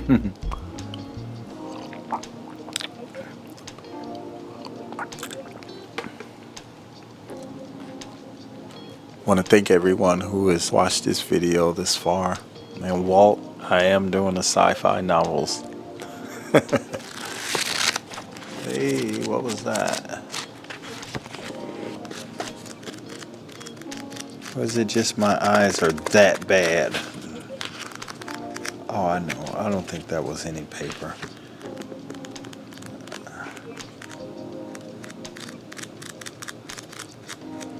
I thought I had a receipt in here, but I don't think that this is a receipt. I noticed that yes, it was. Okay, and this is from the Borders. I cannot, oh, wow, I can make it out. This is from the Borders I used to go to in Chicago. You can't make it out, but it's going to say 830 North Michigan, right on the corner where the Magnificent Mile is. I can't even make out the price of the novel. Borders, Books, and Music. My eyes are bad, but they're not that bad.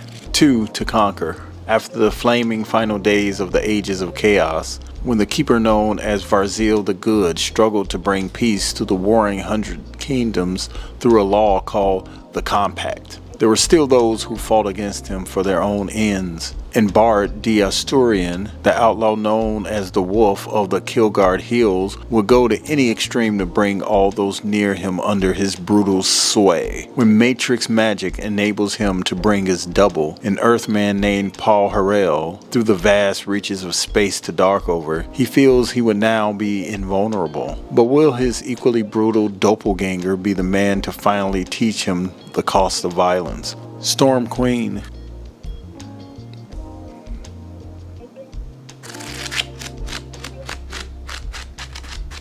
The great epic of the world beneath the bloody sun, known as Darkover, did not begin with the coming of the Terrans. It began far earlier, during the days of the civilization that come to be known as Ages of Chaos. For in those years, the power of the Matrix was first learned and misused in a power struggle between the rising domains. That mental-physical force created a technology that threatened to make Darkover into a threatening duplicate of all that was bad in far-off Terra.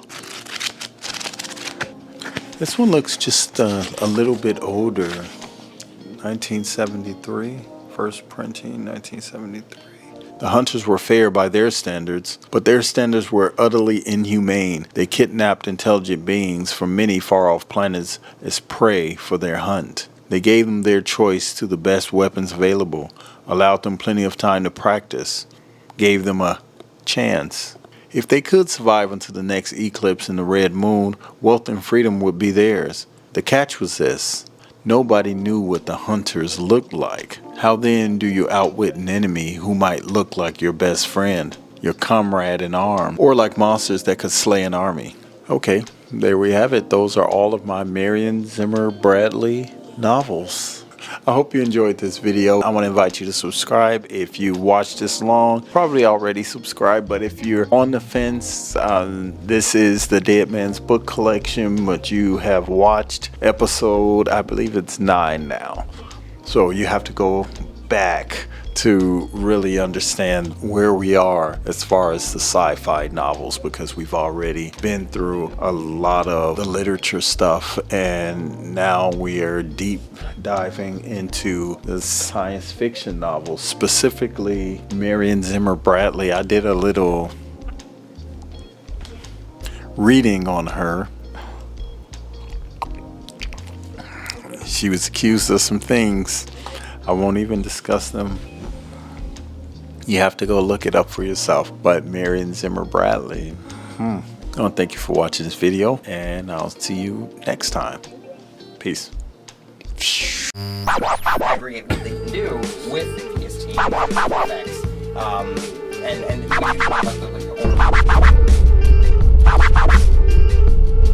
Love gives not but itself, and takes not but from itself. Love possesses not, nor shall it be possessed. For love is sufficient unto love. Aggregate what they can do with his team effects, and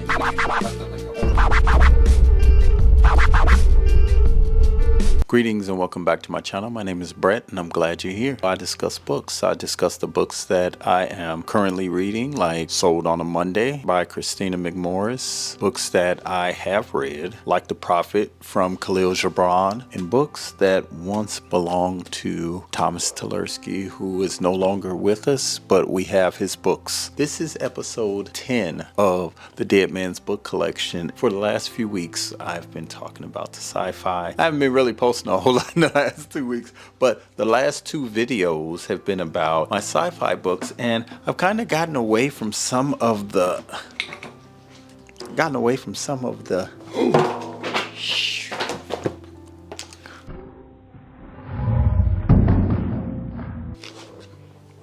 okay, so I'm literally destroying old books right before your eyes. That was a classic fail. Maybe I haven't had enough coffee today. Maybe 6 cups wasn't enough for the day. Okay, so I'll start by saying this. If you're new to my channel, there's a playlist I'm going to put above where you can link to a playlist of all of the videos in the Dead Man's Book Collection and start at video 1. I'm very excited for today's video and I'm excited to show you these books. They're pretty old, so I have absolutely no reason to be destroying them this way. But without further ado, let's get into it. No, before I get into that, I wanted to read comments. That's what I wanted to do. Okay, so let me get to these comments. Ooh. Hope that everyone's doing well. Been a rough few days. I haven't put out much content in the last 2 weeks. I haven't been feeling my best. Tiana Washington 8869 writes, are you reading from Daniel Black's book? Yes, definitely. I read one and the other one was on Audible. Do you go to your local library to purchase books? When I have before, when I saw an announcement that my local library was doing a book buy, I did pick up books then, and they were almost nothing. And it seems like those were the burned books that they were destined to get rid of, you know what I mean? So yeah, I do at times. I don't actively go to the library to purchase books. And it says, the library in my neighborhood sells books 50 cents for paperbacks, $1 for hardbacks. And 25 cents for children's books. Those are great prices. I got 3 bags of books for $18. That's really dope. Sounds like the library book hauls. There is a Salvation Army store that sells books for 50 cents and $1 for hardbacks, and paperbacks are like 50 cents. So yeah, I will go there, and if I see something I like, I'm going to pick it up. But I mean, to be honest, I've been everywhere in town. I've looked at them all, but you know, so they're not easy to find. But every once in a while, I do find a gem or two. Actually, I do have another video that I'm going to do. It's a book haul. I picked up Jane Austen's Pride and Prejudice and Zombies, and I actually went and found a copy of Pride and Prejudice, so yay. Thank you for your comment. I really appreciate it. Athena Agnes writes, so happy for this channel. Thank you. Thank you very much. I appreciate it, Agnes. Or is it Athena? Athena Agnes. Crafty Hippie Chick 3839. I know this is a response. As I sat with my cup of tea to catch up on missed videos, I heard my comment read. I got you. Thank you for reading it and the compliment. It wouldn't have mattered if you started the video that way in describing Billy. I would have read it anyway. I could tell by the way you talked about it that it would be an emotional journey. That's part of the reason I moved it up on my list, but I didn't realize it would be that emotional. Thank you for all the great recommendations. My books to be looked into is growing. Question, do you annotate your books? I marked Billy up. No, I don't annotate my books.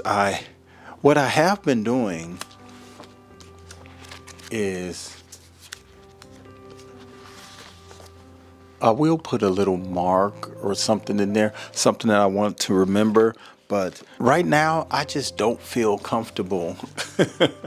I just don't feel comfortable writing in my books yet. So I just haven't, not in the habit of it. I've thought about writing in the books in pencil. But then I start thinking about it. What if someone gets a hold of my book collection and they have absolutely no clues, no traces, no references, no nothing. They have no indication that the books belong to me. So it has given me something to think about since I've gotten this collection, but I've yet to mark anything in books. But what I have done is there's a website, I don't know if you guys heard of it. It's called Libib, Labib. Somebody correct me on that, Labib. And I decided I wanted to scan my books. So I downloaded this app, the free version, of course, and I began scanning. I'm going to do a video, and it's going to be like a scan party. And I haven't, and you can make in this, and I'll just talk about it for a second. In this, and I scanned with my phone. I didn't buy a fancy scanner or any of that craziness because I don't know. You know, this was all new to me, but I was able to create a collection that said Black Lit Geek, and I created another collection that said Tversky. So I was able to scan in some of the books. All of these books don't have barcodes, like this one right here. It doesn't have a barcode on it. So these are the ones that I have to enter manually. It's a pain, but I have to do it. Okay, so without further ado, let's get into the books. Thank you to everyone who's subscribed to my channel. If you haven't, please do so. I would really appreciate it. I do love the engagement. I do love getting the views. I do want my channel to continue to grow. It was growing at a super fast rate, and then it kind of slowed down a little bit, but I understand it's been a couple of weeks and I just haven't felt my best, but I have been getting some good reading done, so hooray for that. Let's get into the books. The House of Seven Gables, Nathaniel Hawthorne. A house cursed by a man sent to the gallows for witchcraft. Under its many gables for almost 3 centuries, the descendants of Colonel Pyncheon have lived. From generation to generation, the curse has endured. Through perpetual remorse of conscience, a constantly defeated hope, strife amongst kinfolk, various misery, a strange form of death, dark suspicion, unspeakable disgrace. This book appears to be very interesting. I do plan on reading this. This is Nathaniel Hawthorne. I had heard of him, of course. I've heard of him, but I've never read anything. Nathaniel Hawthorne, 1804 to 1864, was born in Salem, Massachusetts, of a once prosperous seafaring family whose ancestors included a judge at the Salem witchcraft trials. Anyone know that? Leave a comment. Let me know if you knew that. A Puritan heritage, together with secluded life in the household of his widowed mother, shaped his grave, introspective nature, and even marriage, enriching though it was, failed to change a lifelong need for solitude. It was in 12 lonely years of painstaking practice that Hawthorne mastered the art of writing, and it was in spiritual isolation from his own times that he produced his 100 or more stories and sketches and the 4 great novels. Wow.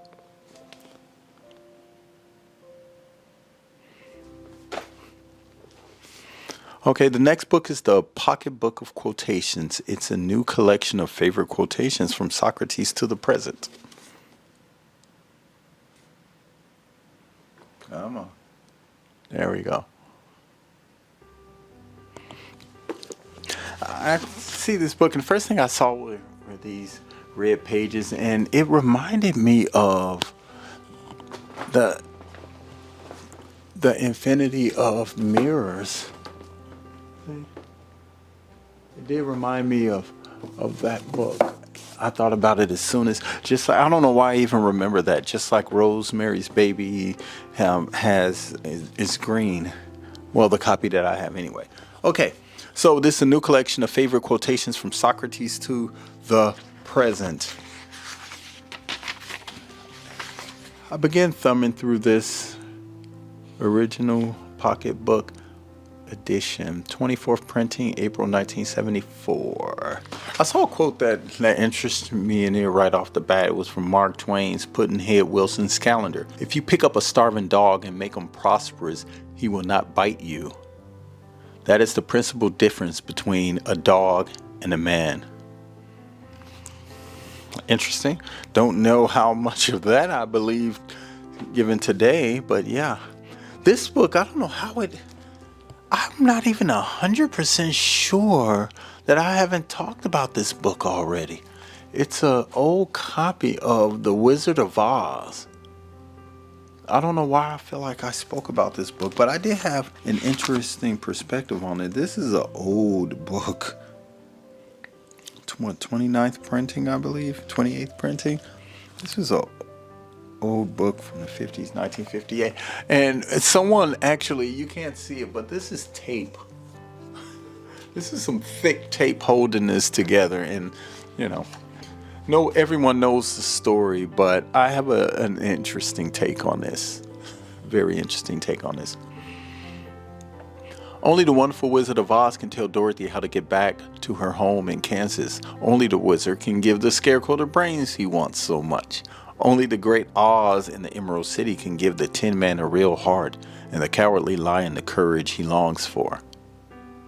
So they go off down the yellow brick road through the scary dark forest and the deadly poppy field, from one magical, marvelous adventure to another. Poppy fields, is that a drug reference? Could be a drug reference. But when I looked at this and I read that, it just became so clear that they're off to see the Wizard of Oz. Who can give the Scarecrow the brains he wants so much? God.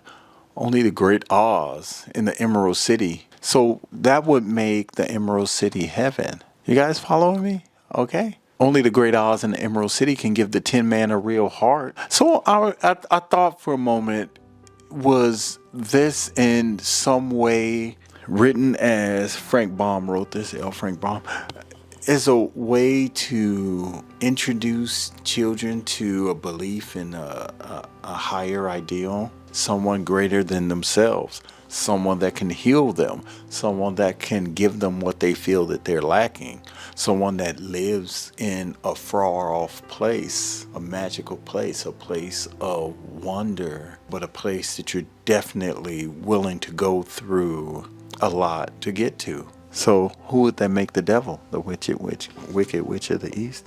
I'm just saying, I don't want to get into a philosophical debate about it, but I'm just saying. So my next book is called Do and Dare. This is an old book, and it says Bob. Did you guys hear that? This book is literally coming apart. I don't know who Bob is, but this book is so old. It doesn't even have... It's by Horatio Algier Jr. I saw it online. I saw a few of them, and it says in the preface, Do or Dare is a story full of adventure and as such should appeal to all young readers. The hero, Herbert Carr, like most boys, studied about the western part of the country and dreamed of traveling through its cities, mountains, and plains. But he never thought it would be his privilege to do so. Being the son of a poor widow and living in a small town, his advantages were limited. He was compelled to work for small wages and help to support his mother. His pleasing personality won for him many friends, one of whom was a wealthy young man, George Melville. Through him, Herbert's ambitions were realized in many exciting experiences which he had proved most interesting to the reader. Printed in the United States of America. These are the kind of stories that back in the day, they wanted young boys to read. It says Robert Stratford. You can read that. And on the inside it said Bob. I don't know who he is. It's a very, very old book. Very, very old, in terrible shape. So I'm gonna have to put that in my little case over there. Okay, so the next book is called Catherine. Okay, this is a book, and I have to read because it doesn't have a cover on it, so I'm going to read from here.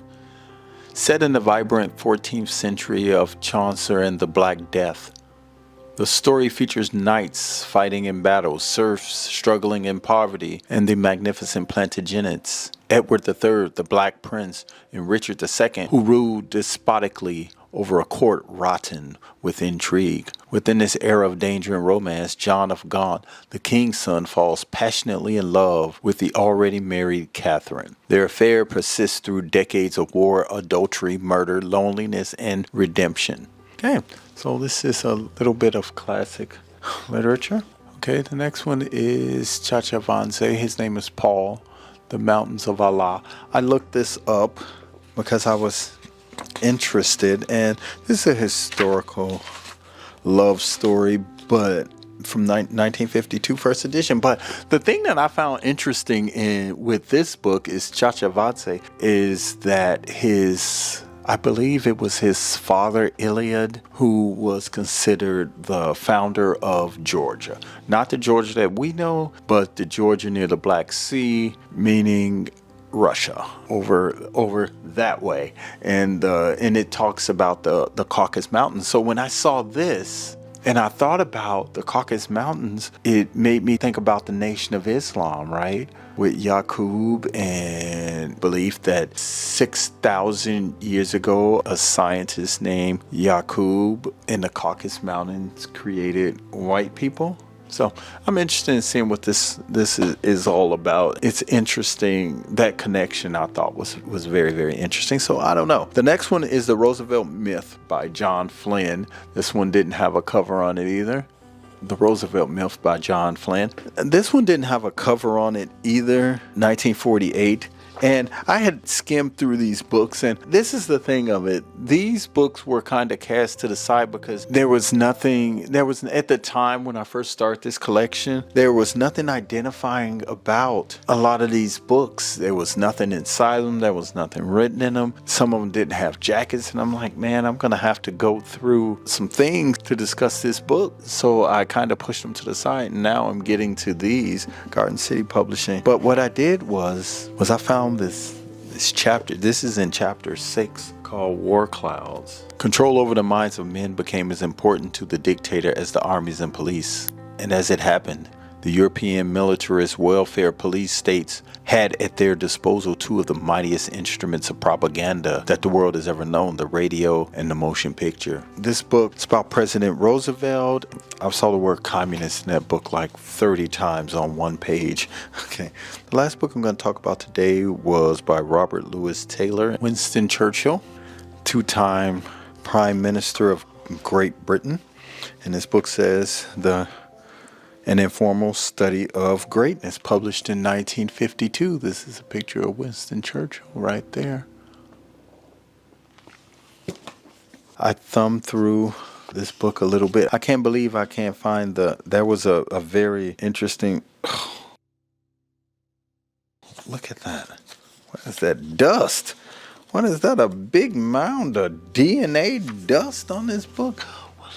Look at that. That's just literally like a huge dust bunny or something. So this book is actually pretty interesting. Captain Winston Churchill during World War I in France.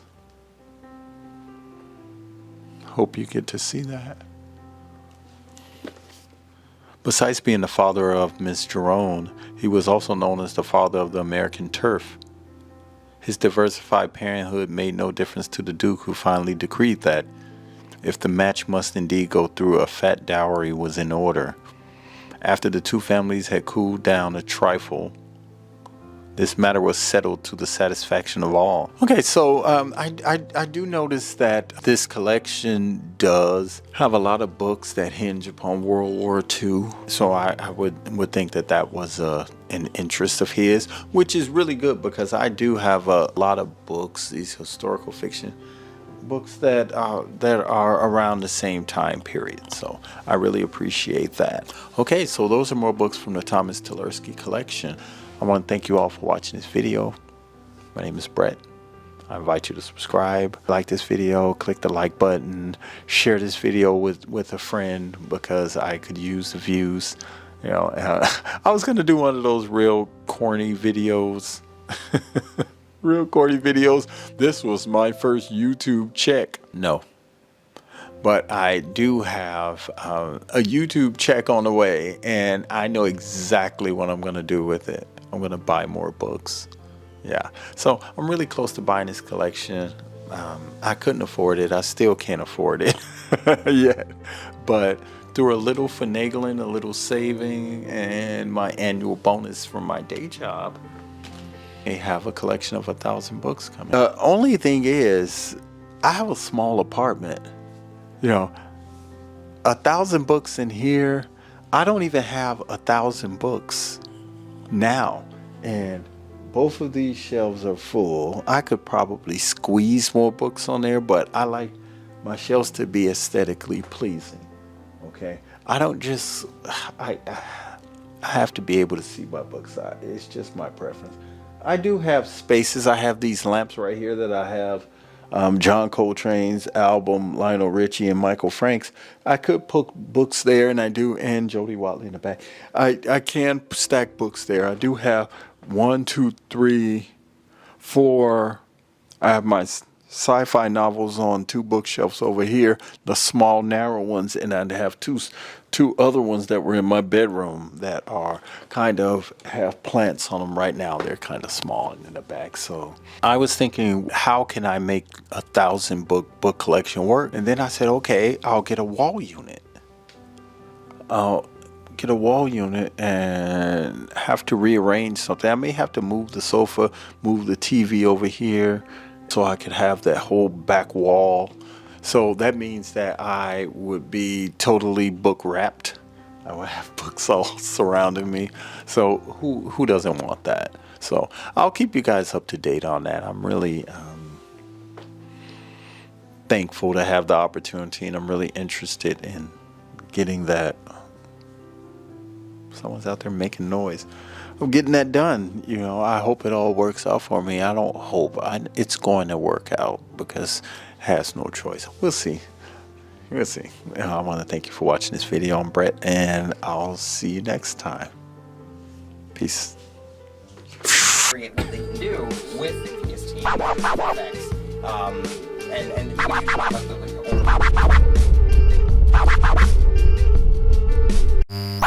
aggregate what they can do with his team effects.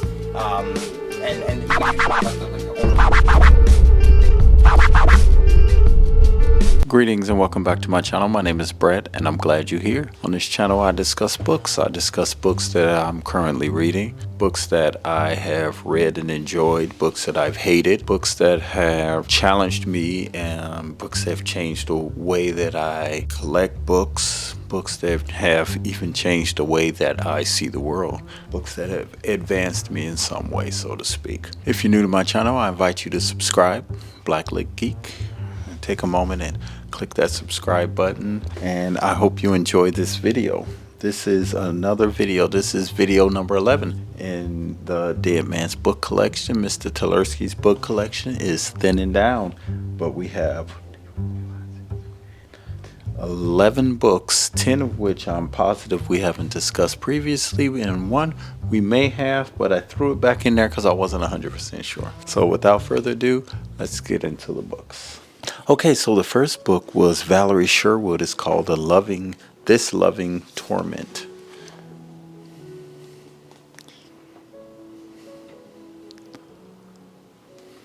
Perhaps she was too beautiful.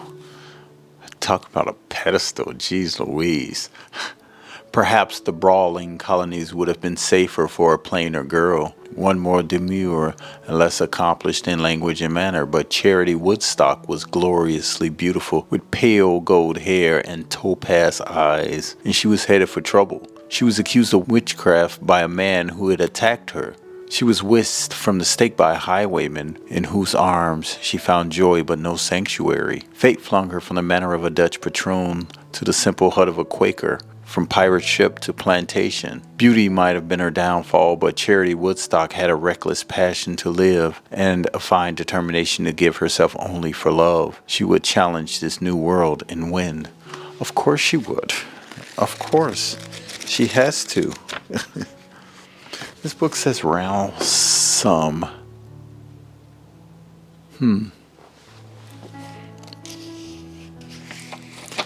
This book was 1977, first printing August 1977. Okay. Next book is The Wendover Tapes by Warren Norwood. I have a couple of books in this collection from this person.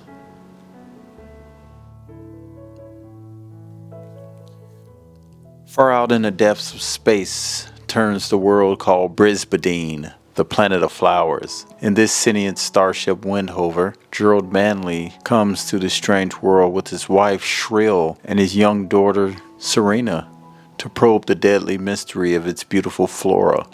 But a great danger awaits him on Brisbane. A vengeful enemy from Manley's forgotten past holds the secret to his missing years, and an ancient alien with godlike powers plots his destruction. Filled with high adventure and haunting wonders, Planet of Flowers is the moving final chapter of Gerard Manley's star-spanning saga. So there were 4 books: An Image of Voices, Fies of the Gabriel Ratchets, Flexing the Warp, and Planet of Flowers. I don't think I have any of the other books. I have more books by this author, but no more in this sub collection, I don't believe.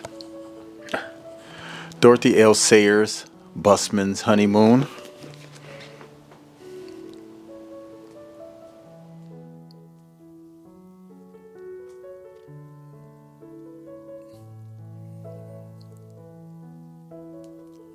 Busman's Honeymoon. Murder was hardly the best way for Lord Peter and his bride, the famous mystery writer Harriet Vane, to start their honeymoon. It all began with a former owner of the newly acquired estate was found quite nastily dead in the cellar. And what Lord Peter had hoped would be a very private and romantic stay in the country soon turned into a most baffling case. What with the misspelled notice to the milkman and the intriguing condition of the dead man, not a spot of blood on his smashed skull and not a pence less than 600 pounds in his pocket. Interesting. Smells like grandma's attic. No markings. You can actually see how it may have been a receipt there. It's not there anymore, but I don't see anything in the jacket.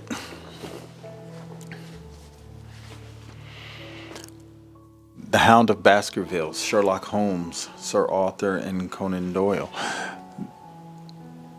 What's interesting is I just picked up I was just talking about it, Sir Conan Doyle, the complete works of William Shakespeare, that I picked up recently at a book haul. It's a 2-volume collection, but I only have one. So that's interesting. The country doctor has come to 221 Baker Street, the famous lodgings of Sherlock Holmes, with an ear. This is what they're talking about. It's the same line. This is the same thing. It even says it, a glimpse of Holmes's flat at 221B Baker Street. The country doctor has come to 221B Baker Street, the famous lodging of Sherlock Holmes, with an eerie tale.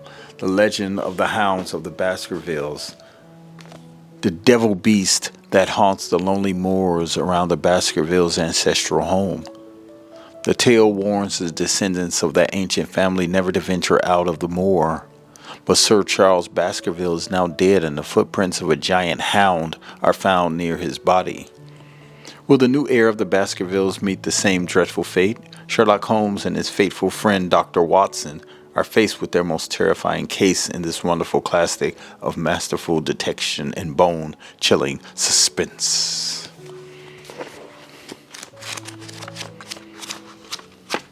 Okay. Interesting. Sir Arthur Conan Doyle died in Sussex in 1930. Okay, William Shakespeare, Twelfth Night by William Shakespeare.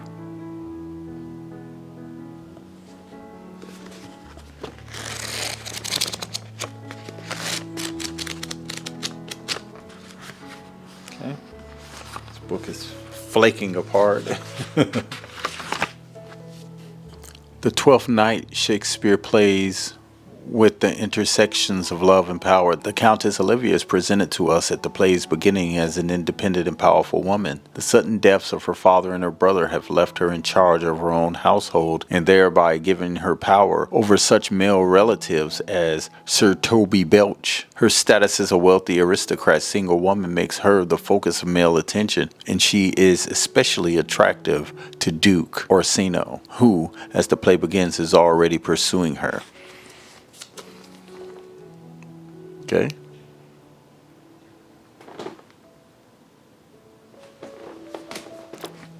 Next book, You Will Never Forget Brian's Song by William Blinn. This is, as soon as I saw this, I was like, okay, that's Billy D. Williams. This is from the 70s. That's Billy D. Williams. Two men, one named Gale Sayers, who was a Chicago Bear. The other, Brian Piccolo. They came from different parts of the country. They competed fiercely for the same job. One liked to talk, the other was shy. One was white, the other black. This is a story of how they came to know each other, fight each other, and help each other. Brian's Song, a story of courage and brotherhood on and off the football field. If you look in the back, you can see the bear symbol. And of course, this was made a movie. James Caan played Brian Piccolo. Billy D. Williams played the role of Gale Sayers. It's 1972. Brian Piccolo died of cancer at the age of 26.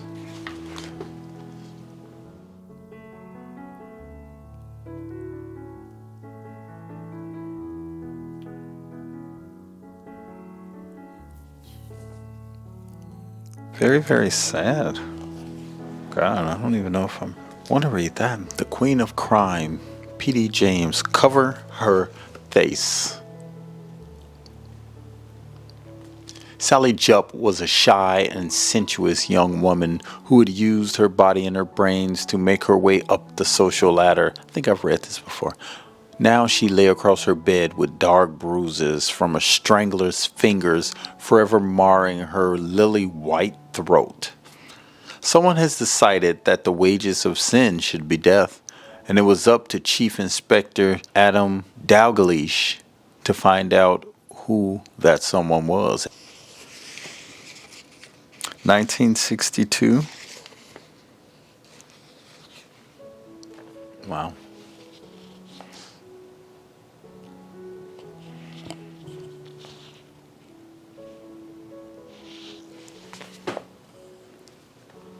Okay. Companion to the Voice on the Radio, The Face on the Milk Carton by Caroline Cooney.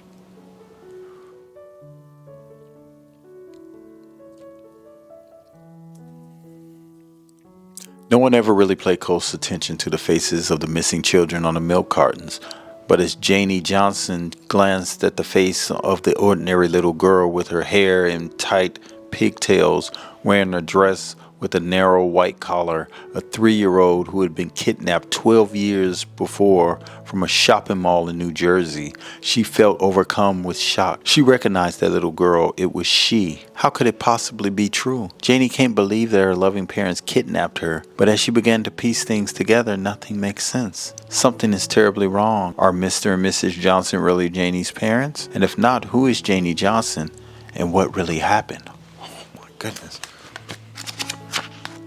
I don't even know what to say. This is a relatively short read. I could finish this today, for real. You know, I could read this in a day. Huh. Okay. Alan Drury, The Roads of Earth.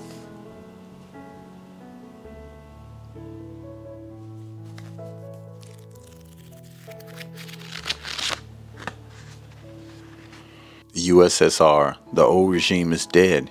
Yuri Serapin, the ruthless new Russian primer, has vowed to be the supreme ruler and arbiter of all mankind. Toward this end, he has launched 4 widely dispersed attacks on American allies. The USA, President Hamilton Debaucher, has devised a frightening countermeasure involving Cuba, Saudi Arabia, seizure of the Russian embassy, and a desperate coup within the walls of the Kremlin itself. Not since the Bay of Pigs invasion has the world teetered so precariously on the nuclear brink, as mankind's future becomes the ultimate prize in the struggle between 2 driven men, 2 iron wills, and 2 relentless forces. It is a contest where no one, least of all its principal players, can possibly predict the outcome.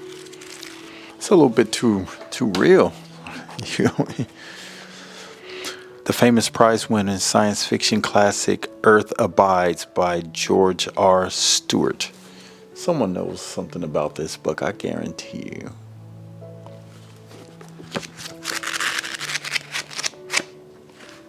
Okay, you can see that there was once a little receipt there. It's becoming a second moniker for Mr. Talersky. Copyright 1949. Copyright renewed in 76. This is a faucet crest, so it's 71. This was reprinted in 71. That's what this book is when this book was printed, 1971. Earth Abides, a novel about a tomorrow that could never happen. In this unforgettable story about the aftermath of a catastrophe that has wiped out almost the entire population of America, George R. Stewart brings into chilling focus the terrors, the challenges, and the triumphs of human survival.